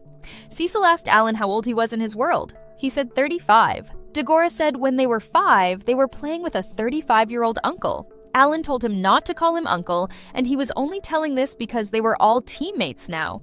He said even their parents didn't know about that yet. Alan said that it was great that until they defeated all the demons, Dagora would switch roles 3 times. Cecil said God would only allow them to ascend 1 rank anyway. Alan said yes, but he didn't say how many times. Every time they max out their levels, they would go up to a better role. When Alan wanted them to get ready for battle, they must have completed this ascension quest. He said they had the blessings of the Elemental King. They must have protected the Queen when they started to battle against dragons. One of the soldiers took down a dragon so easily, so it was all thanks to the blessings of the Elemental King. Now Alan was thinking it was time for Alapon to shine, which was an ant whose status levels were half of the current Alapon. Alan ordered Alapon to show them what he had gotten. The next chapter starts with the war between Alan's team and demons. Alan thought the distribution of the elf's magic herb was complete. Arranging that defense was eating up his B-grade magic stones. From now on, Alan had to make sure to collect those stones while fighting. While they were fighting, they agreed to follow Karina. They all were doing their best, casting spell after spell. Sophia yelled that she was the princess of the elves, so those who dared to taint Rosenheim should have burned to ashes. Then Sophia's Highness's element appeared. He said his name was Ifrit, and their low lives would perish in flames. The giant insects and the dragons were all their allies, so the commander ordered not to let Sophia roam down. There was no S-grade there. If the enemy kept things up like that, surely they would win soon. Alan thought Arapon was the true trump card in that fight, and he would let them breed more tomorrow. With just 1 Arapon, they would have an entire army of 3,000 antlings after 30 days. At the West Gate, soldiers realized that the beasts were running off to the north, so they were meeting up with the main force, which means they won the fight. Today, all 4 defensive battles were victorious, though they must have not forgotten the sacrifice of more than 3,000 soldiers. Meanwhile, Kill witnessed a little elf was about to die in her father's arms, so he healed her. Kill was happy that it worked out. Alan told him that was an amazing skill, but Kill said all he could do was revive 1 person. Alan told him that was already a lot. When they returned to the Queen, they reported to her the outcome of today's battle. They said about 10,000 demons were defeated, and 7,000 were completely taken down at the South Gate alone. Someone with his hood over his head told the Queen to return to Nest City as the dangers at the South Gate were no more. However, the Queen said she would stick to the decision she had made. The boy got angry, and the Queen said his name as if in warning Gertruga. They wanted Gertruga to stop giving Her Majesty a hard time. Gertruga said it was not his intention. Alan said it was the first time he had ever seen a formal so straightforward. Sophia said the person was his relative after all. He was the strongest man of Rosenheim, the only spirit mage ever chosen to become Her Majesty's guardsman. Cecil said he must have been as excellent as a swordmaster in Radichu. Alan said no wonder he didn't come out on the battlefield to help. If he showed up, he would have risked revealing the location of the Queen. As the soldiers promised, they had gone through 7,000 monster corpses. Currently, they were collecting the first 3,000 magic stones. Cecil said it was up to 7,000. There was also the lot we defeated at the South Gate during the ambush last night. The summoned beasts were also helping collect them. The Guardians said they had almost got enough for the magic vessel. Armies that were recovering at the nest would also be stationed back at the front line. The Queen said the defensive lines were being revitalized and stabilized continuously. It had only been 2 days, but the battle situation had improved so much. She asked Alan if there was still enough Heaven's blessing. Alan said he was currently preparing more. He said that just counting today, the entire Citadel had used up 400 of them. He said if she wanted them replenished from there on out, and wanted her to provide more magic stones. Cecil said that was putting profit on the table for negotiation. The Guardians said they would try to have that arranged. Alan wanted to say one more thing. He said he had received intel from his summons outside the Citadel, and the demon army had retreated from all 4 bastions and were meeting up north. From now on, the game junkies would chase after the enemy to scout as well as use that opportunity and take out 1 fleet at a time. The Guardian said it was true that only they could do that. As for others, the Guardian wanted Alan to order forces from Nests to return. Alan said at the right time, they would meet up and charge towards the north. The main goal was to reclaim the capital. The queen asked if he wanted to go from defense to an all-out counterattack. Alan said he wanted to destroy the remaining 250,000 demons. The next day, they were on their way to go after the demon army. Taking down a fleet of 3,000 demons went quite well, and magic stones were quickly collected. If this went on, it would have only taken nearly 100 days. Even if there were up to on the third day after leaving Tiamo, Alan thought if they kept moving towards the north, there would probably be a bastion. Cecil asked Alan if there was something wrong, and if he realized something. Alan realized their true intention and the Guardian, and he decided to return to the city for now, as they wouldn't be able to take them on. The Queen was shocked that 1 million enemies were heading towards Tiamo. Alan said they planned to retreat from the 4 bastions at the same time and gather together at the north with the support fleet. Then Alan said they would charge there and pull an all-out attack on Tiamo, and it would probably take 2 days for them to arrive at Tiamo. He thought and told the Queen that maybe they had deduced Her Majesty's location from previous fights. When they analyzed retreating, gathering, and charging, it was quite a speedy army control. One of the elves said it was what he was also fearing. He said the enemy's commander was much more skillful than what they had thought. Alan said now they had to make extensive preparations for that fight, and Tiamo must have been ready to go up against the grand army of the Demon King. He wanted dear all elven soldiers to lend him their strength. One of the elves said it was impossible to evacuate 70,000 refugees in 2 days. He said all of them would fight alongside Alan to the best of their ability. Alan asked him to prepare a scouting team for him. The elf said there were 3,000 people in that citadel who could do that, so he said he would make arrangements to gather them. Alan appreciated that and told him that after relaying their operational plan to them, they would be on their way to holding back 1 million enemies. Alan wanted him to try to reinforce defenses as best as they could. The Guardian Elf said if the troop movement back to Nest went well, they would have 30,000 soldiers protecting the citadel. Then, Alan and his team left. Alan and his team are fighting against a mega army. Alan wanted Karina, Cecil, and Sophie to use their extra skills and take down the enemies. All of them used their extra skills, and when the enemies kept going, their troops were getting exhausted. However, the Demon King still had about 400,000 demons, and Alan only had 9,000 magic stones. He said he was using up 290 stones every minute, so he would be out in less than 30 minutes. Karina was injured, and Keel was trying to heal her. Karina said she was feeling fine, and she continued to fight.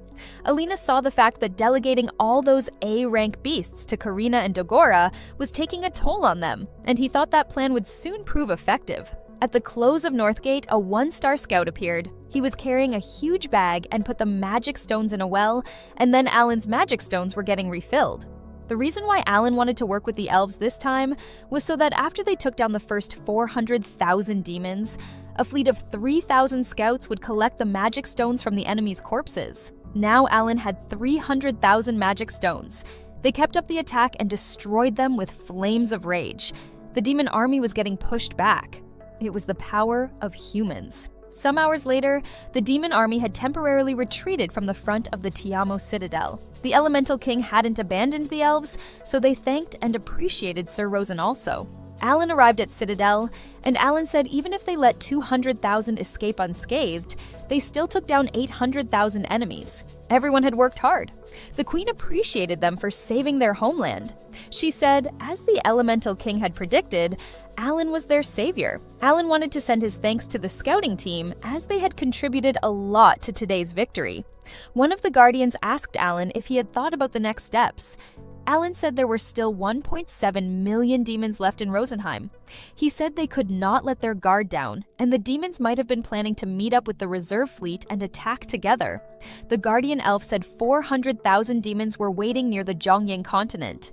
Alan said they needed a stronger fortress to continue that resource-consuming strategy. The Guardian Elf said they were trying to get the Rapulka fortress back. Alan said the fortress north of Tiamo was a vital base. The elves' commander said the demon army had only just taken it over, so they probably hadn't installed a defense mechanism. Alan said if they only stayed in Tiamo, they wouldn't have any chance to win. He said once they met up with those 1 million reserves. The elves' commander said he would quickly arrange for half of the army, consisting of 300,000 elves, to retrieve the fortress. One of the elves said reorganizing the army as well as preparing a magic vessel would take about 5 days. He said it would be another 5 days to get Rapulka. Alan said this was a battle against time, and in the next 5 days, they would hunt down the remaining enemies who had escaped. Their plan was ready, and they wanted Alan to rest now. The next day, they were at the Rapulka fortress, which was surrounded by mountains. Alan said it would be difficult to attack, and he said he could see the shadow of the World Tree from over there. Alan's summoner called Eri had never gone out in a fight. Since both the outside and the inside were brimming with monsters, it was time to bring Eri to fight. Alan disguised as Eri asked what the matter was, and the pig-looking servant said Sir Grasta was asking for him. He told Alan to bring that tea in for Sir Grasta. Alan wondered if Grasta was their leader or Rosenheim's boss. He took the tea, and while he was going in, the servant told him he would kill him if he kept up the straggling, and ordered him to hurry and move his feet. It was so annoying. Its intelligence was quite high for a pig. Alan went in, and there were 3 demons in human forms. He wondered which one was Grasta. They were arguing about how they lost the fight. Grasta didn't understand why they lost the fight. Another one said it might be that the elemental King Rosen evolved into a god and boosted the elves' power. The one with the long hair said the elves were prideful creatures. They could not be asking for help from the outside, but he questioned if there could be an exception this time. They all had something to say, but one of the demons said among the elves' army, there was even one who could control a dragon. The demon with long hair asked them how that was possible. He asked if they had such an incredible spirit mage, then asked why they would let them get the upper hunt until now. Besides, he said, up until now, no one had been able to manipulate such a big number of high-grade beasts. Alan thought it was so cool getting to hear the enemy's generals planning directly like this and still didn't know about him. It meant they didn't have much insight into the elven army. Grasta was so angry that they still had so little information, and he said he had already sent a request for reinforcement to the devil. Alan thought those guys were only demons, and was shocked that the devil was still in the capital. Grasta said this time they would be using the pincer movement, and along with their reinforcements, they planned to wipe out the elves. Somewhere 10 kilometers north of Tiamo, Alan and his team were still fighting. Alan felt bad as he had to rely on the elf army because they didn't have much time. When Cecil asked what was wrong, he told them about what he saw. He was almost sure that Grasta was the boss that took over Rosenheim. As far as Sophia knew, the devil had never appeared in this country. Dagora wondered the reason why the demon's army taking a detour and attacking from the south. Sophia and Alan realized that southern Nests seemed like they intended to attack the city food supply from Tiamo. Nests was also where the 2 million refugees were located. Karina was panicked. Alan informed Karina and Dagora that he wanted to give them a task. He wanted to use their extra skills. Karina said that she could use other skills while she was in limit break. Kill wasn't sure if that was even possible. Karina wasn't either, as her mind just got filled with nonsense ideas when she was using it. Suddenly, Alan squinted her face and gave her a speech to encourage her, and it seemed like it worked. Cecil confirmed Alan, stating that when she used her limit break, her stats could match him. When fighting against strong enemies, they are going to need a strong power move, so even if it's unreasonable, they need to be going through lots of training to master it. Alan's next step was his problems. He had gotten a lot of experience points from the battle and was now level 63, and yet there was still a skill he couldn't use. He thought level 60 would be enough to unlock it, so he wondered when he would be able to use it. Either way, he could only fight with the cards he currently had on hand, and he started to consider preparing something that could cross the ocean. Meanwhile, Eri, who had infiltrated the demon's army, had confirmed their activities. The demon's army in Rosenheim totals 4 million, and all preparations were completed. They held an emergency meeting to decide on a change of strategy to siege Rapulka. He was told it would be a 10-day siege with 300,000 troops. 3 days after Tiamo, the commander Rukadural came and greeted Alan. He informed him that 50,000 elven troops had been prepared, and he was going to participate with Gatlog. When Alan asked Queen, he stated that she was staying in Tiamo for now. This time, he was dedicated to defeating the one who took his arm during the battle in the northern fortress. They were strong, so he was hoping that Alan prepared monsters a rank or above. Alan was comfortable with them. He then told him to follow him. Alan told Fomel to aim for the eyeball bat that was at the front right. The commander could hit it in one shot. Fomel was the best at super long distance attacks. Even though Alan had known him for 10 months, he still hadn't seen his extra skill. It would likely be his trump card used to protect Sophie, so it was unreasonable to ask him to show him. Fomal asked what Alan wanted after recovering Rosenheim. This question was unexpected. He stated that he was thankful that Alan was lending them his power in those desperate times. But since they were relying on him, he wanted to give him something he wished Alan, with a pretty strange impression, stated that he wanted the Elemental King to change everyone's job. Fomal seemed like he regretted his question and continued to hit the enemies. As Sophia seemed pretty concerned, Cecil tried to comfort her by saying Alan had a plan, and he wouldn't give up unless he was dead. They just need to believe in him and keep following him. They arrived at the Rapolka fortress with a gate at the north and south. They were going to start walking towards the south gate. The beast got ready. The Elven army had 50,000 troops, meanwhile Demon's army had 300,000. Karina noticed that the Demon's army wasn't moving, which meant they were going to defend themselves. Grasta was watching them, and he didn't seem to be threatened. He was sure that there was no way they could win with 50,000 troops, even when they had new spirits. The elves noticed that the demons were using their weapons. Thankfully, Alan's beast defended the troops. With full reflection, all damage received was reflected in a frontier cone with triple damage. This is still Alan learned during the martial arts tournaments. The commander called Gatlog, and he started to use his ability. For 1 hour, Gatlog could strengthen all elves within 1 kilometer of himself. He ordered his soldiers to eliminate all the demons that took the fortress from them. The team wanted to fight too, but they still needed to hide their existence until tomorrow. Now it was time to seize this opportunity with the demon army's positioning. He warned them to not use any extra skills. They left there and found a proper place. Now it was Molar's turn. Alan told Formal and Dagora to keep an eye out on the surroundings.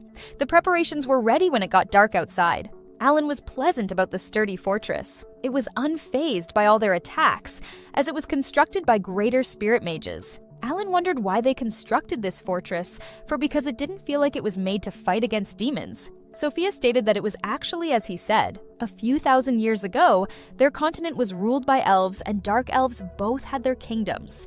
The World Tree was in the Elven Kingdom. The World Tree was cherished, and spirits were born from it. The Dark Elves wanted the World Tree for themselves and decided to wage war against the Elves. Not willing to surrender, the Elves proposed coexistence, but the Dark Elves rejected that proposal. The Dark Elves tried to slaughter the Elves to obtain the World Tree.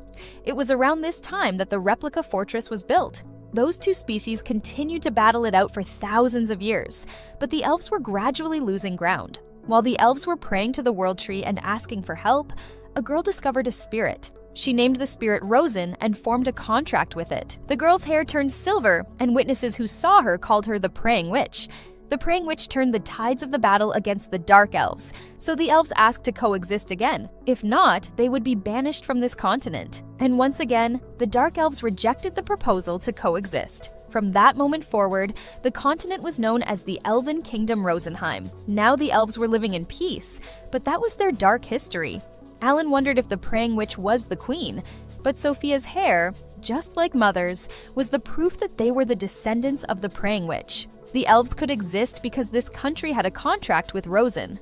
Alan thanked everyone for their work and apologized for leaving the battle to them, but he was able to prepare what he needed. They were going to be taking back Rupa tomorrow. The demon's army was quick on their feet. In 3 days, their reinforcements would arrive there. Depending on how the 4 million troops move, he would be changing plans accordingly. It would be a tough battle, but if they were to be defeated here, Rosenheim wouldn't have a future. They were going to follow Alan's plan and fight together. The time check was completed, and now it was time to take back the Rapolka fortress. They were going to split up. Alan's team arrived at a tunnel that Alan made it. He made this tunnel under the fortress yesterday, and from there, game junkies and 5,000 elves of the detached unit would infiltrate the fortress. Once they got inside, they would focus on opening the gates for the main elven army to enter the fortress. Based on their analysis, the chances of success were very high, even though it looked pretty scary. They entered the tunnel and walked until noon. When it was almost noon, Karina opened the gate. The demons were shocked when they saw them. There were a lot of them, so Alan told Sophia to use her extra skills. Alan summoned the necessary beast to protect the elven army. The fierce battle started between them and the demons. Thanks to Sophia's wind defensive magic, they were getting minimum damage. Alan didn't have anything to compare this skill to before, but it was as expected of the descendant of the praying witch. Now it was midnight, and everyone started to use their extra skills. While they were surpassing the south gate, Alan warned everyone to stay close to the wall. The soldiers opened the gate, and the elven army started to regroup with the vanguard. Now it was time to clean up the rest and maintain their formation. Alan congratulated the general for succeeding. The aim was to clean up this battle while being mindful of not damaging the fortress. Alan noticed that the west side was also going well, so they would move to the east outer walls. He got 5 Syandelves and moved on. It was finally moving, so he apologized to everyone else and stated that they were going to leave the area now. The soldiers understood him and continued fighting. In front of the south gate, the general and the others encountered 3 demons, including Grasta. He seemed to recognize the commander. The other demon wondered if elves could use recovery Manga.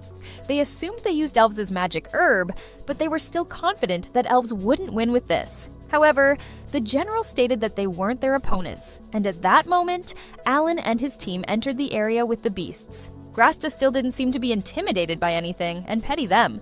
Alan laughed and called him stupid. Now he seemed pretty annoyed, and he ordered Neftera and Yogolf to kill them. Dagora noticed that the biggest one was 3 meters tall, so they probably needed to get off the griffs to fight them. Alan stated that Karina was going to take care of Grasta. The Beastman was Dagora's, and they were going to let Fomel handle the long hair. It was their first time fighting with 3 demons at once, so just in case, Alan decided to reorganize his cards. He had the highest battle power up front. Karina took a look at Grasta, and he looked like a human even though he had purple skin and horns. But he was a part of the Demon Lord army that killed elves, so she knew she had to defeat him. Grasta couldn't believe his opponent was a kid, and he got annoyed that they were underestimating him. They all started their battle, and Karina seemed like she was struggling, so Alan told him to keep him occupied for a bit. He wanted to defeat that mage first, but they guard him well, so they were going to attack the Beastman first. Dagora was attacking it, but it wasn't enough. Sophia continued after Dagora and then Alan with his Dora Dora and Kororin. The long-haired mage wasn't expecting a dragon and figured that they had a spirit user amongst them. Yegolf seemed struggling with Alan's team. The other demons told him that it was enough and he should open the extra door. Suddenly, Yegolf turned into a beast monster, and apparently, it was his extra skill. He was attacking them with all his might, but he was still defeated by them. Alan got experience points from the demon, which surprised him because originally, only dragons gave more than 8 million experience points. Grasta realized that the black-haired boy, Alan, was the one. He was the one who changed the tides of the battle. Grasta knew that humans don't possess that kind of talent, so he wondered if Alan was a liberator. Alan seemed pretty confused by that term, and Grasta noticed. He stated that they had to change plans because of him, but Neftera firmly objected that they could do this. But Grasta stated that he was going to buy him some time, and he should go tell the Demon King about them. Alan realized that they were using their extra skills, so he told Karina to use hers as well. With Karina, he ordered Kararon to use his awakening skill too. Both sides were giving their best to defeat their opponent, but Alan knew that it wasn't working. Gatlick pointed at the long hair, but Alan didn't seem to have given up on him.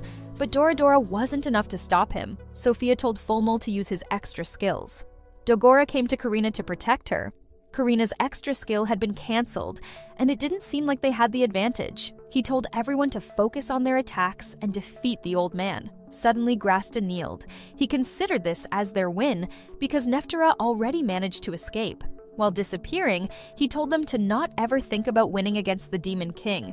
When he died, Alan noticed that he was a high demon and worth 32 million experience points. And finally, Alan could use the commanding skill. A few hours later, the monsters had been defeated and Rapulka Fortress had successfully been recaptured. Normally, in offensive siege warfare, it requires triple the number of troops than the defense. Yet they managed to succeed in recapturing the fortress occupied with 300,000 enemies with just their 50,000. Sophia apologized for letting Neftera escape, but Alan understood the situation, and he stated that it plays into his next move. Harry had successfully accompanied the escaping Neftera, and this was a good chance for him to take them to the Demon King. Alan then asked Sophia and Fomel if they knew what a liberator was, but they had never heard of it. The next day, they informed the Queen and the other elves what happened the other day. They also found a communication device that the Demon Lord's army was using, and it seemed like they used this to communicate with their forces from far away. As of yesterday, the enemy troops from the north had landed. If they were to join with the southern troops, the arrival of the Demon Lord's army would be delayed by a few days. The king asked if he had some kind of plan for them. Alan had two things planned. First, they were going to defeat all of the Demon Lord's army that was south of the Rapolka fortress. Second, they were going to fortify Rapolka's defenses with 300,000 soldiers. The queen seemed worried about the 1 million troops heading towards the nest. Alan was thinking that the game junkies would defeat them before they arrived there. He wanted to verify this and then discuss the plan. The game junkies seemed pretty confused and mostly annoyed that he was planning this because it took them 3 days to barely repel their 1 million troops when they were defeating Tiamo. The queen stated that it was time, and suddenly, the elemental king was floating. Rosen stated that thanks to everyone, the prayer time had been filled. The queen asked if it was time for him to become the elemental king, but he fell asleep in mid-air while grumbling that he needed a little more time. Alan didn't seem interested in what he said, as he didn't get any answer for the definition of a liberator. He wondered what the Demon Lord's next move was going to be, and hoped that Eri was doing well. A few hours later, Neftera arrived at the capital Fortenia. Alan was amazed by how huge the World Tree was. This was where all the elves were slaughtered, but there were no monsters or demonic beasts there now. Neftera entered the Demon King's room and stated that he had returned. That was the first time Alan saw Liesel, the Demon King. He looked somewhat like a demon, but something looked different. Neftera stated that he had come back to provide a report to him. He gave the news about the fortress, but suddenly Liesel stopped him and told him that he could see the World Tree. Alan and Neftera felt the pressure, and he immediately got out of his way. Liesel asked him if he had considered the reasons why they lost, and before he answered, he pointed right at Eri and said that the reason was him. Neftera couldn't see him, but Liesel could. He figured that he wasn't a monster, a demon, or a spirit, so he asked what he was. Eri removed her mask and stated that she operates under the one who rules the world. This made Liesel giggle. Eri didn't seem so pleasant by his reaction and wanted to purge him. While gathering his power to his fingers, he told Eri to tell her master to come and then made her disappear. Eri came back and she seemed pissed off by him. Alan related to her anger, but mentioned that they got valuable information. He was inviting Alan, so this could mean he wasn't going to move. Sophia asked how Fortenia and the World Tree were doing, and he said that the devil was obsessed with the World Tree, so it was safe. He also mentioned that the devil wasn't planning to leave Fortenia, so they had more time. He wasn't moving from the castle, it was just like a boss character from video games. Considering their military strength, that was convenient for them. Alan decided what he was going to do next.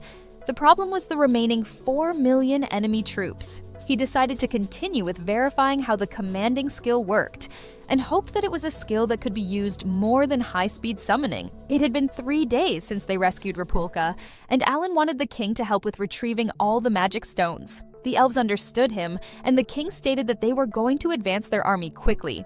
Nest will have 100,000 stationed troops, and the elf king asked Alan if he was still planning for game junkies to eliminate the remaining 1 million enemies. Alan's plans had changed. His companions and summoned beasts were going to stop the million enemy forces at Rapolka, and he planned to take on the 1 million coming through the ocean alone thanks to the commanding skill. The queen and the king were taken aback by his plan. Eri stated that the summoned beasts were going to be with Alan, and they should not get close to Nest. The king decided to believe in him. Even though the devil wouldn't leave the capital, he still wanted to get information about him. He noticed that the elven names had a special commonality, and the devil's name was Lysol. He looked like a demon, but he had long ears and the same silver hair as Sophie. Alan asked the king if the name Lysol sounded familiar. The king didn't know about that name, so Alan mentioned the possibility of him being a dark elf, and the queen knew them. While the team was arguing about what was going on, the queen nervously stated that she didn't know anyone by the name of Lysol. She stated that this was supposed to be a war for elves, and they all were human and had nothing to do with this. She asked if they were still willing to fight for them. Without any hesitation, all team members confirmed that they were going to help them. In the end, Alan couldn't get any information on the devil. He wondered if Rosen was still in his evolutionary slumber to become the elemental god. Alan then informed them that he was going to depart early in the morning and wanted Elf King to take care of his party. The next day at the Rapolka fortress, Alan was leaving. He then turned to Dagora and stated that his extra skill was their part's trump card. And from its name, his skill was about using all his magic to blow the enemy apart. It's the most powerful skill within the party, and even stronger than Cecile's little meteor. Alan couldn't use any extra skill to get stronger, so he was relying on him. This made Dagora confused, as Alan was the one who fought with the hero. Alan showed him their status. His normal attack was stronger than Alan's, and when he used all his magic with their skill onto their axe, he would become the strongest. It was time for Alan to leave. There was still one person he wanted to talk to before he fought the enemy's 1 million strong army. At the Guillemets, the hero arrived, but he wasn't alone, even though he was asked to. He introduced the girl to him as someone at his party. He thought it would be faster if they listened to this together. Alan had seen her before, when she came to the school with Dobard. He was the Sword Saint. The hero was always taking it easy, which makes it easier to communicate. When Hermeos noticed that Alan could also hear their conversation, he mentioned the fact that his team took out 2 million enemies within 20 days in Rosenheim. The Sword Saint couldn't believe this. The enemy's 4 million soldiers were moving towards Rosenheim, so he asked what Alan was planning to fight with the 5 million strong Demon King army. Ares stated that Alan was going to do something about it, which made him laugh. On Hermeos' side, they defeated 1.6 million enemies out of 2 million. They had more causalities than expected, and this battle was going to drag on. He then mentioned that for the past few days, his stamina and mana had suddenly recovered. Aerie explained that that was because Alan had been using Elven Miracle. It could fully recover 5,000 people within a specific radius. The hero and the Sword Saint didn't expect something like that for sure. Hermeos now understood that the Elven recovery plant helped him out. He thought both were part of Alan's power, but Aerie corrected that those were secret recovery from Rosenheim's treasury, but Hermeos didn't believe her. The Giamot Empire was about to give him the title of a duke. Aerie mentioned that the summoned beasts would be focusing their fight in Rosenheim, so they were going to retreat from the Giamot Empire. Another summoned beast was coming tonight to deliver an additional 1,000 Elven miracles to eliminate the remaining Demon King's army. 10 days from now, if Rosenheim still stands, she's going to deliver another 1,000. She also mentioned that those were a token of gratitude from the Elven Queen. Hermeos was glad that she was doing this. He told Sylvia, the Sword Saint, to take the miracles and explain them to the generals. Before they left, Aerie wanted to ask something. She wondered if the devil appeared on his battlefield, but Hermeos hasn't heard of such reports. Aerie then asked if he knew it had any weaknesses. The hero figured that he was planning to fight with him. He knew that he couldn't beat him with his current strength because devils were stronger than the hero. He had beaten 2 of them in the past. His extra skill was bestowed upon him by Elmia to defeat devils, but his victory came at the cost of losing many of his old friends. Aerie then asked if the devil might have been an elf. The devil Hermeos saw didn't have characteristics like that, so he couldn't help them with that. 3 hours later, above the Sea of Rosenheim, Alan arrived. It was time to take on those 1 million enemies from the sea. He summoned dozens of B-ranked monsters, and he could still summon 26 more units. He was dedicated to wiping them out here without letting a single one get through. Aerie informed him that they had entered the attack range, and Alan immediately used the commander skill on Aerie. Aerie was ready to show them the power of the command skill. This skill essentially allowed him to create his own summoned beast army, so Alan was thrilled. He ordered Aerie to target the monster and crush its head. Aerie listened to Alan's order and used gravity. Under the commanding skill, he could defeat an A-ranked monster in one shot, even without using awakening skills. With the biggest courage, Alan was ready to take them all down. Alan told Aerie that there was no need to hide anymore. They weren't holding anything back. The demons were attacking directly at Alan, aiming to kill him. Now that they had noticed him, he ordered Doradora to protect him. Doradora used its boiling fire skill to boil them. Now it was time to use summoned beasts to make elf magic herb, but the flying ones were coming. Alan told Aerie to take care of them with the awakening skill. With the skill called Black Hole, Aerie generated a black sphere to suck and crush them. That was very helpful. The entire Demon King's army had stopped attacking, which only means they wanted to destroy them before going any further. Alan had 300,000 magic stones, and he planned to sink them into the sea with those magic stones. Suddenly, Alan noticed that the Demon King's army should sleep at night as they get tired, unlike the summoned beasts. But they were continuing to attack. The army wasn't targeting nests, but rather game junkies who had separated from the elf army. The opponent was 1 million strong, and the Demon King forces behind were alternating resting and attacking to weaken their physical strength. He was almost positive that the demon god changed his strategy after discovering their existence. Aerie told Alan to rest, but he wanted to keep fighting. From the beginning, all he wanted was to destroy them as quickly as possible, so he was not planning on giving up just because he got tired. At the Lapolka fortress, Eri informed the others about Alan's situation. Even though they were worried, they knew there was nothing they could do. Cecil didn't think he would have a problem for a few days, but the opponent's force was 1 million. Dagora suggested reducing the number of summoned beasts there, but everyone needs those summoned beasts. Tomorrow, 4 million of the Demon King's army was going to arrive there, and that corps will be divided into 3 branches. This might be the strategy to surround Lapolka Fortress, but surrounding a castle with steep mountains around it was impossible. Eri stated that they had already begun to climb, and it seemed they had many insects and flying beasts. It was possible that the demon god learned a lesson from Tiamo and dispersed his forces, and there may be a night attack on Lapolka Fortress. The elves were able to gather 1,000 elf troops in time, but they must consider reorganizing the army. But luckily, Alan already had a plan. He stated that no matter how fast he goes, it will take 5 days to get back to Lapolka Fortress.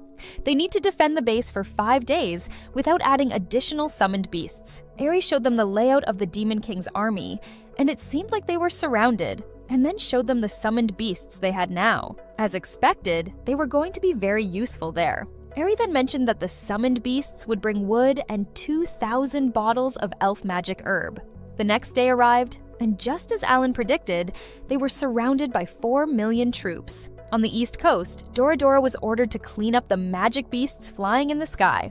After boiling them all with its fire, Dora seemed to enjoying its situation. The soldiers had to defend the base as Alan wasn't there. Dora told them to use every skill possible. On the west side, 2,000 child elipons were increased through laying eggs. First, they were going to reduce the enemy's defensive power by using formic acid, while soldiers were protecting the beasts. Alan turned on buffs and didn't let the number of child elipons decrease. B-class magic beasts had about 1,000 attack powers, so even without buffs, there was still a 6-fold difference compared to a mirror. Even magic can be countered, but Horo's reflection can only be used 10 times a day, so he was hoping the south and north would be suitable for a defensive battle. At night, Alan was once again right, and they were continuously attacked by the demons. It was time for Karina and Cecil. Everyone continued to attack at night to deal with the Demon King's army. 100,000 soldiers fighting, 100,000 soldiers were in preparation, and 100,000 soldiers were resting. They applied a system of 3 rotating shifts of 8 hours each. The role of soldiers in preparation was to react when the fighting position of soldiers was broken. This was a strategy made possible by the combination of abundant elf magic herb, unchanged command in the presence of powerful summoned beasts, and a strong fortress to hold onto in a defensive war. With all this, he was hoping that everyone could survive until he returned to the fortress. Eri checked the soldiers, and it looked like everyone got enough sleep. The first day went well. They defeated 150,000 of them, and tomorrow, the goal was to achieve 200,000. Day 5 of the battle against 4 million Demon King troops at Rapulke Fortress, and the use of Elf's magic herb had surpassed 2,000 per day. On the east and west walls, 250,000 demon beasts were slain. The defense went smoothly thanks to the cooperation from the army of 300,000 elves. Even with that, the all-out day and night attacks weakened the defenses, and the number of casualties kept rising. Kill seemed pretty exhausted, and he was failing. Dagora tried to comfort him, but he was still upset. He wondered how long they were going to keep doing this, and at that moment, Alan came and thanked Kill for his efforts. Everyone was relieved when they saw him. The soldiers considered him as their living miracle. His team members were also so happy to see him, and Sophia told him to get some rest first. But he stated that he slept a bit while flying. Alan checked the records, and apparently the battle wouldn't end anytime soon, so they have to speed things up. 8 days later, the Demon King's army had been completely wiped out. 13 days had passed since the Demon King's army attacked Rapulka Fortress, and everyone was exhausted. 2 days later at Tiamo, the queen congratulated Alan while the Elemental King was sleeping like a cute child. The elves have also gotten a hold of the battlefield situation of the Bacchus Empire. They pushed back the Demon King's army with superior power. Rosenheim's only purpose was to take the capital back from the devil. Even after defeat at Rapulka, they still wouldn't leave the capital. Thanks to the queen's investment, they got everything done quickly. She didn't think using elf magic herb could lead to this, and wondered if they did a bad thing to Emperor Giamut. Alan mentioned that he had asked the queen to borrow some support to defeat the devil. The hero Hermias appeared, looking like a whole mess. The team members were shocked to see him like that. The thing Alan borrowed was the hero. After 10 days of borrowing, he promised to give him 1,000 elf's magic herb. The devil asked Hermias if the central continent be fine when the hero was gone. So he comforted him that the tides of battle were well for them thanks to elf's magic herb.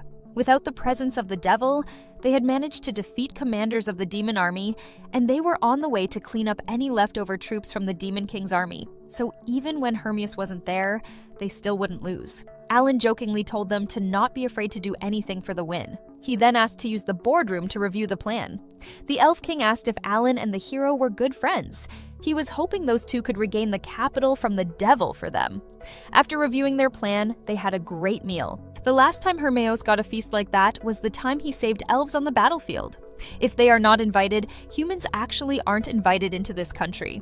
Hermias was worried when he heard that everyone was getting sent to Rosenheim. The important thing was, they didn't lose anyone. Alan asked what kind of party Hermias wanted. He explained that it was usually around 10 people, including a saintess, a great mage, and a swordmaster, were a basic team. Sophia thought he would want a larger team, but for him the quality was more important, and it was easier to operate. Cecil asked if that meant he was going to be away from his team to help them, and he said that if it were the whole team, the Emperor wouldn't allow it. It was also because humanity's hope, Alan, was on their side, and he wanted to know what his summoned beast could do. Alan seemed fine with that as he was trusting him now. He invited him outside and explained his skill. Hermias seemed disappointed that he didn't use his all-power when they fought. Alan explained that it was because he wanted to avoid information getting to the Demon King's army, but in the end, they didn't even know what a summoner was, so it was a waste. Before Alan continued with his plan, Hermias wanted to say something. He stated that there would be only Alan and him while fighting the demon god, but the team immediately objected to him. Hermias explained his request that it was because everyone would be a weight. Alan could summon beasts stronger than them and could heal. He looked at the team and they all seemed to pass the god's challenge. If they were talking about achievements in Rosenheim, then it was spectacular, but that was mostly thanks to Alan. The exception was the swordmaster with her limited break skill. Hero was sure that was the best for them. Everyone looked at Alan, and Alan stated that as a result of the last battle with the devil, Hermias had lost many valuable teammates. That was the truth hidden under the title of humanity's hope. He reminded them that even the heroes could fail. Even so, Alan wanted them to decide for themselves on facing the devil. His summoning ability was not the absolute force. He also mentioned that the chances of them finning was 50%. This calculation was made on the assumption that Liesel was a normal devil, but if he was a high devil, they would be defeated, which means everyone would die. Alan saw their hopeless faces and comforted them by saying they would flee before death. If that happens, regaining the capital would have to wait a few more years. The hero wondered why he said a few years. Alan explained that if they can't defeat the first time, they could always train and come back for a rematch. The way he thinks wasn't normal, but this may be because he was in his adolescent years. The game junkies made their decision, and every one of them was coming to fight with the devil god. Hermias didn't plan to die either, so he hoped that everyone would have a good chance with their extra skill. Fomel appeared and asked to join them with his extra skill. Alan gladly accepted him, so now it was only Dagora who couldn't use his extra skill. The hero found him amazing in that, even though he couldn't use his extra skill, he was in the front line all the time. He didn't know anything about any of their capabilities besides Alan, so he wanted to spar. Cecil wasn't sure if they could work with Hermias, but they wouldn't want those two to die either. They had 10 days to borrow the hero. For the next few days, they could do nothing more but plan and observe. 3 days later, on February 26th, Hermias kept practicing with Karina and Dagora and was teasing him. However, Dagora wasn't planning on quitting even though his attacks were ineffective. He wanted to fight at the front. The others seemed impressed by his deduction. The hero then explained that in the case of swordmaster or axe users, there were known stories of people not using their heads, or simply put, they were idiots. Yet they were faster to learn their extra skills compared to normal people. Dagora was surprisingly an understanding and serious man, as Syl said. The hero asked Alan if he still wanted them to fight, but there was no need to analyze their powers, so they were done for now. The attack plan was finally here. Tomorrow, they were going to Fortania. In the morning, Gthurba asked Alan if he needed to fly too, but he responded that there was no need, but he needed to be ready in case something happened. The queen told Sophia to be careful with a worried face. She then asked where Hermeos was, and Alan stated that he sent him on the night express. He then mentioned that there was a chance that there wouldn't be a stone left under, turned after they stormed the capital. The queen understood the situation and stated that the most important thing was to save their country and their people. She blessed them with the spirits, and they were all ready to go. After a while, they arrived at the city. Syl found the city so beautiful that he felt bad for destroying it. Alan noticed that Fomel wasn't acting formally today. He wanted Alan to take care of Sophia. The silence in the city was annoying. Alan thought they would be greeted by the remnants of the unkilled monsters, but there were none. They entered the Devil God's room, and the Devil God was waiting for them on his throne. He asked if Alan was the Messiage of men, and Alan responded by saying he had come to kill him and take Fortania from him. The Devil God didn't seem to be triggered by him, so he decided to provoke him a little. He stated that he came here because he enjoyed killing the demons. When that didn't work, he told him that he knew he was a dark elf. This seemed like a trigger to the devil. Alan continued stating that he was going to take back the world tree and return it to the elves. The Devil God said it never belonged to elves, and the world tree had always been theirs. This made Sophia even more angry, and she seemed on the loose. Before they get into a historical debate, Alan stated that the Devil God was the one who brought in hordes of demonic creatures and wiped out 1 million elves. Devil God laughed and teased them more as if they weren't angry enough. Alan made the first move, and he summoned lots of beasts at the same time. The first blow was Doradora's Hellfire of Wrath. Neither tried to use his cure ability, but the flame was too strong and he died there. However, the Great Temple didn't survive after this attack. The Devil God was standing there unharmed, but he was surprised that Alan killed him just like that. Alan noticed that even with the command skill, there was no visible damage to the devil. Hermeos said even he couldn't estimate the archdemon's status, but it looked like his stamina was over 30,000, which means the hero's extra class attack wouldn't help either. However, the game goes on. He ordered Clenidogoras to finish him off, so Karina and Doradora attacked simultaneously. But the Devil God was so strong that with one move he injured Karina badly and broke Doradora's bones. His attack was impossible to survive. Ellie and Doradora attacked at the same time to gain some time. Alan knew that he was just wasting rocks, but while he was having fun, they had a chance. Karina used her ulta and started to exceed her limits. It was time to formalize. Fomel heard him and used his ability called Arrow of Light. When he sent his arrow, Karina attacked the Devil God with all her might. The Devil God got injured on his head and neck. He indeed wasn't expecting something like that, but was still confident enough to keep his calm. Karina didn't stop and continued to attack him, but even that didn't hurt him. The difference between them was becoming more and more obvious. Cecil told Karina to stop it, but she didn't, and the Devil God crushed Karina's head with his one hand. Before killing her, Doradora managed to save her. Alan noticed that the Devil God was about to use magic. He wondered what changed his mind. Sophia's wind magic was the only thing protecting Karina. She seemed crushed by the fact that her extra skill did not affect him. The Devil God noticed that their gate was closed. He called Alan a messiah again, and Alan seemed puzzled. He thought he was calling a demonic extra and wondered if this was something about their messiah. There was a possibility that the Devil God thought Alan was a messiah, and this had something to do with the extra mode that was available at the beginning of the game. He had a lot of questions like the reason why extra mode and extra skill are called the same thing, and why he can't use extra skills. He thought about the possibility of him being able to use extra mode skills temporarily in normal mode.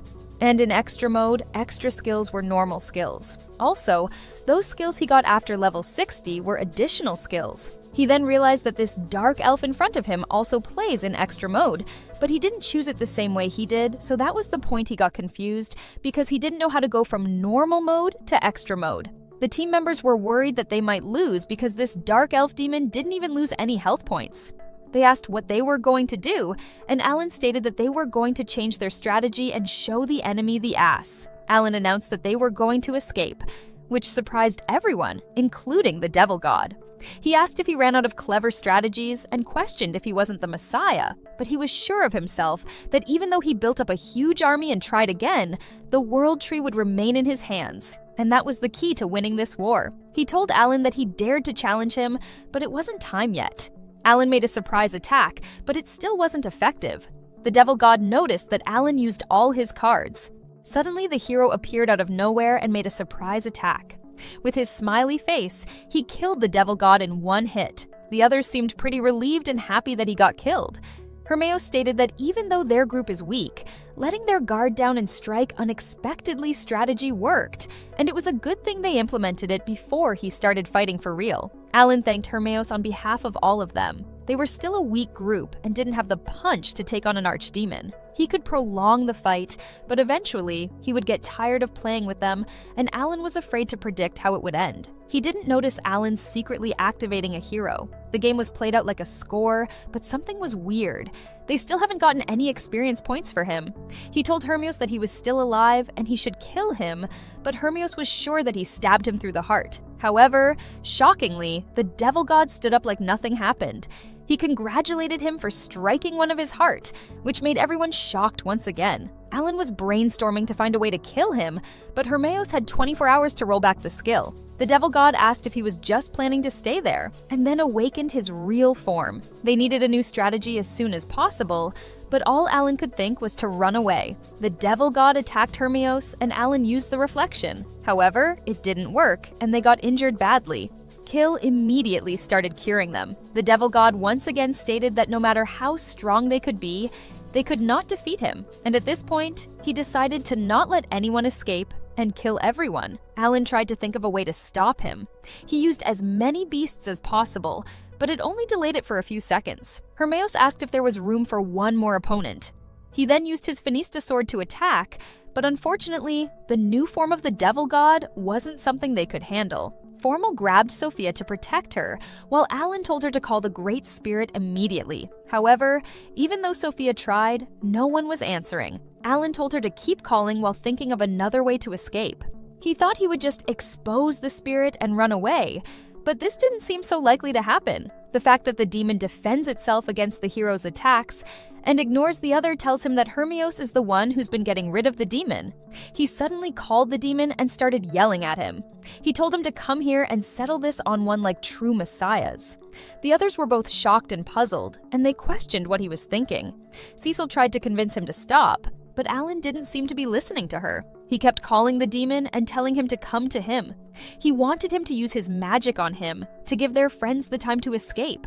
His beasts promised him that they were going to deflect his mirror this time. However, the Devil God figured out what he was trying to do and jumped right in front of him instead of using his magic. He started to punch Alan non-stop, while Ari explained to Hermeos that Alan was going to buy some time and that he should take everyone and run, but there was no way Hermeos could let the new hope he had finally found die like that.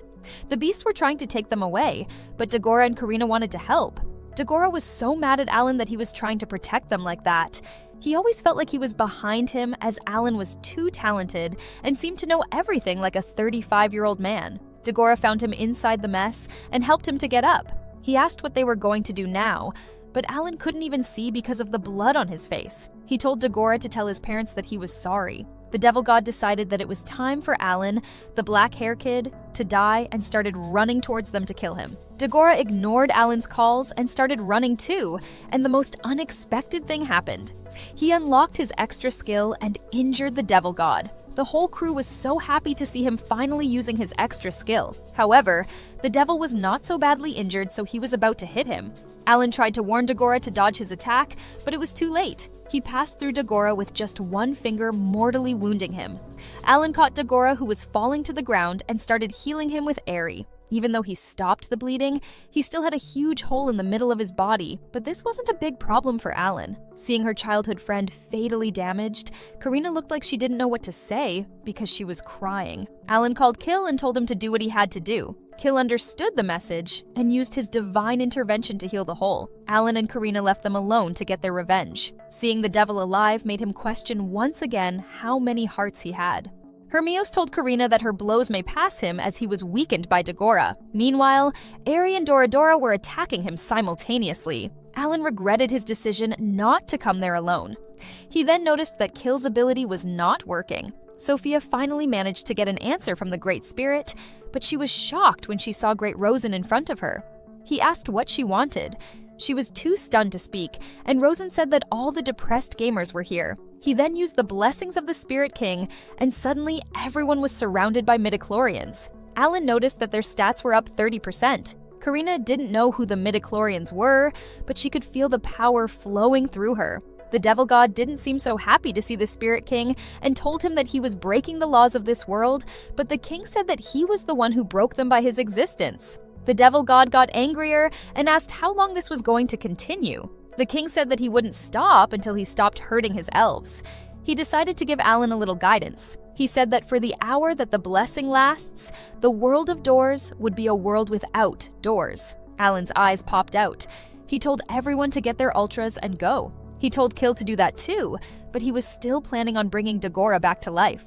Alan told Karina to chase the devil god all over the field with every skill she had. Once again, Karina used his divine power, and she was dedicated to using it over and over again if it didn't work. She attacked the devil god with her sword and finally started giving proper damage. Alan tried to provoke her to use her extra skill again, and she started to give herself enough confidence to do it. After Fulmo's extra skill, she used her thunderbolt and injured the devil god. Alan was satisfied, as it seemed like she was doing a lot more damage than before. Everyone was praying for her success. Karina did not stop until she finally cut one of his hearts.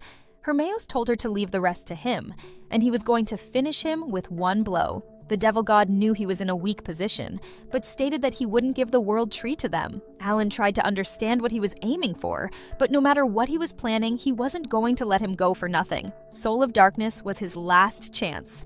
Alan knew there was no mirror to reflect that, so he told Cecil to use her ultra. Cecil wasn't sure about that, as it would cause everyone to get hurt. But Alan stated that they weren't going to get hurt because her magic would compensate for his magic, and everything would explode from the inside out. Cecil accepted to use her ultra and created a huge asteroid that was bigger than the devil gods. The two of them crushed, and Alan told Hermeos to get out of there, but he didn't want to give Cecil all the glory and threw his sword towards the devil god, hoping it would hit his heart. The crush of the two asteroids created a huge mess, and the devil god was defeated. The team was happy and relieved this time. Kill also informed Alan that he managed to cure Dagora, but he somehow didn't wake up. Alan was still doubting about the death of the devil, as he still didn't get any experience points. He tried to wake Dagora up by saying they were going to leave the EMS team waiting under the rubble. Hermeos and Karina came and asked Kill how did it go. He said that he succeeded, but his armor was damaged. Dagora was still not waking up. Alan stated that Hill's intelligence was over 10,000 after the buff, which should mean 100% probability, but with those randoms, he can't be sure of anything. He told Dagora to not play dumb and not to make this a big deal. He tried to trigger him by saying that even Drogo could use his extras and that Karina was smarter than him. This made him open his eyes and started scolding Karina. However, Karina hugged him so tight that she hurt him. While Kill was beating Dagora for faking it, Cecil was glaring at Alan. They then thanked Great Rosen for his help. Cecil wondered if that half-body hole was completely healed, but Dagora's guts were still hanging out and he was about to die, but he said he was okay. He was still looking forward to hitting someone again. Now it was time to avenge their comrade's death. They looked at the city, and a third of the city has been demolished, and on the other side of the globe, tsunamis and volcanic eruptions were happening. He didn't know what was going on with the demon, so he decided to proceed with caution. The demon was lying on the ground with Hermeos' sword on his heart. He asked if Alan was there to admire him, and then stated that he couldn't see a world tree. His body started to disintegrate, and it looked like the outcome of the battle was a done deal. The devil god said that it may not be that bad to die in the promised land, and he wished he could show it to his people. Before he disappeared completely, he told them that even if he died, there would be a second and then a third, and the cycle would never end. Alan noticed that they tried to give this boss some kind of backstory, which was as bad as ever. His stats changed and his level was up, but there were no experience points. He wondered if the reward for defeating him was just a one-level increase. After all, they never had an opponent like that before. Suddenly, the Great Rosen's form changed and he advanced to God. He ignored everyone and said something to show himself. A voice talked and told him to stop looking at him like that. Hermione explained to Alan that the thing was a high-class archdemon. He was the one who slaughtered the hero's entire party. The demon started teasing Hermione, and when he saw his furious face, he stated that he surrendered. Hermione asked him what was his purpose in coming there if he didn't want to fight. He was trying to figure out why his armies had been defeated 5 times. Alan realized that he was the one who planned and executed this Barbarossa. The demon asked for Alan, but no one said anything. Alan stood up and stated that Alan wasn't there, and he died to protect them. He seemed pretty surprised at first, but then didn't believe him as he had black hair. The demon didn't seem too intimidating, but he knew he had killed so many elves, so Alan didn't want to be nice to him. The demon said that he looked at him, and now he was going to leave with a promise that he would be back. Not only Alan, but everyone was confused. Alan decided to think about this later and told everyone that they should go back to Tiamo and get a good sleep. Thus ended their battle at Rosenheim. It lasted 43 days from the day they arrived at the nest. The glad tidings were spread to all elven cities and refugee camps, and the silent night was filled with joy. In the morning, the queen thanked Alan and his team for defeating the demon army in him. Alan wanted Hermione to take all the credit. He noticed his teammates' weird looks and explained that it was hard to be a hero and he needed freedom and movement. It was still hard to process that the devil god was a black elf. They made a truce with their king 500 years ago. Although they had no diplomatic relations involving the exchange of envoys, it was an unpleasant surprise. Alan was surprised. When it came to members of the royal family fighting in the Demon Lord's army, it can't be ignored. They would send a diplomatic mission to them and demand an explanation. So it was the one quell for renegade or the whole nation of traitors, but they had only just finished this war, so they had to be careful. However, that was up to Rosen's men. Rosen woke up and asked Alan if he could have his attention. He said that it was time to honor the loyal defenders of his elves. They're, I can't pronounce, gamers. Alan asked if that was about the first phase of nurturing his comrades into 4-star talent. As Rosen recalled, it was just about changing everyone's class. And Alan reminded him that he also said that the maximum he could get was 4 stars. Thanks to Alan, he became a spirit god, so he was in a good mood. Alan smiled and wondered how much more can he be grateful to them, as if he was trying to get on his nerves. Rosen said that he was not changing any regimes, so Alan responded by saying they could do it without him. He said that Elmia would reduce him to atoms if he did that, but as the god of spirits, he could promote any of them to 5 starts, but only 1. Alan was so happy to hear that, and chose Karina without any doubt. She already got 3 stars, and without it, she would change professions once, so it was only fair to give her the achievement. The other teammates didn't seem to agree with him. Karina thanked Alan and promised to not let him down. Now it was time to change their classes. Alan was thrilled with the new classes.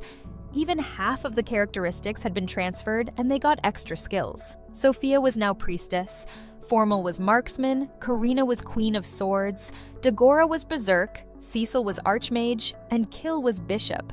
They all seemed pretty satisfied with their classes. Sophia then wondered what familiar meant. Hermione was watching them from a distance, admiring them. Rosen stated that he wasn't done handing out awards yet, and then stated that he was the creator god Elmai, and thanked Hermione for protecting his children. Everyone was taken aback by this news. Elmi then told Hermione that he was going to give him a class change too. From now on, Hermione wasn't a hero. He was the king of heroes. Hermione checked his stats and noticed that things had changed. He turned to Alan and said there was a way to move beyond despair. Alan laughed and told him that he always enjoyed the process of playing the game and exploring the world. Alan thanked him for coming to help him and told others to cheer up. They had a dungeon race coming up, but before it hit, they would have to prepare. Karina was a little worried about Merlin. Alan said that she had got enough stars to worry about as it was. Alan was sure she and her golem were instrumental in repelling the aggression on her continent.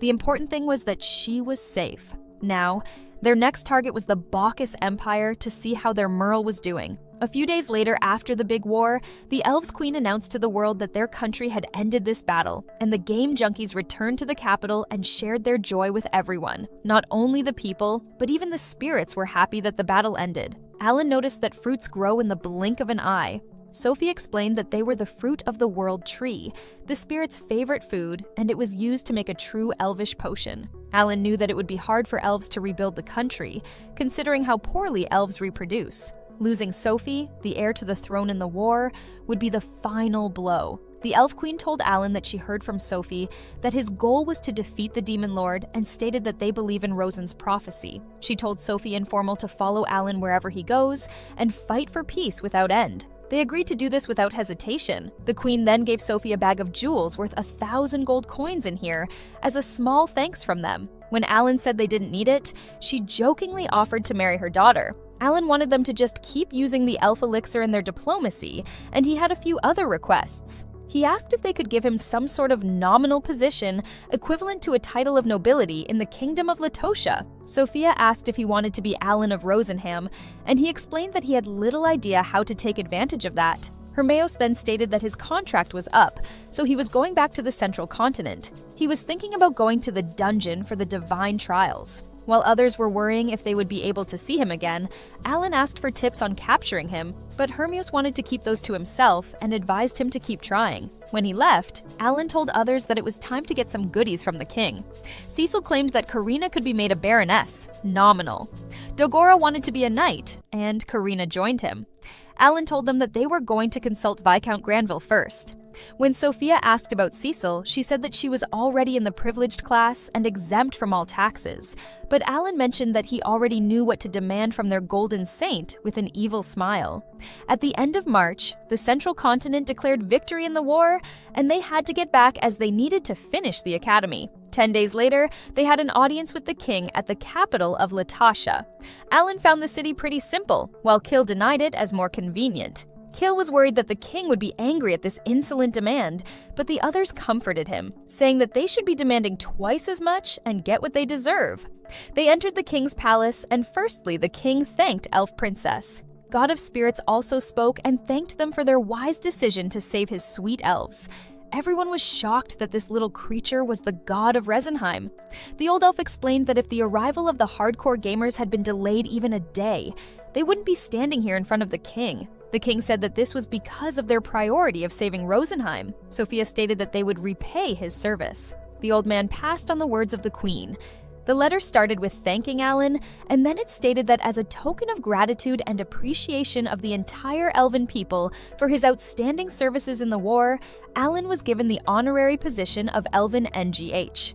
Lysidral informed them that NGH was the second most important position in the army, and he advised the Secretary of Defense and Command, the generals and marshals. The people, including the king, were all shocked that they would give this title to a kid. To become a nobleman, you must have the king's approval along with all that goes with it, vassal oaths and loyal service. And now he could do nothing without waiting for a decree of noblesse oblige, which is why he wanted a non-binding position. It was worth helping Rosenheim. The old elf also mentioned that they wanted their countries to exchange embassies. He, Elder Philomel, would gladly serve as Rosenheim's ambassador. The king stated that they could use the help of elven healers. Philomel was happy that they had reached an understanding and then stated that they had a favor to ask. From now on, they intend to fight against the Demon Lord with triple their strength. For this process, Sophia Luna and her companions intend to conquer a dungeon in the Bacchus Empire. The king couldn't help but show his surprise.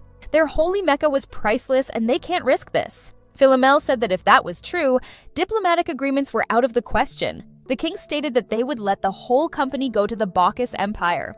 When he added that they were going to establish good friendships with the people of this country, which includes their audience, they were all shocked to hear this. Alan reminded the king of the promise the previous king made. It was a promise to revive the Carnelian family of 5 years of honorable service on the battlefield or other high military achievements. When he was told that it was the king who would consider this or not, he stated that he was speaking to them as the NHS of all of Rosenheim, and it was up to him to decide how much help the elven healers would provide.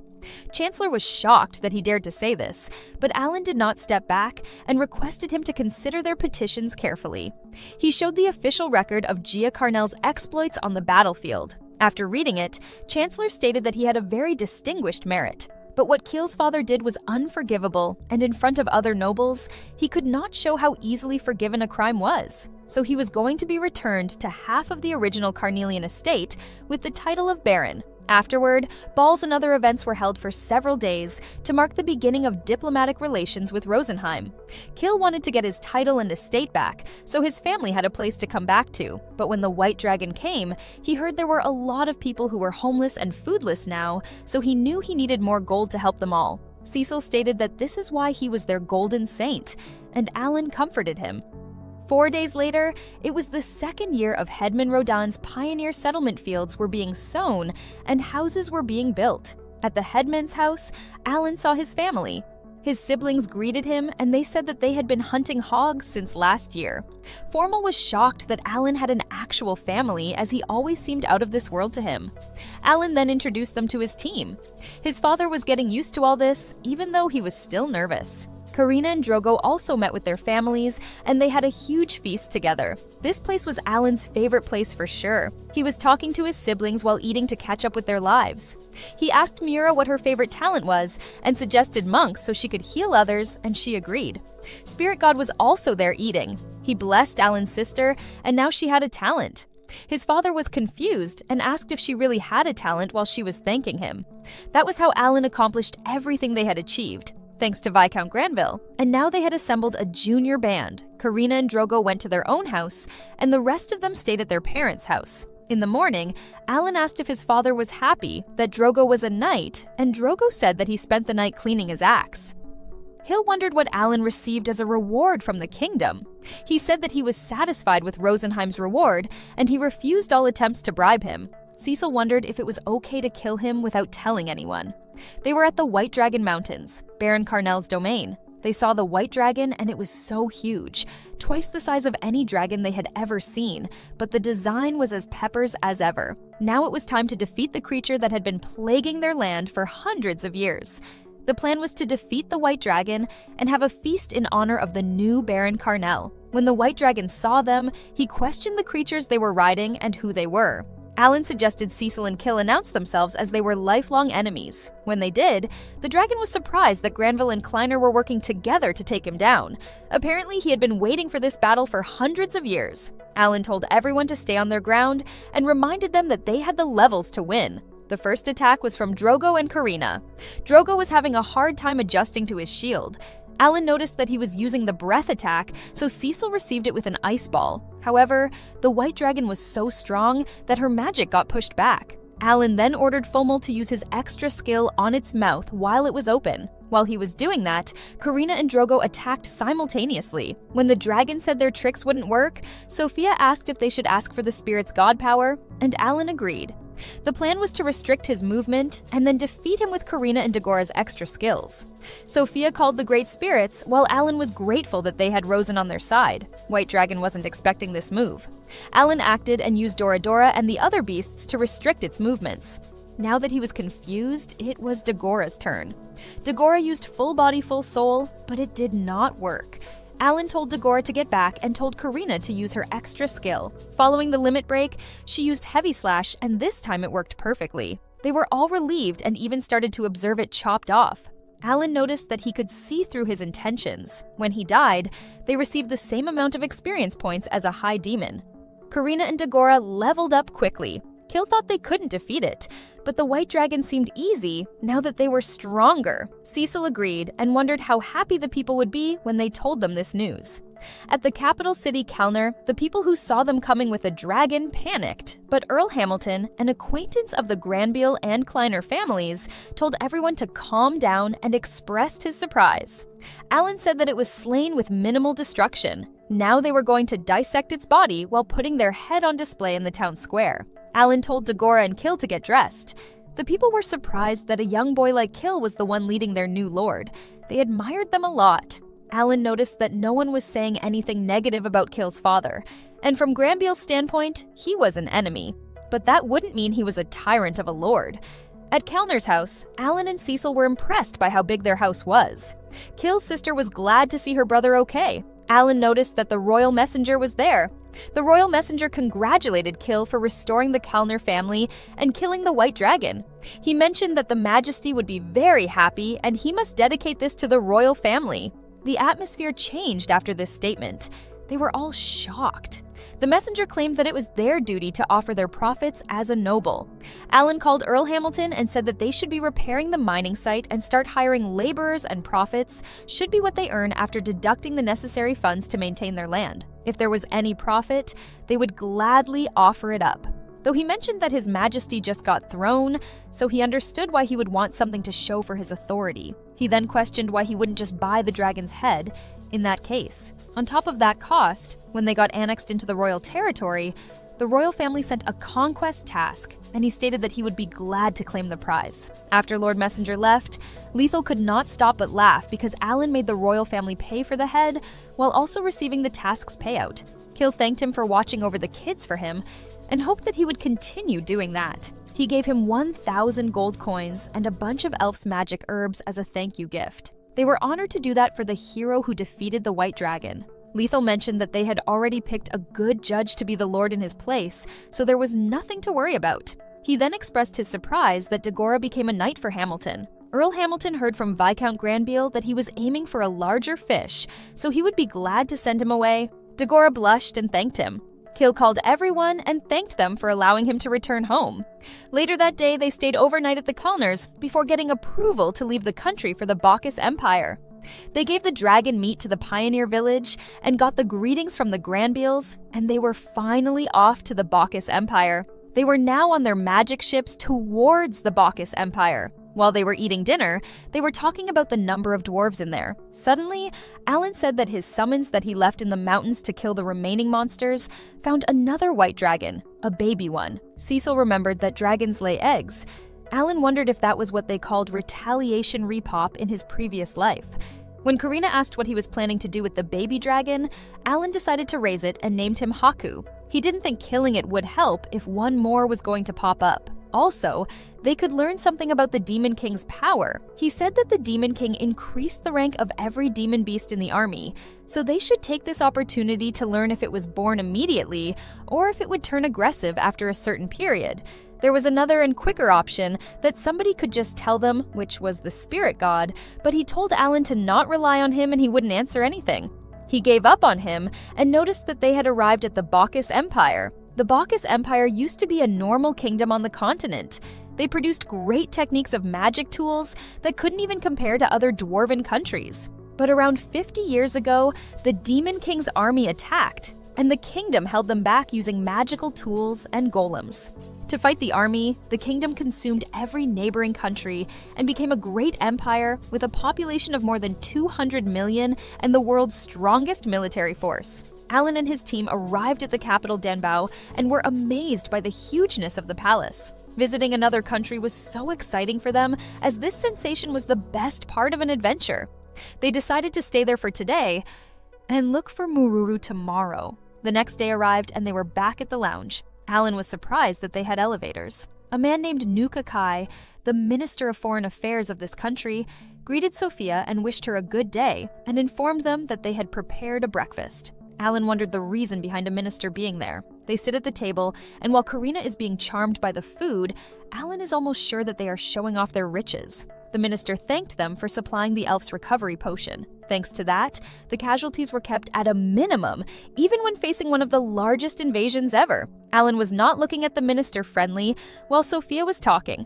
To express their gratitude, the minister stated that they were planning to supply the elves with the necessary magic tools to restore Rosenheim for free, although the maintenance afterward would be charged. Alan knew that they were trying to scrape the maintenance fees like merchants. Sophia was sure Her Majesty would be pleased with this. The minister then said that he heard they were here to challenge the S-rank dungeon, called the Tower of Trials. He wanted to remind them that it was a dangerous place where half the challengers would lose their lives.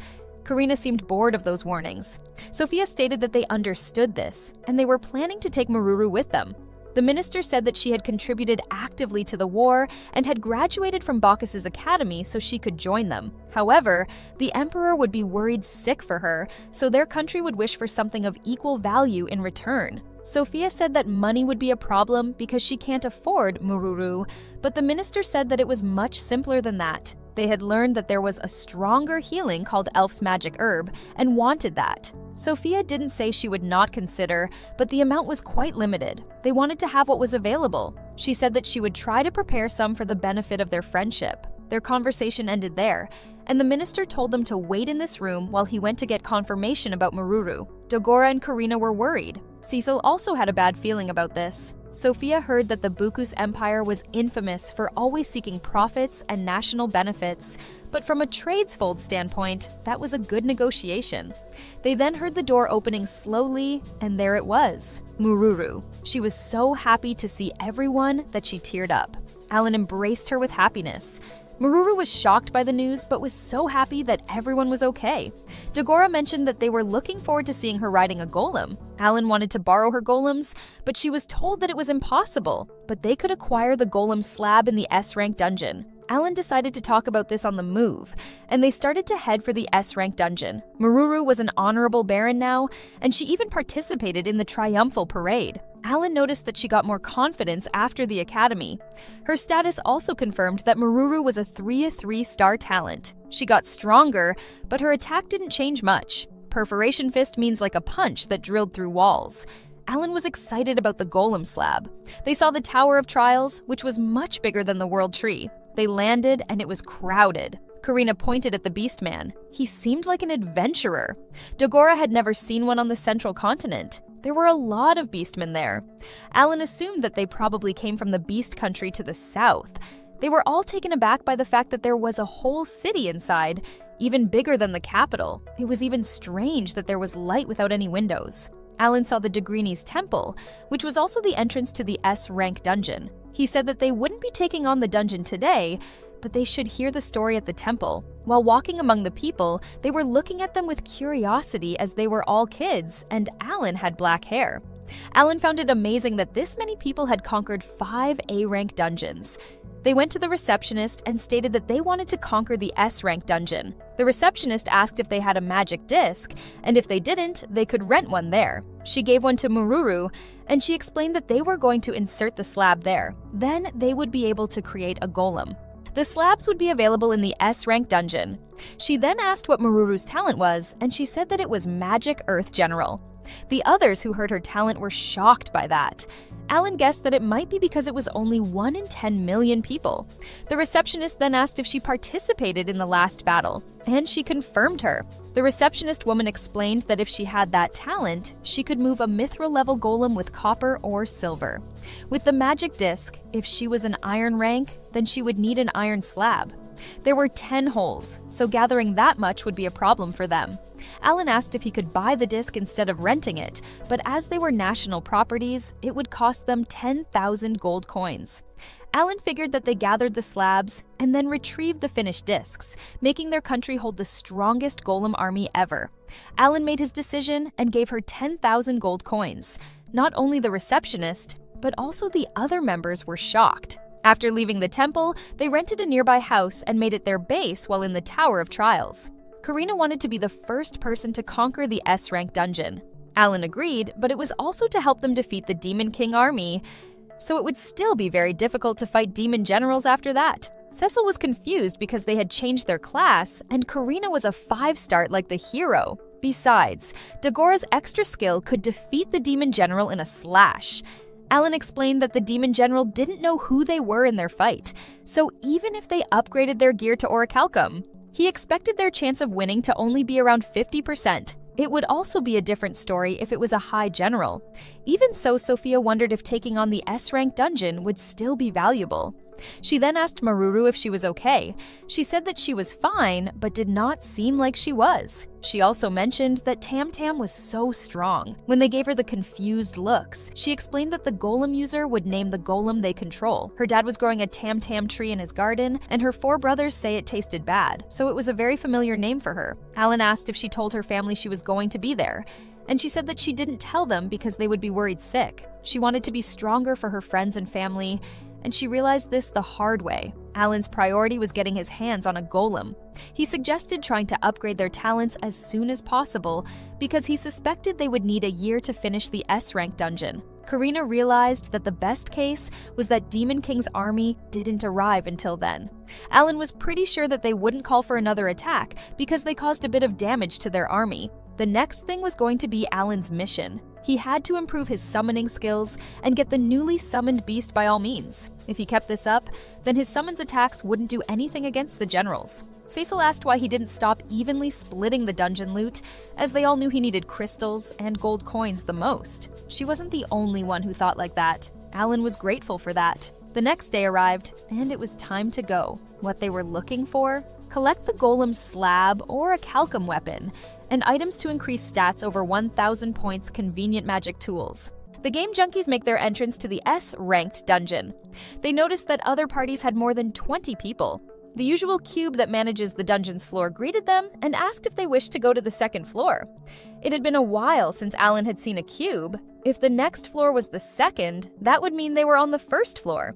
Kill responded that there were only 5 floors to the S-ranked dungeon, and it felt kind of insignificant compared to the 20 floors of the A-ranked dungeon. This was everything the first floor offered to them, so they requested to be led to the second floor. The cube understood their request and summoned them to the second floor. The second floor was so huge that they could see the scheme.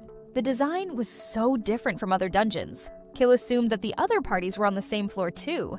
Cecil noticed that there were at least 500 people there, including the cube. An admiral named Garara appeared, and Maruru seemed surprised to see him. There was also a boy named Pepeku next to him. Garara questioned why she was in a place like this with humans. Maruru introduced Admiral Garara, the supreme leader of the Bacchus Empire's army, to the team, and Pepeku, a friend who helped her a lot on the battlefield. Pepeku greeted them and introduced Sophie to the admiral. Garara stated that the potions she sent them helped them a lot on the battlefield. He was also surprised to see an elf coming to the dungeon. She responded that he was right, because they were the only elves in this dungeon right now. When Garara asked if there were only 8 of them, Alan responded by saying that quality over quantity. Suddenly, Garara told Maruru to leave this party and come with them. She was a great talent, and her extra skill would need to be activated anyway. Maruru strongly stated that she was going to conquer the dungeon with Alan's team, but Garara didn't take her seriously and told Pepeku to bring her back even if by force. Now that he crossed the line, Dagora stepped up and dared him to try it. Garara asked if they were planning to fight them, and Maruru told him to stop it. She said that she wouldn't forgive him if he hurt her friends. Garara seemed to obey Maruru's words, but didn't forget to warn them that if they dared to run away while using Maruru as their shield, no matter where they were in any realm, he would find them and kill them. Pepeku apologized on behalf of Garara, and they took him to the 3rd floor. Maruru apologized and explained that he was usually friendly, but his words inspired Alan. He realized that Maruru could actually be a tank. A tank means someone who would protect their entire team as a shield while blocking enemies' attack. To make it clearer, he told them to imagine if they had a golem that could block the demon general's strongest attack, and asked if they would agree that the tide of the battle would have been better for them. Kill said if that was the case, then they could focus on attacking, but Cecil mentioned that they would use her as a shield just like the Admiral said, but Alan was comfortable because that wasn't the case. He asked if they would ever leave Maruru and run for their lives to prove his point. Everyone refused immediately, proving that the Admiral had nothing to be worried about. Maruru felt safe and told them to leave it to her and Tam Tam to protect everyone. Alan was really looking forward to fighting a golem. They could get a copper golem on the 2nd floor. To advance to the 3rd floor, they have to defeat the 2nd floor boss and acquire 3 copper medals. There were 5 types of floor bosses. The monster's rank varies from B to S. Alan got the Griffs ready and they started to look for the boss. An adventurer group thought Griffs were monsters, but when they noticed Sophie, they realized that those were spirits. Maruru was a bit nervous about making a big scene, but Alan said she would get used to it. It seemed like most monsters were B rank. Dagora said they can't really level up with them. Alan noticed a monster with a compatible size to an A rank boss, but the beastmen also noticed and started chasing it. They were moving really fast and will probably be on it soon. Cecil asked if they should dive in and defeat it first, but it was actually more polite not to intervene. Alan said this would be a rave for the floor boss. There were 5 types of them, so he asked Hook to find them for him. When he got one, he told the others that it was huge and was on the other mountain. There were some beastmen nearby, so they had to be fast before they got caught. He told Griff to use dash, and they started moving faster than ever. But with this much distance, Alan didn't think they would make it in time. He noticed that beastmen were running away. Karina felt like this was odd. It seemed also dangerous to Alan, so they had to hurry. What they encountered was a lot bigger than Alan thought. Alan had to leave it to Karina and Dogora for this one. He told the Beastmen to make a run for it, and they would take it from there. Their leader questioned if he knew what that monster was. It was a BB, which meant Blood Blast Beetle. It was an S-rank monster. Alan did not expect it to be an S-rank. He thanked them for the information and told them that they would focus on fighting it, so they should evacuate. The man listened to him, but mentioned that if they could make it out alive, then they would repay him. Before he ran away, he told them that magic wouldn't work on a BB. This monster was quite tough, and Dogora informed Alan that their attacks did nothing to it. This was their first encounter with an S-rank monster. He told Sophie to get Rosen's help with her extra skill. Rosen used his Spirit King's blessing and increased the status of all party members by 30%. Alan was going to strike first, then everyone could come in with their extra skills. He told Cecil and Sophie to use their magic for defensive purposes. To defeat the bug, they were going to use fire. He used Cabo's awakened skills, and hundreds of them exploded on the bug. After that, it was Doradora's turn. While Doradora was using soldrification, Sophia and Cecil used their magic. Doradora was getting bigger, but it was still quite small compared to an S-rank monster. It seemed like the fire didn't work, so he used Teku and a mirror to fully deflect its attack. This tactic worked on the bug, and it finally hurt. Karina and Dogora were the next ones. Karina's attack penetrates its shell, while Dogora can't use his extra skill as usual. Dogora seemed like he was having a hard time attacking, so Formal used his Arrow of Light and helped him. Alan asked Dogora if he could still fight, and he said that he wouldn't be caught again. He backed him up and they continued attacking, but suddenly they noticed something weird. The energy was being sucked out by the monster. Alan immediately told Doradora to return, but it was already too late because the monster used Doradora's energy to heal. Alan realized that this was too strong for a second-floor monster and told everyone to run away. After escaping from the S-rank monster nicknamed BB, they spend the next 6 hours defeating other floor bosses and acquiring 3 copper medals. There was so much competition around that it was like a brand new hunting ground. The next day, Alan cannot wait to get off this floor. Karina was pretty excited to be on the 3rd floor today, but they seemed upset that they couldn't find any chests or any golem tablets. Alan mentioned that if it was behind some kind of obstacle, then they would never be able to get one. He apologized to Maruru and wished to get one on the next floor. As their medals were confirmed, the cube preceded them to the 3rd floor. Just like the 2nd, the 3rd floor also surprised the team because it was a desert. The ground felt really weird as they weren't used to it. It was going to be hard traversing like this. Kill noticed something. There were huge golems. They were at least 10 meters tall. Maruru said that the pilot would be inside the golem's chest crystal to move it. When it suddenly transformed, the whole team was taken aback by the golems. Maruru explained that on the tablet, there was a body tablet which was necessary to create a golem, and several other tablets for a variety of functions and configurations, like movement, enhancement, and special tablets. When she mentioned that the other day they had a naval battle, and Tam Tam became a battleship to fight, Alan was even more impressed by the golems. He really wanted to get tablets, but he didn't know the conditions to enter the 4th floor. He decided to ask the cube, and the cube said they needed 4 iron and 4 more copper medals. The problem was that this floor only gave iron medals, and they needed to go back to the 2nd floor. But the cube mentioned that they could only move between the 4th and the 1st floors, so they needed 7 copper medals in total for the 4th floor. Karina wondered how many it would be for the 5th floor. Sophie mentioned that they also needed golem tablets. That was a lot to gather for one dungeon. Dagora responded that they had planned for this dungeon to take a year, so they would surely find all they needed by then. Alan said if they returned to the base, it would be quite difficult to collect the medals. Cecil worriedly asked if they could possibly conquer this while occasionally resting at their base. Kill mentioned that he also needed to go to the church and learn more healing magic as well. Considering their needs, Alan suggested spending 3 nights in the dungeon, then returning to the base for one. He had to gather some crystals for the Adventurer Guild too. They agreed on this plan, and now it was time to go. While flying, Alan noticed that there was quite a large amount of golem users here on the 3rd floor, though he couldn't see Admiral Garara. He thought 30% of the adventurers were on the 2nd floor, but this was troubling. He couldn't see any monsters aside from ones crawling in the sand. He assumed that there wouldn't be any aerial monsters. He then noticed a party between dwarves and beasts. The monsters of this floor were either in the sand or in caves. He informed the others that he had got this floor figured out. He called Eri and told her to investigate the caves, but when she did, nothing was there. Maruru mentioned that it wasn't guaranteed that there were monsters in these caves. There were almost 100 caves, so they would better check every one of them. Dagora realized that they would have so much free time with no fighting to do on this floor. Moving on to the next cave, Eri thought there was nothing in there too, but then noticed a magic circle. In a second, the cave was full of monsters. Karina was excited to have an action eventually. Alan informed the team that Griff would be on standby if they had trouble moving. He was going to keep the summons to a minimum so that they could use their skills without worries. As usual, Dagora and Karina were the first ones to attack. Alan told everyone that those were B-rank monsters, so they should be quick. They understood him and attacked simultaneously. While attacking with their skills, Alan warned Dagora that a big one was coming at him. There were 2 of them, so it was hard for Dagora to pick the floor boss. But Alan told him that they were A-rank. While they fought the A-rank ones, the rest of them were going to focus on the small ones. Another big one had just emerged, and it was clear that this one was the boss. It was only the start of the first day, so he told them to try and reserve their extra skills.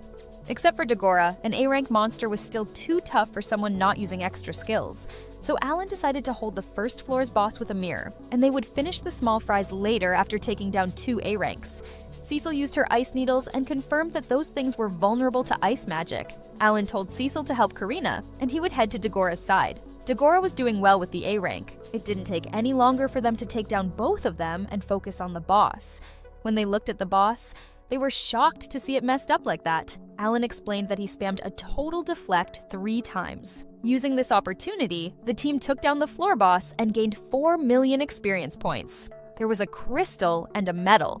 These could be sold for 200 gold coins, which was probably the reason why people came to this dungeon without trying to conquer it. Kill was pretty exhausted from doing all the healing, so Sophie offered to help, but Alan said all they needed to do was train. They should plan and save as much of God's blessing as possible. Instead, he suggested using as much magic fruit as they wanted. Moving on to the next cave, Alan informed them that this one was only for 1 monster. They spent the entire morning going around to different caves in search of monsters. To find the ones hidden in the sand, 50 Genbu were created and enhanced to swim in the sand. In the end, they defeated 3 floor bosses, acquiring 3 iron medals, 2 treasure chests, and also weapons and armor made with Hihiro cane. Alan was sure they could level up with the 3rd floor. Cecil asked if he thought they would still be here when they changed their class the next time, and he responded that they could reach max level within a month, and they would go search for more monsters and a tablet in the evening. Maruru apologized and said it was her fault in a very silent tone. Karina asked if she wasn't feeling well, and she tried to prove the opposite. Alan already noticed that she was filled with excitement when they met. He wondered if she was worried because her friends had all changed their classes and got way stronger. But he didn't want to mention it and make her feel worse, so he said that they had found 2 treasure chests within half a day, so gathering crystals would only be a matter of time now. Maruru smiled and stated that she would watch and try to learn from everyone. Suddenly, Alan saw something and stuttered. Something was happening far away from them. As they were trying to figure out what it was, Alan told everyone to move on if everyone finished eating. In this dungeon, besides the treasure chest, holding golem tablets or weapons and armor, those hidden cubes were floating around. The hidden cubes had unique roles such as trading metals and tablets, while some could give them to you for free. In some cases, they could send you to a bonus stage with a treasure chest or even a death stage. In the death stage, the moment you engage in a conversation with it, you would be teleported to a different space. This is a dangerous place where you'll be surrounded by many A-rank monsters and killed. Not engaging with a hidden cube, even if it has no ability, was common sense among adventurers. This S-rank dungeon had so much endgame potential that Alan thought Degrani might be closer to a god. Alan told the others to not get blown away, and he would do the talking. The cube greeted the game junkies and stated that it was the reward trading system in Dungeon S302.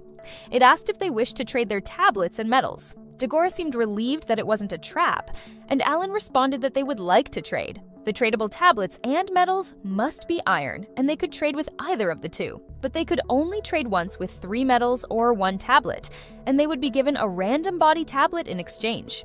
Alan decided to trade his medals for a tablet. Trade confirmed, and the cube told him to retrieve the tablet. They got the head part, and only 4 left to go now. Maruru was so happy. Since they already got one on the second day, Dagora assumed that the rest should be a walk in the park. The cube disappeared after finishing the task. While informing the team about the next cave, Alan noticed that something was wrong in his view. He asked if Genbu was flying right now, but Kill didn't even know that Genbu was supposed to be swimming in the sand. Cecil was worried that it might be a monster attack, but a size like this could indicate that it might have been the S-rank boss that people talked about. The tension in the cave increased after hearing the S-rank boss. Alan said it was close by and he wanted to see what kind of monster it was. They left the cave and encountered the boss. It was red, just like the BB they defeated. Its name was Scarlet Sandworm. Seeing Alan's confidence, Maruru wondered if it was really safe to be fighting something this big. It was most definitely not, but he said they were going to try their best. The other members seemed influenced by his confidence. First things first, Alan told them that they would be dead if they got caught in that mouth.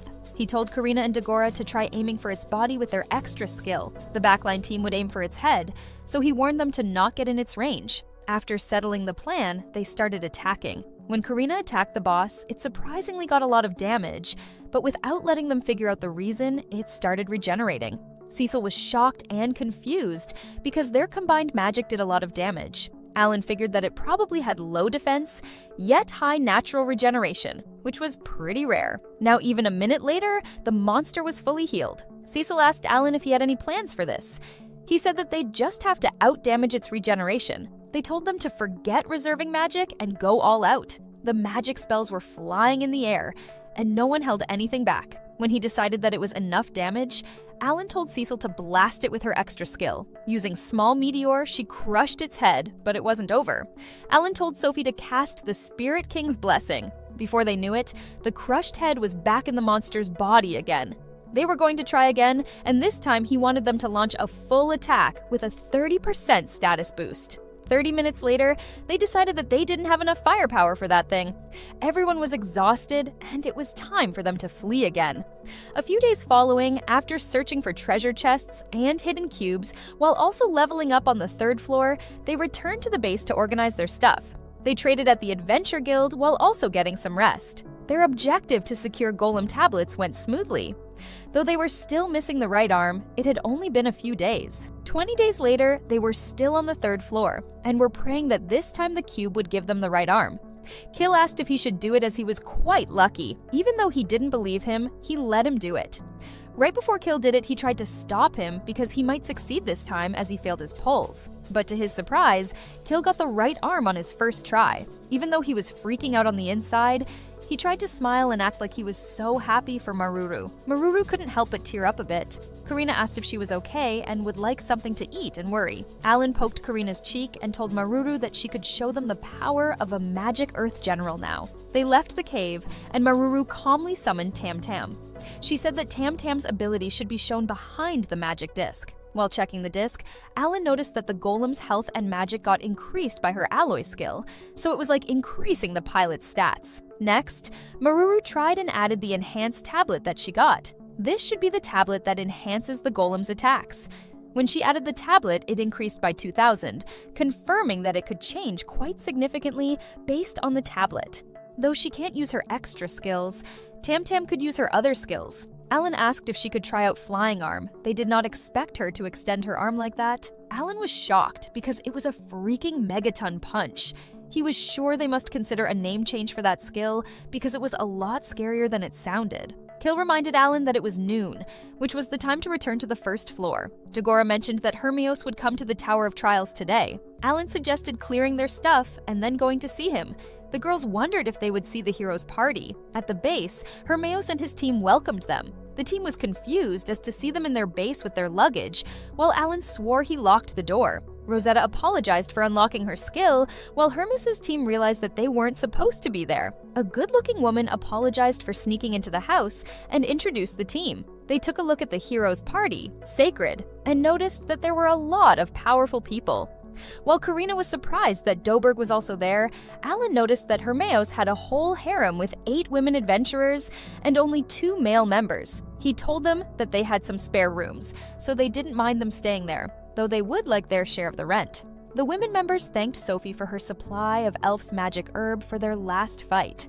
Hermeos suggested leaving the luggage and heading out to eat something. He left their stuff to the servants and maids, and they all left. Hermeos took them to a warm restaurant, and even Admiral Garada was there. He informed Alan that he regularly met the Admiral there. He asked why he was hanging out with those kids, and he responded that they were the ones who helped him defeat the demon general in Rosenheim. Garara asked if he was going to the dungeon right after the fight because of the strategy. He explained that they were going to train on the 4th floor. He assumed that the Admiral also came without any rest. He confirmed him and stated that the Emperor's command asked him to conquer the dungeon after all, and being under a greedy narcissist was truly a pain for him. Pepeku stopped Garada from swearing at his superiors. When they sat at their tables, Hermeos shocked the game junkies by mentioning that all 19 members of the Admiral's part were Magic Earth generals. That would mean every Magic Earth general in the country was here, which also means that they just met the strongest party in the capital. Hermeos also informed them that Admiral Garada, the party leader, was the only Magic Earth king in the Bacchus Empire. Alan realized that the Empire was seriously aiming towards conquering this dungeon. Hermeos wanted to strive for their long-pursued goal. They were going to live together, and he wished to get along with his roommates. While everyone was cheering for that, Alan wondered if he could get some information on the strategy. Rosen was also there, and Doberg stated that he would like to request a class change. Hermeos wondered about the reason for the request, while Alan already found it reasonable because he would want to do that too if it would make him stronger. Doberg explained that he had been told he could do it if he paid something in correspondence, and that was the reason why he was here with Hermeos. He wanted to take it even if he only left him with 1 year left to live. He was comfortable giving him his life and asked if that was enough of a price. As Karina objected to this request immediately, Rosen responded that he had heard about his life from the creation god, Elmia, and he was grateful that he had come all this way, but he kind of changed the Game Junkies' classes without clearance, so everything was still a mess. The God's Realm put some weight on the everyone is equal, so he would have to wait. Doberg calmly stated that he understood him and thanked him for hearing him out. Alan found it amazing that everyone could have their class changed, though if he only had 1 year left, he would use it all just to level up. So he wondered why he was so hasty. Someone entered the restaurant and was informed that the black hair boy was in this room. It was a big beast man, and the boy Alan and his team saved was right next to him. After confirming that it was this kid, the man introduced himself. His name was Zuven Albahar, the second prince of the Beast Kingdom of Albahar. Alan recalled that Beast Kingdom Albahar was an ally in the Five Continents Alliance, but he was curious to know what the prince from the largest country was doing here. Zuvan stated that on behalf of his people, he was here to express his gratitude and asked if he wished for anything. Alan had nothing in mind yet and asked if a debt would be okay. Zuvan asked the reason, and he responded that he wanted him to help them if they got in trouble while they were conquering the dungeon. He then asked if the Jemut Empire was considering taking on this dungeon, but Hermeos told him to not worry because they were not related to Jemut. He repeated that they weren't aiming to conquer the dungeon, but he couldn't be sure of that. He said that if he came up with something, he should come to him because he was going to stay here for a while. Alan thanked him. Hermeos would also be operating here so Van could call them if he needed anything, because they were together. But Van responded that he didn't need any of their help. When they left, Kill warned Alan that he couldn't be talking evenly to a noble like that. Alan asked Hermeos if he was going to help the prince. He said that there was something he had to tell him. He didn't like walking on the eggshells here. There were a lot of children in the Radishu kingdom, and another member of Hermeos' team suggested telling Alan about that. Hermeos explained that if the first prince of the best kingdom, Beku, inherited the throne, the Beast Kingdom would launch an attack on the central continent. Everyone was shocked. Alan asked if that meant they would destroy the Five Continents Alliance. Cecil questioned the reason for that, because this was the time to come together to defeat the Demon King's army, not each other. Hermeos said it was normal for them not to know, because history was buried for an alliance. The Jemut Empire once dominated the Beastkins. The Beastkins were subjected to horrible racist discrimination in the Empire. Hatred burned for many years against humans, and still burns even after their independence 1,000 years ago. And that hatred was shown clearly by the beast Prince Beku. Alan figured that this was the reason why he told them about the Radishu Kingdom. If it was him, he would break the alliance right when the Demon King's army was attacking the Empire. That way the central continent would be attacked from both sides, and the southern half of the central continent would have to fight the Beastkins as if they were a defensive wall for the Empire. Not everyone was expecting an evil plan like this to come out of Alan's mouth.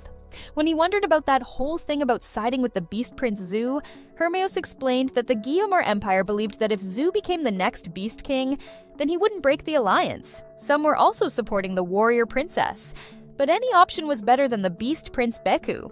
Alan didn't know about the warrior princess. Hermios stated that she was the youngest child of the Beast King, but was rumored to be a princess with excellence in both personality and fighting, though he hadn't met her yet. So there were 3 candidates for the throne. He asked why Prince Zu was here, and he said that he had been there for a couple of years for unknown reasons. He wanted to find out too, but as someone who was from the Empire, he couldn't just simply ask him that. Cecil started worrying because she didn't know how they would even fight the Demon King's army if the central continents got destroyed. Not only Cecil, but the others were also equally worried. Alan firmly stated that if that was the case, and the Beast Kingdom were to attack, they would just have to eradicate them along with the Demon King's army. To lighten the mood, Hermios laughed and stated that they would try to not let that happen. After all, they had a great relationship with the allied countries anyway. When they left the restaurant, Cecil was clueless as to why she was so frustrated. Kil was in the same situation, questioning why their country was getting attacked if it was someone else's fault. Karina asked Alan if they could even do anything, and he said that this was a matter between the Empire and the Beast Kingdom, so it was best to leave the involved parties to sort this out themselves. Mururu and Sophie wanted to express their support so that they could at least not feel alone in this situation. Alan changed the subject by reminding them that their target now was dungeon conquering. They were going to aim to reach the max for the next class change. 1 month later at the base, Rosetta was playing with Alan's face while he was uncomfortable about this. Suddenly, Cecil spawned to right in the middle of them and told Alan that everyone was gathered. Rosetta couldn't help but laugh and tease Cecil for being jealous. She told her not to worry as her eyes were on Hermios. Now that everyone was gathered, Rosen confirmed that everyone had gotten their level and stats up. Hermios asked if saying level meant they overcame the trials of the gods, and Alan confirmed him. Even though the kids got a class change the same day as Hermios, it was probably a difference in the number of monsters defeated, they assumed. Rosetta asked if Alan was not at the max level. Alan stated that he was a bit of a slow grower, so he can't change his class yet. Rosen started the process and upgraded them all. They all seemed to like their growth. Karina was a sword emperor, Dogora could remember his magic skills again, and Cecil was a barbarian general. This meant that Karina and Cecil finished their class changes. Rosetta was confused as to what they were looking at, so Hermios explained that it was different from his appraisal skill and that they could look at levels too. They got excited that they would get their class change someday too. Alan stated that the first was Sophie. As a spirit user, she had to remember to form contracts with small spirits. They started their trip to Rosenheim the next day using the super speed magic ship. Kil had a bad feeling about how they were spending their money, but Alan was comfortable because they could always make more in dungeons. At the capital city Fortania, they noticed that rebuilding the city was going well. Sophie asked Rosen to lead the way for them, and he was happy to do it. Under Rosen's guidance, contract forming went smoothly. They made a contract with the small fire spirit Salamander, a small wind spirit Ear, and then the small water spirit Kelpie. There was one spirit left, so they came to a place that looked abandoned. Rosen explained that this was where the Dark Elves used to live. He pointed at a kid and told Sophie to get over there. Sophie did what he asked and introduced herself to Corpacor. She asked if he could form a contract with her, but he didn't answer. She sat next to him and asked if he was alone. He said that they all left after arguing with the elves and didn't return. He had been there for more than 1,000 years. She asked if she could help him in any way, and he asked if she could be at peace with the Dark Elves. She said that she knew a Dark Elf, and that person had their view of justice. They loved the World Tree and wanted to come back to their hometown. In the name of the Elven Princess, she promised to never give up on talking to them. She seemed to convince him to make a contract. Just like that, she finished forming contracts with all the small spirits. Thinking about elves and dark elves and humans and beastkin, Alan realized that it was not as simple as just beating the Demon King to achieve world peace. He wasn't even sure if he needed to think about something else other than just defeating the marching enemies. Now it was time to return to the dungeon and level up. Their goal was to conquer the 4th floor in the next month. In July, it was the day they tried themselves against the 4th floor. Sophie was trying to make the Corpacor stay still. While playing with him, Dagora asked her if she was really going to ask him to cast magic when it was, but he got his answer when he burned his head. Alan couldn't believe a spirit user had to babysit a spirit too. Though he was a bit worried they got their trusty Maruru here, so they were moving up to the 4th floor as planned. After showing the medals, the cube sends them to the 4th floor. The first thing that got Alan's attention was the ground. It felt like they were standing on water.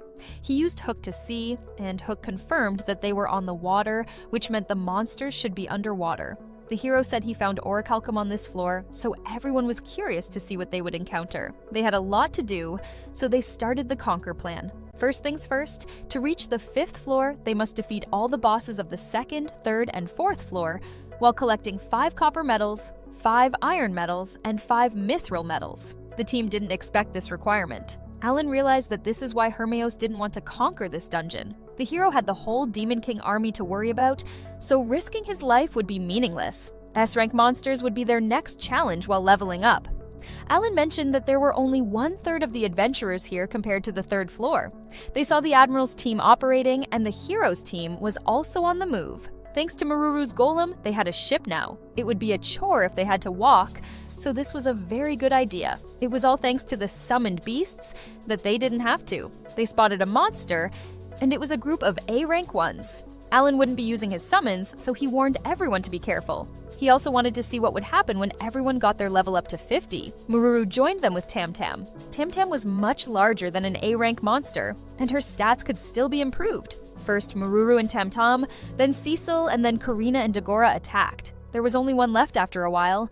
Sophie seemed like she was in trouble, and Alan didn't have time to save her. But seeing her in panic, Korpiker flamed his fire and destroyed everything, including Daroga's pants. Alan found this pretty odd. Kill thought the lower half was always indestructible, and asked where he got that from. Alan gave Daroga new pants, while Sophie apologized to everyone. Dagora said he was good, and just wanted her to stay over there until he put the pants on. Alan noticed that all of Sophie's magic was gone, along with half of her health. He gave her heaven's blessings to recover all health and magic. Karina mentioned that the spirit was extremely strong, but Cecil noticed that normal skills only use a bit of magic, just like her small meteor. While petting the spirit, Rosen told Sophie that she shouldn't be hasty with it because it could sense that she was uneasy. Alan believed that they should keep a close eye on Sophie on their next class change. Even with having spirits as her companion, she could still lose her life. He had borrowed a magic recovery ring from the hero, so she could be next to the small spirit all day with no problem. She thanked her, and this made her giggle as they were wearing the same rings. She then wondered about Maruru. She said that she could fix Tam Tam if it was only this much and it didn't do her any harm. There were 2 ways of repairing a golem's broken parts. Either you change the broken body parts tablet to a new one, or you could use a skilled repair. This could repair the golem by using a bit of Maruru's magic. Repair wouldn't actually fix Tam Tam immediately, so she would just change her arm to another tablet if they were in a rush. It was such a pity that healing magic and buffs didn't affect golems. Dagora noticed a treasure chest and a knowledge ring was inside it. It was a high-level ring after just entering the 4th floor. So according to the plan, this would be kills, but they were actually going to improve Cecil's overall attacking power, so it was hers. At this pace, they would get Auriculum in no time. August came and they were at their base. Dagora was waiting for his turn to train with Doberg. Meanwhile, Alan was inside and taking care of daily stuff. Sophie seemed to have a problem with the water spirit. Sophie named it Kelpie, which made her remember Alan's past life because it was like his name in the past life. Once again, Rosetta poked Alan's cheek and teased him. Cecil sensed her and asked Hermeos how someone like her ended up at the hero's party. Rosetta overheard her question and responded that they met 3 years ago. She was still in the bandit crew when Hermeos told her to be his teammate. Hermeos continued to explain that with Elmira's trust, Rosetta was said to be the person who held the future. Cecil was taken aback. Rosetta leaned on her and stated that that was the reason why she was Hermeos' one and only special person. Hermeos mentioned that if she were fine with it, she would like for her to trust them more. Alan had a question. He asked if they could even find Auriculum on the 4th floor. He responded that they found some inside a shell on the ocean floor. Rosetta found it with her skill. Alan asked if her skill was something that detects the treasure within a certain range. She seemed uneasy about him knowing this much. Hermeos said it was only once, but thanks to her he did manage to acquire an orichalcum sword. As Rosetta continued to praise herself, Cecil seemed even more sick of her. To eat dinner, they went to the same restaurant they always go to. Uru was also there and he greeted Alan. He asked if he would like to dine with them. He told the beastkin next to him that even if he was a human, he was still his savior. Alan didn't turn down his offer and sat at their table. Uru was shocked that he was on the 4th floor already. Alan mentioned that they were planning to spend another half a year on the 4th floor. Meanwhile, he was wondering if he could get some information from them. He was quite curious about the motives of the Beast Kingdom. Uru said they had to enter the S-rank dungeon for 1 year under the order of the Beast Prince. They would be jailed for treason if they refused, so they had to finish it. Alan wondered if they were preparing for the way, but just commented that this was practically forced. Uru agreed, but also stated that death was everywhere here, so they were mentally prepared to never return. But when they arrived in town, there was Zu right in the front. Even if he was aiming to conquer the dungeon, he also took good care of them. Alan concluded that he also wanted to conquer this dungeon, and he confirmed him. He also said that he was doing this to become the Beast King. Alan commented that this would be quite tough. He agreed and added that with a task like this, you would need a strong party with you. Zu wanted to be the king, but Prince Beku was not letting him. So it was kind of tough for him not being able to be with a team. Uzu then realized that he went on a ramble there and asked if he was also aiming to finish this dungeon. He responded that he was hungry for the conquer reward. They could find orichalcum in this dungeon, so there must be a lot more treasures up ahead. The next day on the 4th floor, they aimed to search for orichalcum in the ocean. He used Jembus for this duty, but even if they spent their half-day searching and destroying 1,000 shells, they got nothing.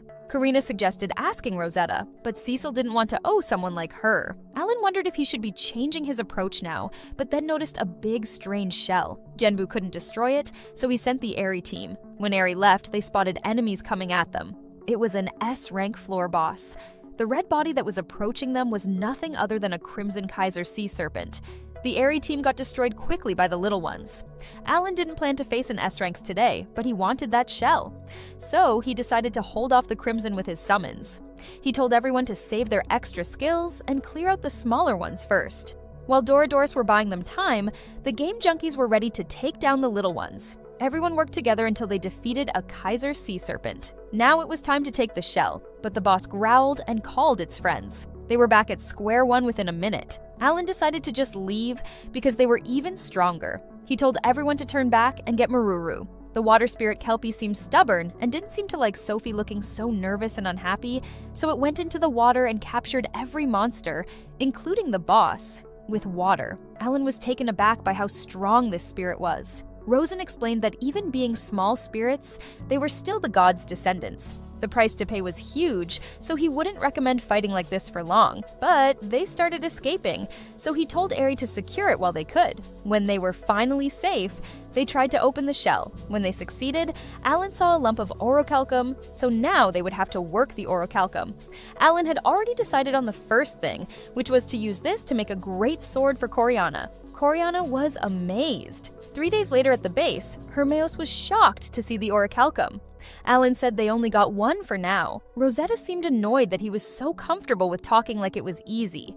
Meanwhile, Coriana was just happy that she would have a sword from that. Because of its name, or of the gods, orichalcum couldn't be forged by any normal blacksmiths, so Hermeos promised to get them in contact with the one who made his sword. The next day, Hermeos brought them to a place that used to be called the Land of Fire.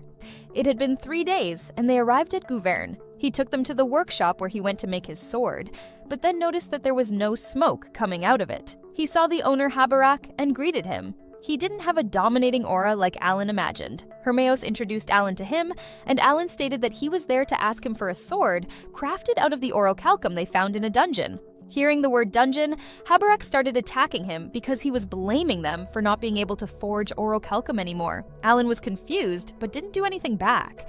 The man started crying out of his eyes because of desperation. He started apologizing and seemed genuinely upset. His coworker helped him calm down and get inside. Karina was confused and asked what happened. One of the workers informed them that Habarak had calmed down, and they could speak to him now. They went inside and sat together. Habarak apologized for their trouble coming all the way here, but he could not work orichalcum anymore. Not long ago, the fire in his furnace went out, and now he cannot feel the blessings of Freya anymore.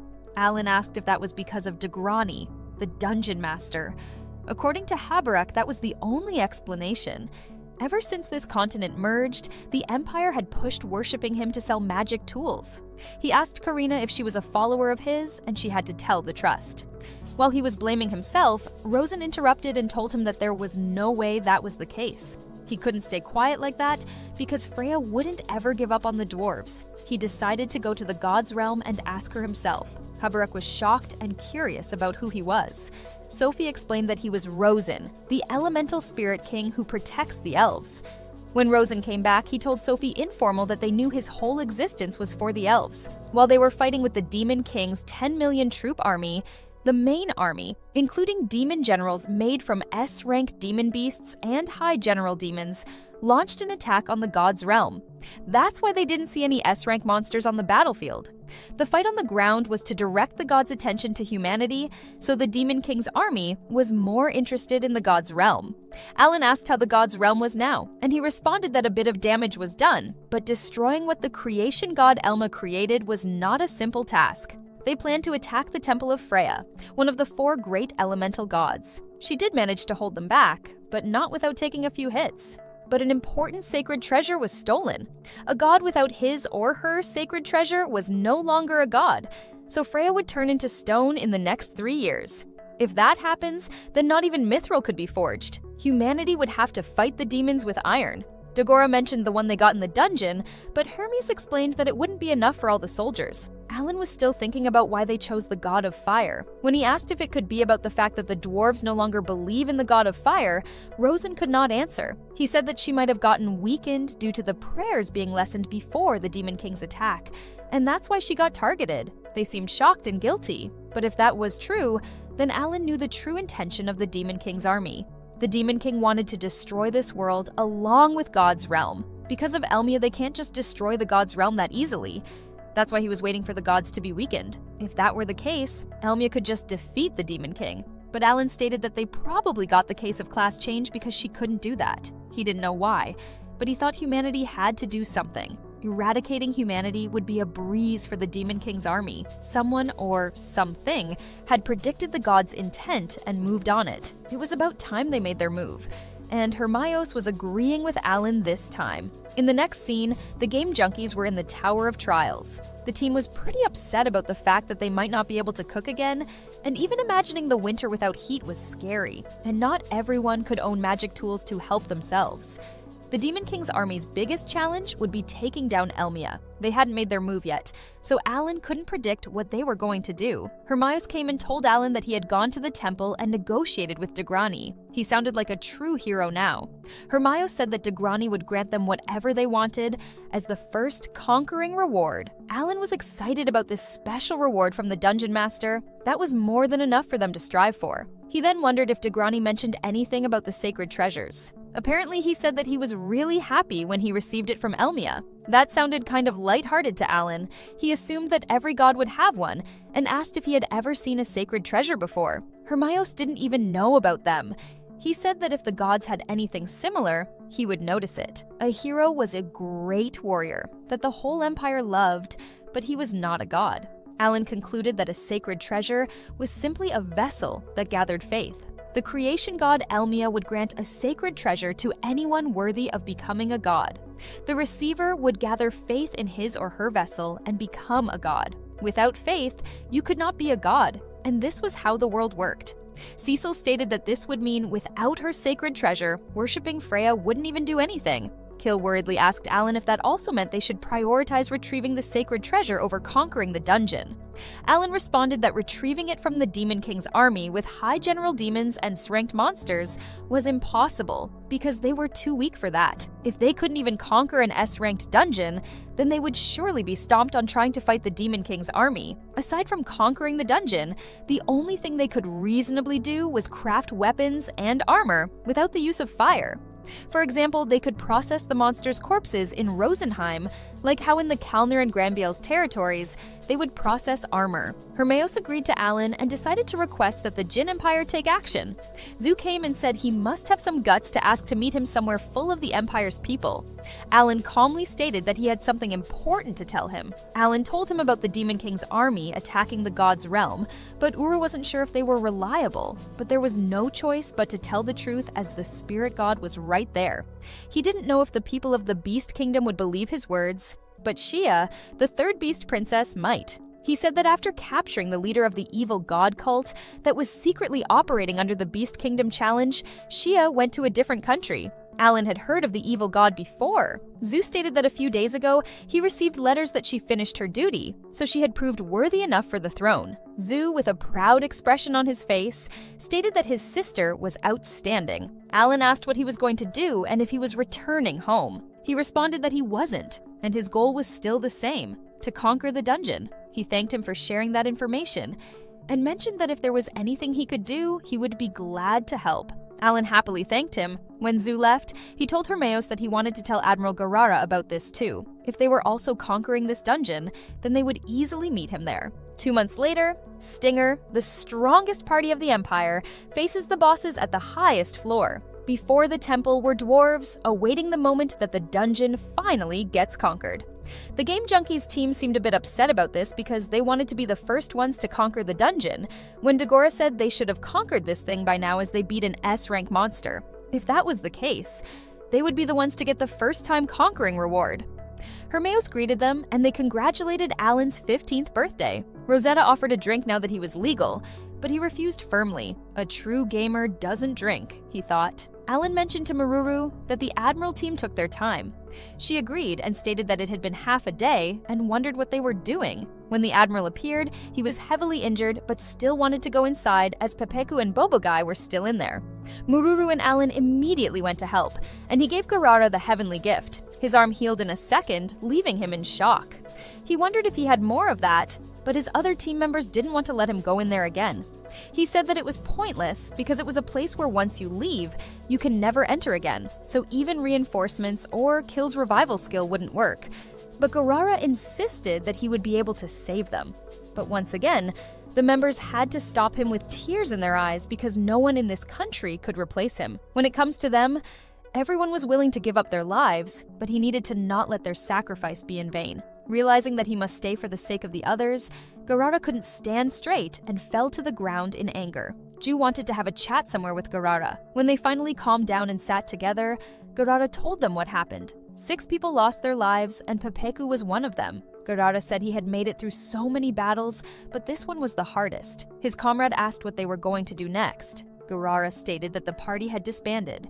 They could ignore the Emperor's orders. Now they had the chance to return home and do what they really wanted, and he would take full responsibility. He told them to not worry because they would fight the Demon King's army, and he told the others to forget about challenging the last floor because he assumed they didn't need to risk their lives there. Hermeos and Ju kept their silence, but Alan stated that they needed to conquer it. A few days later, Admiral Garara didn't return to his BIE and stayed at theirs and drank his brains out. Rosen informed everyone that today was the final class change for Formal, Dagora, and Kill. When the class changing process was over, Kill became the Saint King, Dagora was the Berserker King, and Formal was the Archer King. Sophie was estimated to change her class in a month. Seeing them all being 4 stars, Sacred Party members admitted that they were no longer the strongest party alive. Ju was also there, and he was pretty impressed that they could change to a higher class. They reminded him of the 10 great beasts in his country. They were strong beast warriors that he wanted to invite to his party. Alan figured that the Beast Prince must have stopped him. Hermeos told Alan that the Albahar royal family was very strong. If they actually form a team, they might actually conquer this dungeon. Alan was surprised that he knew the royal family. Hermeos comfortably stated that he spared the current Beast King and lost. Meanwhile, drunk Garara was telling them to forget their plans, because whatever they did, there was no way anyone could defeat the boss on the top floor. Even though the team was shocked, Dagora responded that they wouldn't know until they tried. Garara insisted that even if every one of them tried, they would still die in vain. He also told them to leave Maruru out of it if they wanted that ending. The next day on the 4th floor, they were still thinking about the cold words that came out of Garara's mouth. Admiral Garara was the pioneer now, so they shouldn't underestimate his words. When Alan was an office worker, the information on forum boards helped him a lot. Just like Garara helped them like that, Maruru joined the conversation and stated that she was going to fight. Alan thanked her, and then they found a hidden cube. Karina wanted to be the one interacting with Today. Because they had 3 levels, Maruru and Karina were going to lead the way. When Karina interacted with the cube, she successfully summoned everyone to the death zone. Maruru chose Tam Tam and started attacking the A-rank monsters with ease. By using the giant tablet and enhanced tablet, Tam Tam's size was increased by 2.5 times and 3 times the stats. And she also increased her stats by 3,000. Maruru easily defeated 2 of them. Now it was time for the others to join, because there were a lot of them. The team was pretty confident and dedicated to defeating all those monsters, and Alan was excited to do the one thing he needed to. 4 days later, they returned to their base from the death stage. Hermeos and his team were shocked that they went there. Alan mentioned that they got 3 people to max level thanks to that, and kind of massacred 1,000 A rank monsters. Rosetta commented that the hidden cube didn't sound that appealing after all. The others came and brought a bunch of stuff. Alan asked if they could borrow his name for a bit. Hermeos was puzzled, but still let them use his name. The team went to the Adventurer Guild, and the receptionist girl asked if they were there to buy weapons and crystals. Alan confirmed her and mentioned that they also had something for them from the hero himself. Seeing what they brought, the girl was shocked and wanted them to wait a little. When she returned, she brought the head of the guild. The head of the guild asked if that was really from Hermeos, and Alan said yes. That was information about the S-rank dungeon, and there was also a map layout of where the treasure chests and hidden cubes were on each and every floor. The woman also showed that there was a map of the death stage. They couldn't believe their eyes, but it was real because everyone worked for 2 months for those. Alan explained that Hermeos was providing that for free so he could share it with everyone. He mentioned that he also wanted to decrease the mortality rate of the S-rank dungeon to below 10%. The head of the guild wondered about the reason behind this. Alan responded that it was because he didn't want to lose any more great adventurers. Alan actually didn't want his fighting power to stagnate, so he wanted more weapons and armor to be collected. The price of that information was humanity's survival. The head of the guild stated that they were grateful for him and that he would get this to the adventurers. Alan mentioned that Hermeos would provide them with more information. He realized that using the hero's name made it quite easier to converse. When they left, the head of the guild was sure that Alan was the elves' advisor. The next day, the intel was made public under Hermeos' name. The other adventurers thanked him wherever they saw him. They started buying meals and drinks for him. Alan and Maruru saw him later on the floor, saying that he should be the one getting all the thanks. Before Alan could respond, Zu and Uru came and greeted them. Zu said he was the intel, and the Beastman's mission to conquer the S-rank dungeon was still on, so it would help them a lot in bringing his soldiers back to their homes. Zu and Uru thanked Hermeos, but he seemed sick of the compliments. In November, they all got their new gear and weapons, and it was time to take down S-rank monsters. They went to the second floor and tried to take on Bibi again without using their extra skills immediately. Maruru was the first one to attack. After her, Alan sent the Arapon. Arapon had a special skill that lowered the enemy's defense and resistance. Alan said he was going to keep the pressure on it and warned everyone to not get caught by it because it could drain their energy. With Doradora's boiling fire and Formal's flaming dragon arrow, they created quite a lot of damage to the Bibi. And then it was Dagora and Karina's turn. They used their skills and did enough damage to let Sophie finish it off. The Blood Blast Beetle was worth 120 million experience points, so they wondered if Alan leveled up. But he said that nothing happened ever since the fight with the Demon General. To reach level 77, he needed a total of 400 billion experience points. Everyone was shocked at how hard it was for him to level up. But Alan tried to hold it together and thought he should just beat a Demon General and level up that way. Dagora found a copper medal with a crystal. The next one was Scarlet. They moved to the third floor and started battling with the Scarlet Sandworm. This one had a regenerative ability, so they must attack it non-stop. Cecil was pretty excited to be able to fight with a monster, but it only took her 3 hours to lose that enthusiasm because that thing wouldn't die. They were back to square one. A few days later, after bonding with some small spirits, Sophie got her final class change and she formed some new contracts with the spirits. The new ones were Air Spirit Gale, Tree Spirit Dryad, Earth Spirit Pigment, and Water Spirit Nymph. In December, they tried to defeat the Sandworm Scarlet one more time. This time, Alan was dedicated to defeating this thing, and he wasn't alone. Dagora maxed out his attack power for today. Alan told Kill that recovery would be slowed for a moment, so he should be careful. Cecil started with her small meteor. Next was Maruru with Tam Tam. She was going to show them Tam Tam's newfound strength. With a beam sword, Tam Tam started slashing the worm. Alan noticed that when Tam Tam sliced its tail off, it stopped regenerating. Alan was relieved, but now it was trying to burrow to escape. He told Sophie to use her extra skill to stop it. She called Gnome Spirit and pinned the monster to the ground. Now that it couldn't regenerate anymore, he told everyone to attack. Together as a team, they all attacked it and successfully defeated it. The whole team was relieved and happy that they finally did it. The feeling of challenging a strong opponent and finally defeating them was great. It was all thanks to Maruru cutting it in half. While they were praising Maruru, Alan was wondering what happened to Admiral Garara's team on the upper floor. The Fire God's power was weakening, and the class change system would be in effect by April. Information, like the God's realm being attacked or the sacred treasure being stolen, was kept secret to avoid disorder in the world. Alan was unpleased by the "we will figure it out ourselves" policy. It was true that they couldn't let the world burn in chaos, but it was also difficult to get to work together. He couldn't wait until April for the class change. They had to conquer the S-rank dungeon as soon as possible. A few days later at the base, Alan was screaming in happiness because the synthesis skill leveled up. He now had 80 slots for his cards. His summoning skill was finally at level 8, which meant he could finally summon A-rank monsters. The first thing he did was to check out equivalent exchange. He was shocked to see that he could create summoned beasts by exchanging magic crystals of different ranks. The required numbers were the same as the selling price rate of the magic crystals. For example, normally he could use a D-rank crystal to create a D-rank monster, but with equivalent exchange, he could make different ranks of monsters with different ranks of crystals. With crystals being limited on the battlefield, he wouldn't have to worry about running out of a certain type anymore. He wanted to test his new skills, so he decided to go to the dungeon. Everyone wanted to come with him, as they were curious to see his new summons. He agreed to bring them too, with the condition of only looking. On the second floor of the dungeon, Alan picked the perfect names for his summons and called his A-rank monsters. There were so many different types of monsters, such as a spirit, a bird, a grass, a fish, a rock, and a beast. And there was even a giant bug that amazed everyone. He also had a 3-headed dragon named Orochi. This dragon wasn't just a giant monster.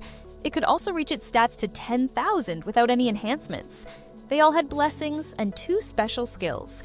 He couldn't even imagine what would happen if he made them commanders, but then noticed that he couldn't use that skill. It was only for B-rank monsters, so he needed kingship skills for the A-rank. The seal for commander skill was taken off when he reached level 65, and he was 76 now. He had no idea when he would get this kingship seal. Cecil noticed that there was one he hadn't summoned yet. He responded that this one seemed to be special, so he held back. It's had its name since the start, and he couldn't change it either. Its name was Maris, and when he summoned it, an angel appeared. Every stat of Maurice was 2,000, which was insane. Maris opened his eyes and realized that Elmia listened to his prayers. He then mentioned killing someone named Kubel. Alan remembered that it was the demon he met at Rosenheim. Rosen wondered what even that was. He then bowed at Maris. The team realized that this was the first angel. Alan had never heard of it, so he was puzzled. Kill explained that this was the angel that served Elmia. This world had many gods, and on top of all was the creation god Elmia. Every god had an angel that served them, and the most famous one was Maris. Among the angels, he was the closest to the creation god and was called the first angel. Alan asked why he was summoned. Maris explained that when the Demon King's army attacked the god's realm, he was defeated by the High General, Demon Kubel. With his last breath, he requested to return as a summoned beast. Sophie mentioned that they met Kubel after the fight with the Demon General, and probably that was after he already attacked the god's realm. He didn't seem like he was in the mood to fight back then. Maris asked Rosen to tell him what happened after his death. When he learned that the sacred treasure was stolen, Hermios' team members told him that he had been summoned to help humanity. He said that that was the plan if he were to lose the Demon King's army. He was the one who created the summoner class, so he thought there should be a spot for him to become a summoner. Alan was taken aback and asked if he designed these things. He responded that they were created by a group. Elmia allowed no compromise, both in power and scaling design. Ever since Alan's birth, a detailed test was made and the unending days of work started for them. But now he had no more burdens, and he was truly free. He turned to Alan and said he would be in his care from now on. Alan realized that he just wanted to be free from corporate labor exploitation. Maris wanted to try out his strengths as a summoned beast, so Alan suggested jumping an S-rank monster. A few hours later, on the 4th floor, Maris defeated a sea serpent by himself without having any difficulties. While the team and Alan were feeling a bit down that he could defeat one all by himself, when they spent so much time and effort to defeat one, Alan noticed that he couldn't create more than one Maris. He would be the strongest thing ever if he had 80 Maris. Maruru comforted him by saying that one was cool enough. He beat BB and Crimson. Maris mentioned that he cannot deal with Crimson because he can't cut that thing. When he said he only had half his fighting power right now, Alan was shocked that he lost to Kubel with double this power. He responded that the game junkies were getting stronger, but if he were to face him now, he would be decimated before he even gets serious. Cecil was frustrated by the fact that no matter how much they got stronger, it wasn't enough. Alan asked if he knew anything about the boss on the last floor. He said that even an angel didn't know everything on Earth. If he did, then they wouldn't have been attacked by the Demon King's army. He was going to help him to the best of his abilities as a summons, but there were things that he couldn't answer for him. After saying that, he said goodbye to him and disappeared. Alan realized that he couldn't have him as his guidebook to the world. Sophie tried to be the optimistic one by saying that they had so many trustworthy teammates. Karina wondered if they would get along, while Kill said they gathered enough. Alan agreed with Kill and stated that they had finished gathering the medals, which meant they could head to the highest floor. 10 days later, everyone was at the base. Today was the day they challenged the 5th floor. Just in case, they were going to keep an eye out for the boss on the last floor and retreat if they needed to. Guerrero was still grumpy. He said that at their current level, they shouldn't even try their luck with the boss. Dagora had enough of him and told him to shut up. Hermeos looked at the team and stated that they would be fine escaping. Gathering every medal from every floor, they were ready to go. To comfort the team a bit, Cecil mentioned that Alan had gotten much stronger, and it would be all right. But on the inside, Alan wasn't sure. He must stay focused because there was no knowing what enemies would show up. The cube confirmed their medals and moved them to the 5th floor immediately.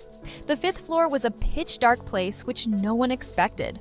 Suddenly, a path lit up and there was a light, just like the Admiral said they wouldn't be facing the boss quite yet. Alan decided to explore the 5th floor first. The 5th floor had 6 rooms with 6 cubes, a copper room, an iron room, an escape teleporting system, a tablet inserting system, a top floor boss teleporting system, and lastly, the mithril room. That would mean they would need a copper, iron, and mithril metal to challenge the floor boss.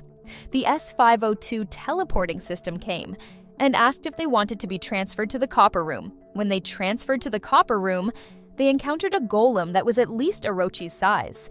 Alan figured that there were mid-bosses in an S-ranked dungeon. Ignoring the 21 summons he stationed in other countries, his collection would look like that. He summoned his beasts, and he told Maris that he left making an opening to him. When they started attacking, the golem transformed. It pushed away Maris, who was enhanced, so it must have a good amount of attack power. Maris seemed pissed off, so he used his angel's halo power and summoned Orochi. Everyone was shocked that Maris could summon other monsters, but Alan already knew that. It was like having 2 summoners, which was a great special skill. He watched Maris and Orochi curiously. Maris and Orochi proved that they were a strong duo, but Alan realized that even the awakening skill didn't do any damage to the golem. He told Kill that he didn't need to heal Orochi because his recovering health was at a rate of 1% per second. Alan told them that that was just a test run, and now it was time to create a defense line. Everyone understood their role and started attacking the way Alan ordered. They did everything Alan said, but their attacks weren't doing anything. Karina asked if she should use her extra skill, but he told her to hold on. He asked Maris if they were ready, and Maris responded that they should wait a bit, as it wouldn't be 100% effective. He used his attribute granting. This special skill grants an attribute corresponding to the enemy's weakness, and may also grant an attribute to Ali's weapons. Apparently, this golem's weakness was lightning. Hearing that, Cecil used Thunderbolt and did actual damage this time. Everyone used their suitable skills and successfully made it work this time. Now it was Maris's time. He told everyone to move aside and used his Thunder of Judgment. It was a very powerful attack, but it was still not dead. The extra skill restriction was lifted so they could start kicking its ass. It didn't take them so long to defeat it. A treasure chest and an S-rank crystal appeared when it was dead. Kill was disappointed when the chest had only a copper golem medal and a mithril tablet. Alan pointed out that this was just a wooden chest, so that was the reward for conquering the dungeon's boss. That meant there would be a silver chest and a gold chest, but Cecil knew there was only a 10% chance of a silver chest happening. Sophie noticed that there was a cube at the end of the path, which was probably an exit. They decided to call it a day and get some S-rank medals. 3 days later at the base, they report what happened to Hermios. There were 3 more bosses aside from the floor boss. Even the copper golem was only a bit weaker than the demon General Liesel. This was a bit intimidating to know. Guerrero was still talking bad about the game junkies, saying that they would only beat the copper one at the beast. Before he stormed out, he told them that there were 2 iron golems, and if they were that caught up defeating one, then they would all be damned to hell if they even tried to go further. More importantly, they were the ones who said the world was in danger, so he told them to stop playing in dungeons and drag their currently alive bodies back home already, including Hermios. Hermios could feel that they were getting tired, but realistically, they had been searching far and wide for the sacred treasure. But what came back was a mere nothing. Chances were it's on the lost continent, but they were most likely not equipped enough to try and go there. That was true. Alan called Maris and asked if he knew anything about Freya's sacred treasure. He said he saw it once, but that thing could change appearances. Even if he sees it now, he wouldn't recognize it. Dogara was unpleasant with their situation and said if the gods would cooperate with them, this would be over by now. Maurice responded that the gods put a great emphasis on balance. If he could bring balance by helping them, then he would. But humanity had strived from their strengths. The gods may guide their path, but would not intervene, though there were exceptions for each god. Dogara asked if he was saying that for the sake of the balance, it would be fine if they all got eradicated, and he confirmed that. He said that if there was a race aside from humans that could strive and prosper, then that would be very well in his book. He asked them if they thought that no race had ever been deleted. Alan had no idea. He said that a few in the last thousands of years were deleted. He then asked if he knew why the beastmen's names had 2 sounds. They were once subjected to a fate worse than cattle in the Jimut Empire, and they were named with only 2 sounds. Even after 1,000 years have passed, they still hold that grudge. Therefore, the Beast Kingdom ruled that all names must have 2 sounds. If they were to intervene, they should have passed judgment down on the humans, the racist race who mistreat other races. The tension in the room increased the more Maris talked. He said that those demons, humans, and the Demon King were all from the same world. If the scale of the balance does not tip, the gods would accept a certain degree of chaos. If Alan wasn't born in this world, then he would have reincarnated as the Demon King. Maris continued that, even if that was the case, the gods' realm had expected the demon race to destroy the balance of the world. About 50 years ago, the god of conciliation was sent, but the matter was not resolved. The god of conciliation was a god that judged those who upset the balance of the world and had the permission and power to judge, even if it was another god. Moreover, Alan's existence was of great concern to them. The team rooted for Alan. He thought that the number of summons he could use to fight had increased, so they must have edited it against the Demon King's army. There were things that not even Rosen could tell them. And this made him wonder if Maris being his summon had anything to do with God's will. Everyone had high hopes for Alan and Hermios, and were all gladly helped if they needed them. The next day on the 5th floor, they transferred to the Iron Room.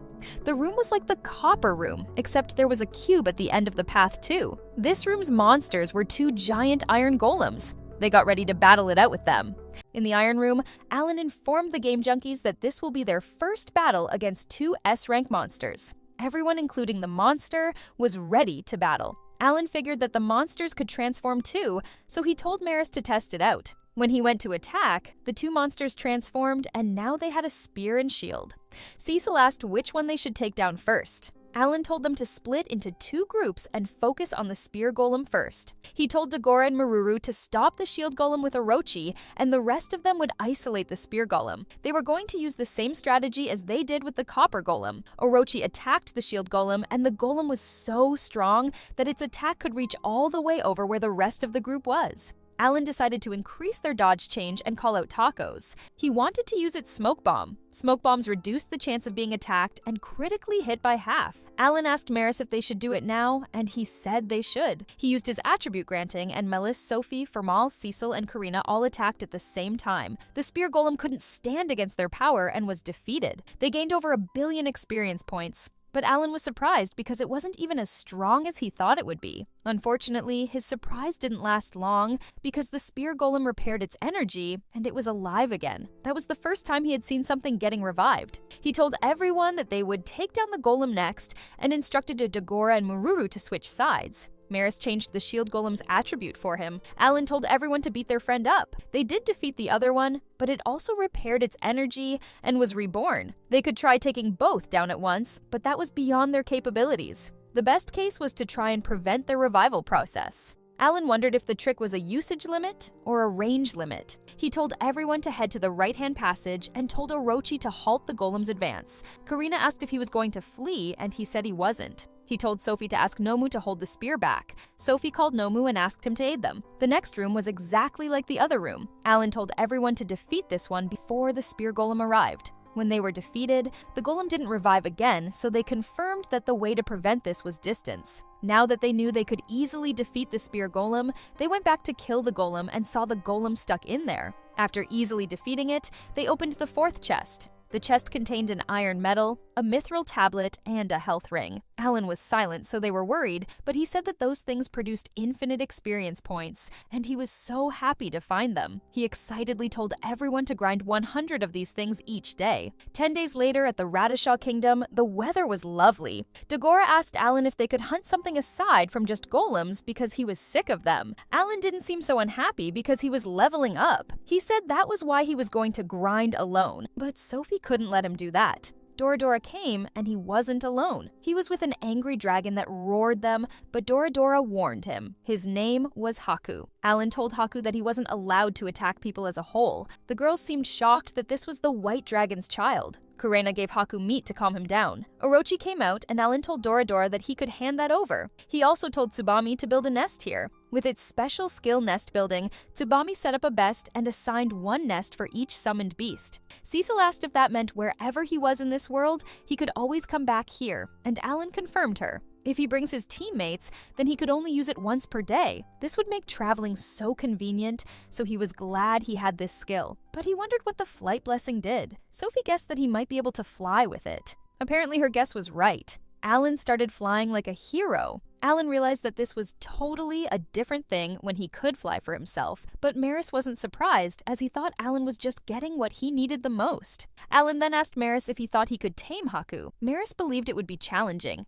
He said the Demon King had granted these things the power to be able to control them as he wished. The demons said they had the power to make monsters yield to them. He wasn't sure about the details, but he might be using a servitude skill. If he was using it on individuals, then Haku wouldn't be safe here. That meant they should keep Haku hidden and raise it as their own. Kale said Orochi would be fitting as its caretaker. The magic ship arrived, so Alan decided to head back to the village first. In Roden Village, Alan, Kurena, and Doradora were greeted by their parents and loved ones. They were so happy to finally see their parents. When Kurena pointed at the magic ship, Alan's father asked if he bought that for the Viscount. Alan explained that he helped them a lot, so he did buy it. The Baron was also there and thanked his father for inviting them today. After that, they went to see Mururu's family. Mururu's father apologized for starting the party without them, but they were just so happy that she was back. Her brothers mentioned that she told them a lot about Alan and thanked him. Kale said he wished to celebrate their coming-of-age ceremony with everyone here. They all raised their glass for the game junkies.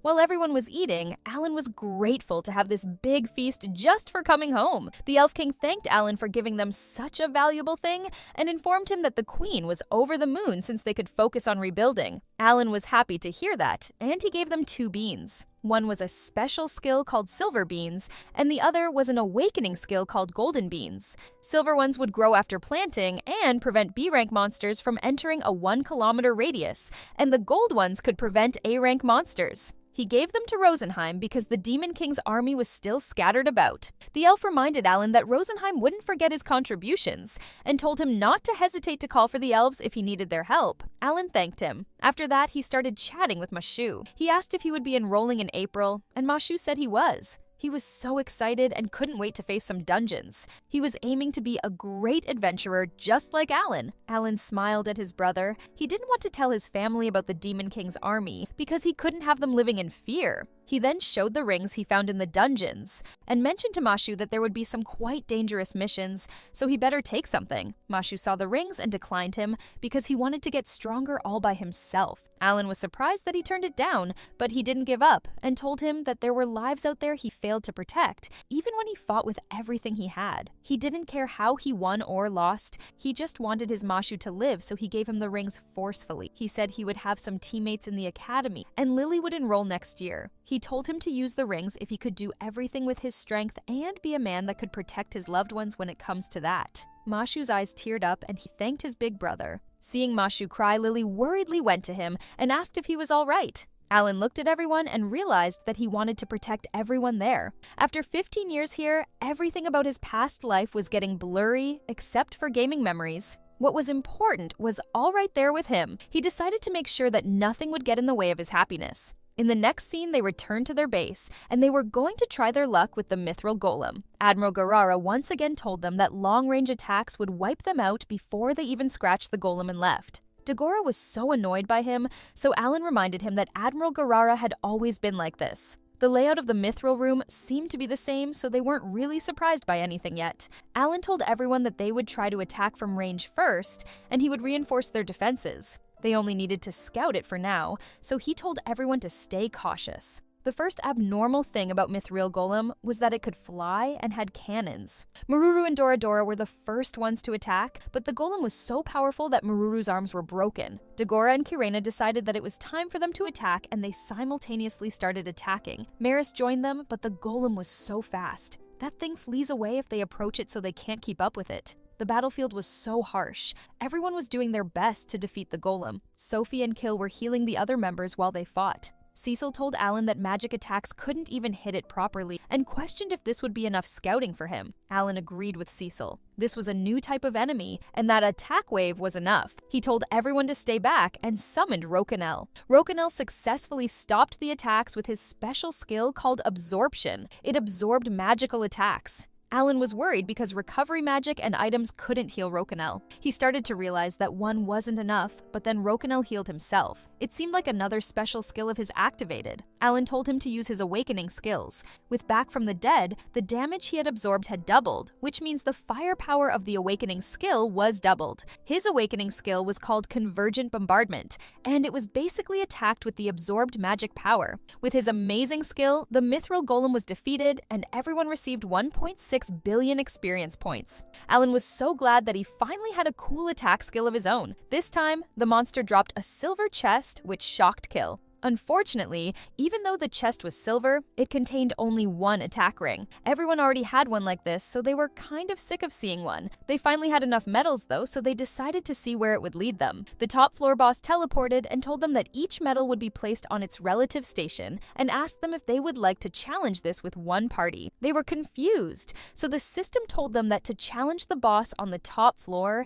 they could have up to 4 parties with 50 members total. Each of the 4 parties would need all 4 medals to participate. Karina was happy that they could get help from other people. The system informed them that no matter how many parties participated, the rewards for conquering the top floor would be 4, one of which was the right to negotiate with the dungeon master as the first-time conquering reward. It then asked them to choose a leader for the challenge. Cecil realized that the Admiral must have challenged this alone. Dagora asked what Alan was thinking. Alan had a favor to ask of Sophie. Sophie was ready for anything he needed. 1 month later, the team hunted 100 golems and finally found themselves a gold chest. After many class changes, Sophie's skill experience finally reached the max. Alan had done everything he could. In February, they held a meeting about challenging the boss on the top floor. The other team leaders and some members were also there. Alan said they could have a 4-party alliance of up to 50 members join. That's why he wanted to team up with Sacred to conquer this thing. He said that he wouldn't be able to do anything on his own because with a 50-person limit, it must be a really rough challenge. The people were shocked that they had to fight with a boss with only 50 people. Hermios asked Game Junkies if they were ready to challenge the top floor, and none of them seemed uneasy about this. From their confidence, the Sacred Party seemed very satisfied and got the courage they wanted. With that, Hermios accepted to join the Game Junkies. Alan then asked Hermios if he had leveled up, and he replied that he was at the max level now. Seeing his stats, Alan was shocked and thought 6 stars looked so cool. He wasn't the only one shocked because Kirina's eyes were sparkling to see his stat board. Alan then noticed that he had 2 extra skills. Hermios explained to him that Elmia granted him that. He didn't even know that was a thing, so he was shocked. Elmia said the Beast God also granted that to their family, but he had been unable to use the other skill. The gods called those who could use 2 or more extra skills awakened. Alan wondered how many one person could even have. The book said 3. One would be granted for them at the start of normal mode, but you could acquire 2 others later. Cecil asked Hermios if they should ask for permission from the Geomet Emperor before doing this, and he responded that he would want them to repay them. He then asked Alan if he was sure he only wanted to invite them. Alan said he also wanted to ask Garara's party Stinger to join. He thought he wanted to join because he had been here for 3 months. Alan told Garara that this was his time to rise again with them and with Sacred. Admiral Garara's reaction was not positive, of course. He said he would be joining but only on his own and not dragging his team into this. Alan asked the other members of his team, and his team started scolding Garara for being too hard on himself and told him not to take them for granted. They wanted him to admit that there was no way he wouldn't conquer this dungeon. After being insisted on by his members, Garara had to agree to join 14 members of his team. Mururu gave him a gift that she collected from the 5th floor. It was the High Heroicane tablet. He said he would give them some information on the boss's payment and wanted them to use it wisely. When Zu commented on how cool it was to have the strongest party in the Bacchus Empire join in, Alan asked Zu to join them too.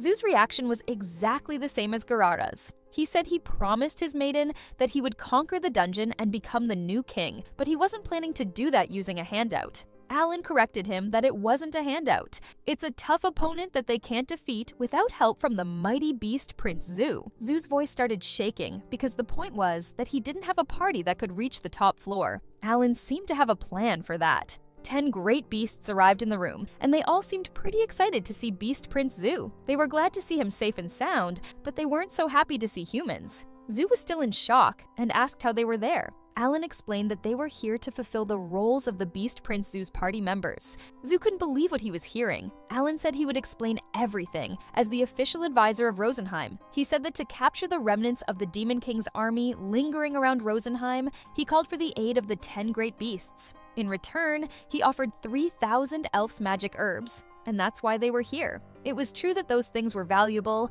but Zu wondered how that could be enough to get the strongest force in the kingdom. Alan responded that they asked the Crown Prince Beku to help make that decision. In the case that the Beast Kingdom Albihar defeated the 5-continent alliance and attacked the central continent, Rosenheim had promised in secret to not do anything for a month. Zu questioned how they were fine with that. Alan said if someone like him becomes the next king, then that promise would harm no one. Zu started to sweat because there was no way he could return home in one piece after they lied to the crown prince. Alan asked if he was sure, because he had heard that the Beast Prince Zu had the wits to outsmart the king, while also having enough reputation to form a team consisting of people from many different kingdoms. And he was also the first leader in history to conquer an S-rank dungeon. Zu was shocked that he was saying he would be the leader because Alan was the one who planned all of this, but Alan told him that he was fine with whoever or whatever. Alan even went further and asked if he didn't want to be the king for his wife. Zu said Shia still had a chance to take the crown. Alan responded that it had been 5 months since the Beast Princess Shia captured the evil god's cult leader,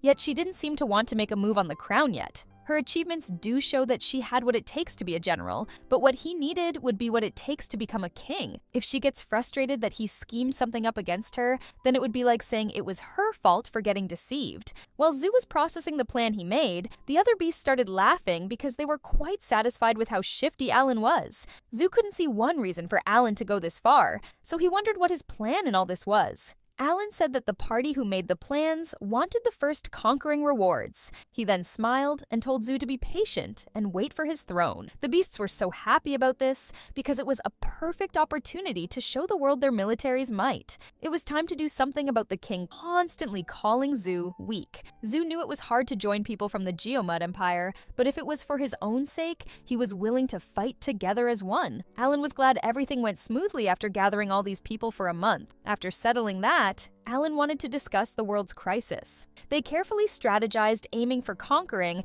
sharing personal abilities, and practicing to see if they could follow the plan accordingly. Garara promised Alan that even if they got defeated, he would stay until the end. Alan also had his responsibilities for forming the team. Garara knew that, and if that was Alan's determination, he said he wouldn't stop him and thanked him. And finally, the night before they attacked the last floor's boss, they gathered at the base to drink. Maruru noticed that Admiral Garara wasn't drinking. He said that he had enough. Zoo told Alan that he had owed him a lot of time now. Alan said there was actually one thing he wanted to ask of him. He said that if the Beast Prince Zoo ever had a child, he wanted him to name it with more than just 2 sounds. Zoo asked if he was telling them to forget their history. Alan was sure it would be a good thing for the 5-5 Continent Alliance. It wasn't really easy, as Alan could say, so Zoo was a bit anxious. But the beast astrologer Temi overheard their conversation and told him that they needed their future more than their past, and it would be a good thing to do that. Alan asked Temi if she could use fortune-telling to see if they could find the fire god's sacred treasure,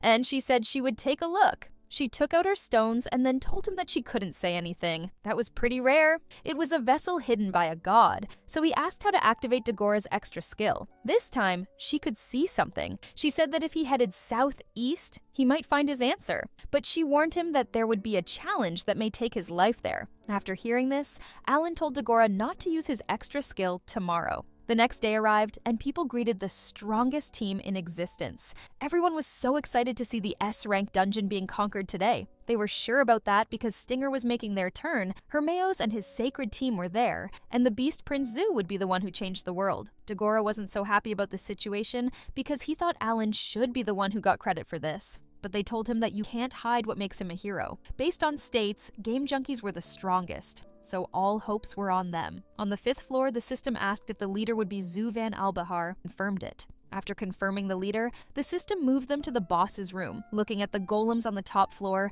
everyone knew this would be the toughest battle they would ever have. Admiral Garara's team was not backing up because this battle was the revenge for those who had fallen. Alan looked at everyone's stat boards and knew that everyone was stronger now. He told them to get the buff going first. Sophie, Kill, and the other team's healers started chanting to protect the members. This was Alan's first time fighting with a team of multiple different races. They all felt so energized. Now it was time to start. The golem's name was Gordino, the guardian of the Tower of Trials. Garara had been thinking about defeating Gordino, and now it was time. Garara went into Gararapa and started running towards Gordino. Gordino recognized him. Kill wondered if they could hold up against those things. Alan told everyone to move into the hallways as a tactical retreat. Gordino called them cowards for retreating. The golems started fighting. That was too much damage. So Alan wanted Admiral to use his extra skill, even if it was early. As the head, the Admiral told dwarves to assemble. 5 pieces of the golem assembled and transformed into a super fusion extreme union golem. The battle started between the dwarf golems and the bosses,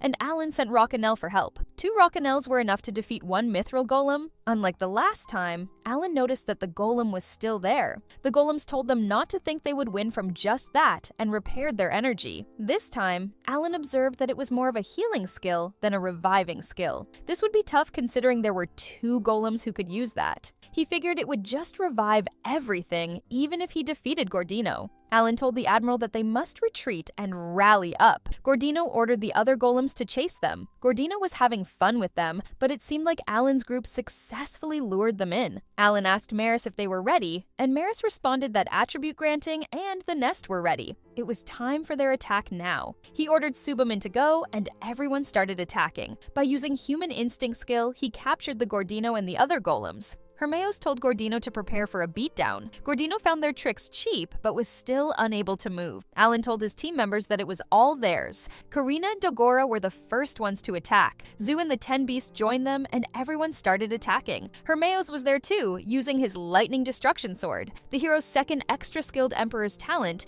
turned other people's extra skills into his own. Using a variety of skills based on the situation was so neat. Gordino seemed sick of them and attacked Admiral Garara's golem, but they stopped him at the last second. Alan decided that it was time for the Admiral team's retreat. Even though the battle was so harsh, everyone noticed how Kill knew exactly when they needed to recover and realized the real power of the Saint King. That was a technique that could only be achieved because you memorized everyone's movements, so Kill had fully bloomed in Alan's eyes. Thanks to that, Sophie could now unleash her attacks. Now, because of everyone's efforts, the tides of the battle have turned. Alan cut off their revival users. He told Gordino that he wasn't bringing anything back on his watch. Gordino didn't realize that this was his goal. He ordered Iron Golem to come to him, but Alan used his homing instinct again. While they were attacking, the 10 beasts felt the need to show them what they were capable of. They used their best skills to prove that, and the Iron Golem was down thanks to them. Hermeus was impressed.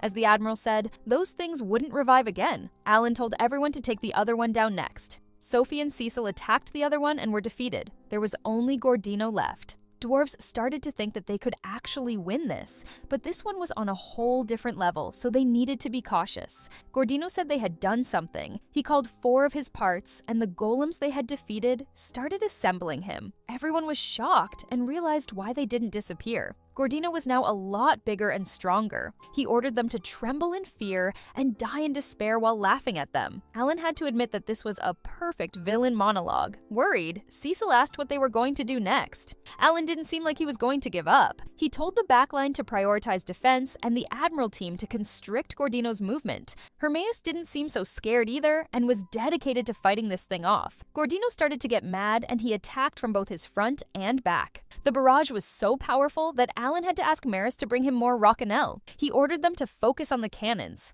Rockinelles used convergent bombardment, and it seemed like it was working a bit. But the problem was that Gordino healed himself immediately. Alan realized that this was the Iron Golem's power. That meant they would have to crush both their legs, and they would be here forever. He ordered the front line to prepare for their extra skills, and he was going to deal with the cannon rain. He told them to aim for its legs. They heard him and started attacking Gordino's legs. After attacking simultaneously, Hermeus' team member told him to end this. Hermeus used his holy sword power and attacked him with all his might, but it just fixed itself right up. People started to worry about their situation after Hero's attack. Alan said he would be up next. Cecil told him to be careful, because they can't leave if something happens to them. Zu stopped Alan and told him that this was his challenge, and that he wanted to open a path. Alan was confused because Zu didn't use his extra skill. Zu recalled the memories with Rena and started to pray for the whole beast god to grant him the power he needed to heed the promises he made to Rena. With that, he opened his Beast King mode.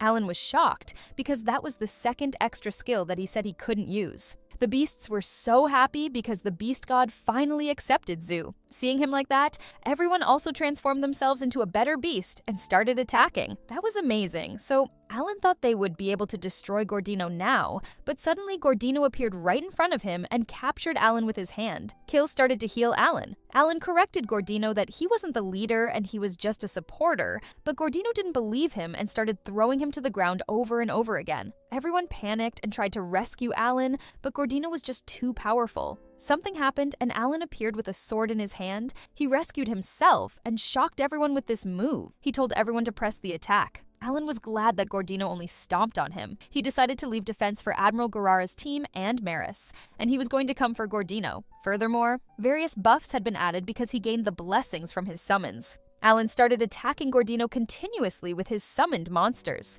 Beastfolk and Hermeos' team didn't stop there, and everyone attacked Gordino's legs to stop its healing. The Admiral's team was holding onto the defense, so Alan was counting on them. Fortunately, they managed to get its legs, and now it cannot recover itself. Alan told Cecil and Rat to finish it off. Cecil doubled her magic power and used Small Meteor to destroy Gordino. Even Dagora freaked out after seeing the meteor she created. With that, Gordino was finally defeated. Cecil asked if they were done here, but Alan told them to prepare for trouble because Gordino wasn't eliminated yet, so it meant it was still alive. Gordino could barely stand up, so Dagora said it was dead enough to him, but he told them not to dare think that this was over. And it split into two, revealing its true form. It was small, but it was definitely strong. He said that this was his true form, the real Gordino, and started coming at them. The light it created was so strong that they couldn't look at him directly. Everyone was confused, but Alan realized that this could be the game boss used. The buffs were gone, so he told them to reactivate.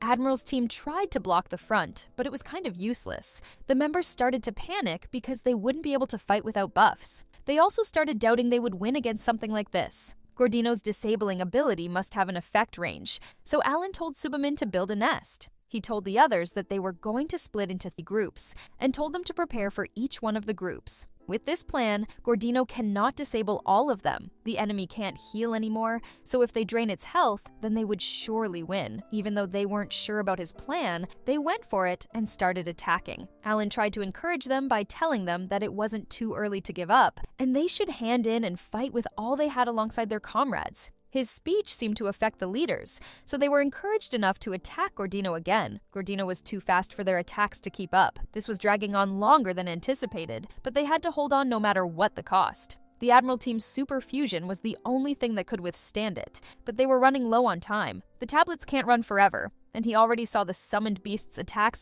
dodging them through. It was time for Alan to make a choice. Will he cast a Spirit King's Blessing and call for an all-out attack and then deal with the risks? Or will he prioritize safety and call for a retreat? The thief Rosetta suddenly decided to use her extra skill. She told Alan to watch and learn and reminded Hermos that this would be an expensive loan. Hermos was shocked, but couldn't stop her. Rosetta punched Gordino and learned how he nullified the buffs, and then said she would borrow this skill for a bit. Everyone was shocked that she could steal the boss's skill just like that. Gordino started chasing her, asking her to give his skill back. Dobberg appeared right behind Rosetta, and he used his extra skill, Guardbreaker. He managed to cut one of its hands. With that, his nullifying skill and shield were both gone. This was the perfect chance for them. Alan used his homing instinct again, and they were all in one place again. He told everyone to activate their buffs again and told Sophie to use Rosen's Great Spirit Calling. With this, they would be able to use their extra skill for a second time. Gordino didn't seem like he would let them do something like that.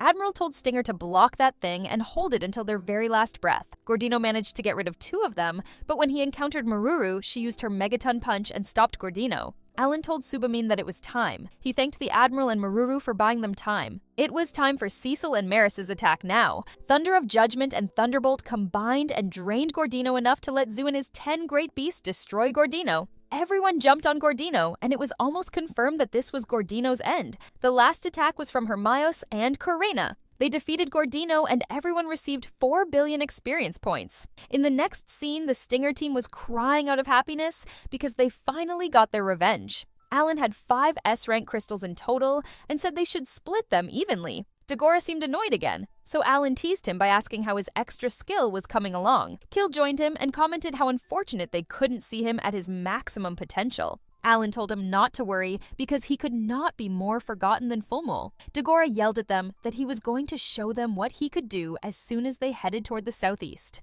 The system appeared, and it congratulated them for conquering the S-rank dungeon. It gives them their certificate and then the rewards. There were 3 chests. One was gold, one was silver, and the other one was a rainbow chest that they hadn't seen before. The silver chest had a magic tool item storage, the gold chest had an adamantite tablet for the main body, and the rainbow chest had a necklace for an increase of 3,000 attacks. Everyone seemed satisfied with the rewards. Game junkies wanted the first-time conquering rewards, so as the team leader, Zu wanted to take the rainbow chest, Garara wanted the gold chest, and Haramis wanted the silver chest. Alan was so happy that everyone was happy with their rewards. Zu gave Alan a necklace as a thank you for saving his people. Admiral Garara gave his reward to Maruru and told her that she had to become stronger as a Game Junkie member. They thanked them for letting them participate while Rosetta was fighting for her life for the silver chest. The system suddenly introduced them to Degrainy. A huge golem appeared and introduced itself as the Dungeon Master Degrainy. He seemed so chill. He even greeted Rosen and called him his brother. Rosen told him not to call his name as he was a god now. DeGraney said they were all the same age here, so there was no problem. Rosen commented on how he manifested all the people's blessings into this little garden of his. He claimed that Rosen didn't understand anything about the beauty of dungeons. He said that he was currently creating a class-changing dungeon and was on a tight schedule here thanks to Elmia's ridiculous request of finishing this up next month. Alan wanted to talk about the first-time conquering reward. He actually wanted to change modes, but that wasn't something even the spirit god could do, so he wanted him to grant him his second extra skill. DeGraney told him that this was something only a god could do. Alan then asked Maruru to hold her magic disc for a bit. He then wanted DeGraney to change the backside of this magic disc so that it could hold 10 on each side for 20 tablets in total. Everyone was shocked, but DeGraney did what he asked without questioning. Game Junkie seemed so happy for Maruru, and Alan mentioned that she was an amazing part of the Tower of Trials.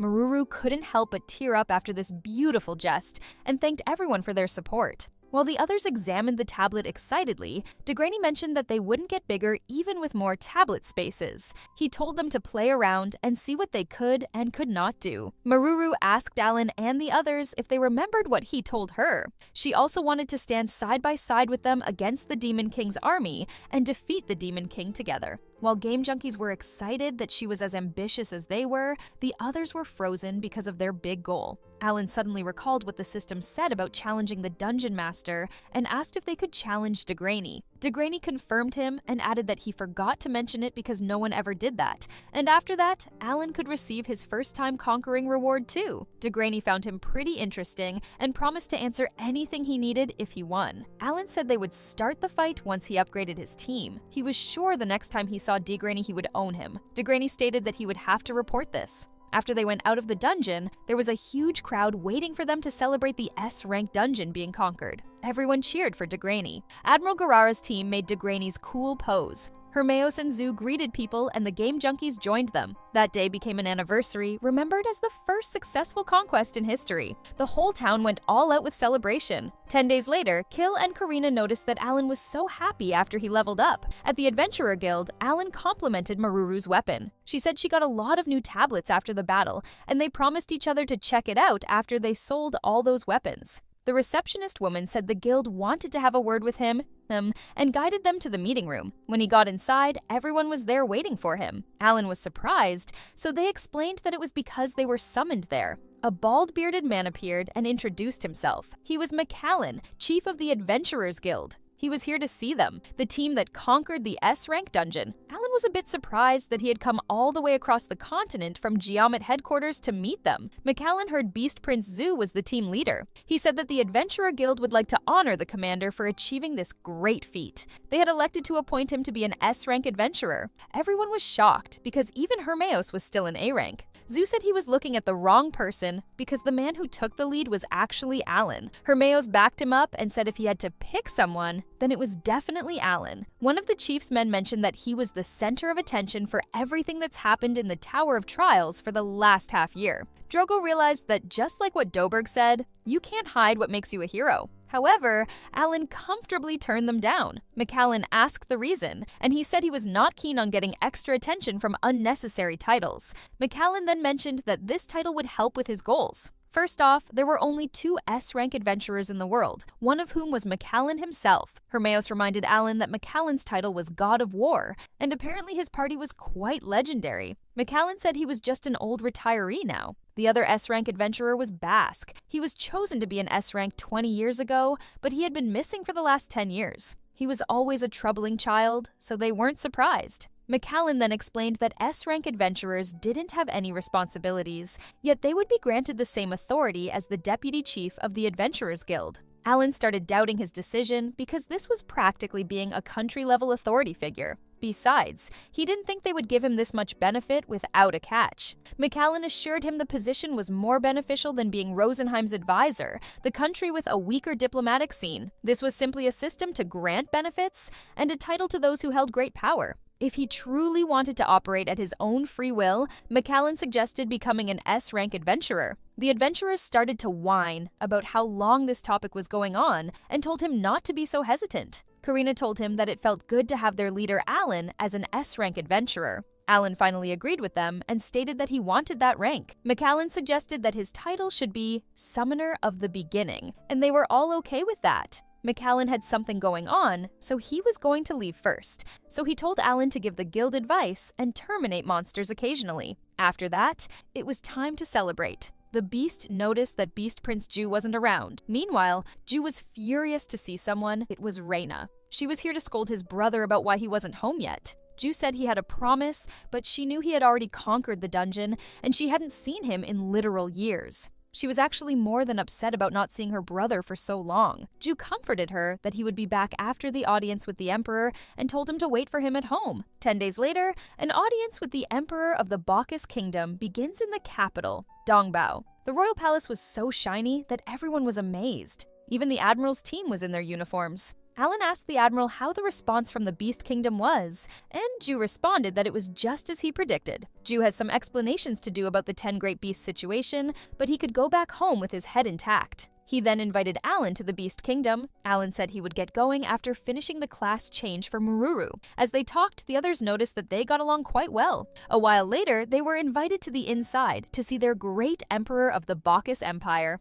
The emperor welcomed the heroes and introduced himself. His name was Pupin. He gave his praise for Admiral Garara's bravery to still conquer the S-rank dungeon despite the fallen comrades. Alan already started hating Pupin because the said fall was caused by his hasty strategy. Pupin then asked to see Alan, the S-rank adventurer. When Alan raised his hand, he seemed surprised. He asked if he was the Alan who alone holds greater firepower than that of a medium-sized country and the leader of the Game Junkies, who the world reported had military strength comparable to a major power. Alan confirmed him by showing his ID card. He thought this was a bit too much, but then decided to earn his trust to operate freely now. Sophia added that that wasn't the extent of Alan's power and told the king not to underestimate him. The king seemed pretty excited and wanted to see a summon because he had never seen one of them before. Alan summoned a bunch of adorable summons and showed him what they looked like. He then thanked him for allowing Mururu to enroll in Ratashu Kingdom's academy. Thanks to his decision, he got to meet an important teammate that he valued in his adventures. The king was so happy about Alan's politeness. Suddenly, a soldier came and informed the king that they had received distress signals from the Church of Elmia. The capital of the Hold Land, Teominia, was on fire. Everyone was shocked because that was where the headquarters of the Elmia religion was located. Zhu mentioned that Teominia is where Shia had stayed for the last 6 months since she caught the cult leader. The king asked what exactly he meant by Teominia was on fire. The soldier said, according to the testimony of a priest who fled from the capital, following the execution of Gushara Servalor, the leader of Gushara Holy Religion, that happened 2 days ago. During the execution, a flame pillar shot up into the sky. It was big enough to engulf the whole capital city. Yet, strangely, the residents started turning into beast-like monsters. The priest who fled the city asked for aid from the nearby city, Neil, and now that city's being surrounded by the monsters and can't hold on much longer. Everyone was speechless. They worried that this was a trick by the Demon King's army. Alan asked if the Demon King's army could have started using the fire god's sacred treasure. His theory should explain the distress signal the Church of Elmia didn't have the firepower to fight against the Demon King's army.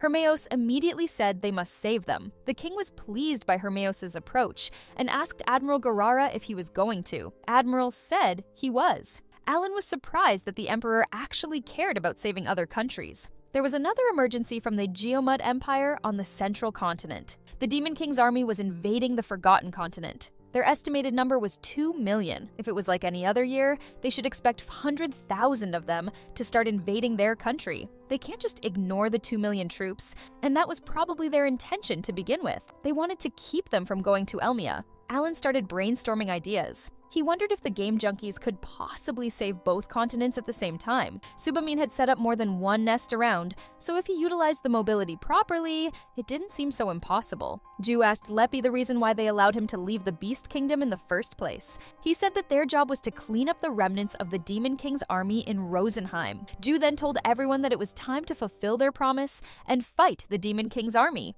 10 of them were so excited to finally get to fight the actual Demon King's army. Karina seemed worried because she had heard that His Majesty was calling for his return. Ju responded that he was the one who would decide where he wanted to go, and he wouldn't be a pawn in the king's gambit. That was a relief for them. Ju didn't think Shia and her subordinates were dead, so he told Alan to save the Church of Elmia. After shaking hands, Alan told Pupin that they would like to depart as soon as possible. Pupin approved them, and Alan told Admiral Garara that they should go back to the Tower of Trials and pack up their stuff. However, the Admiral said they would stay here, because as long as those magic discs were still standing, they were standing. Alan said he would send support items here later, and left them there with his team. At their base, Hermios informed the others that they planned to return here someday, and asked if they could extend the contract. Kill asked if he could send word to the city's church that he wouldn't be here. He had heard that the local adventurers were very grateful for them. Cecil mentioned that Kill hangs around there to practice his healing and embarrasses him. Alan told Hermias that he would get him support items and 10 summoned beasts as soon as he could. After wishing them good luck on the central continent,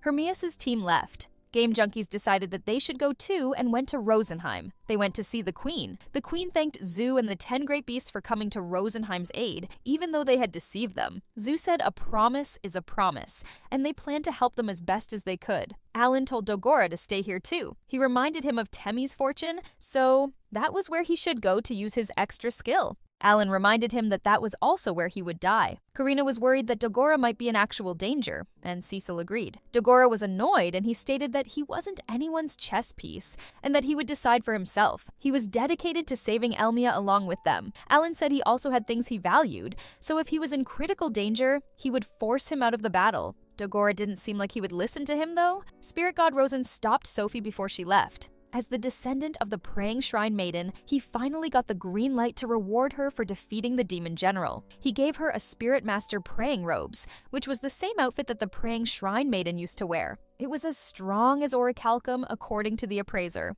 Sophie thanked Rosen, and after that, they were ready to go. Alan left it to Maruru, and she used Tam Tam on her tablet. Opening the eagle mode, Tam Tam turned into a bird. Elves were all shocked, including the elves' queen. Maruru welcomed them inside, and they started to go to their destination, the church country of Elmar. At Tam Tam's cockpit, Alan asked Maruru if she knew where to go. She said that she got the map tablet right there, so it was easy to go. She said they were going to head straight south. With this speed, they would be on the continent by morning. Alan noticed that her magic was decreasing dramatically, so he advised her to equip a magic recovery drink. It would be nice if they could use autopilot, then Maruru could rest. Maruru said they had private rooms there, and she would sleep in the cockpit in case of an emergency. Alan suggested taking turns resting to make sure that there would always be someone in the cockpit with her. Tam Tam was so reliable now that she could hold 20 tablets. While they complimented Maruru, Dagora felt bad that everyone was so strong. That made him want to achieve full body, full soul, even more.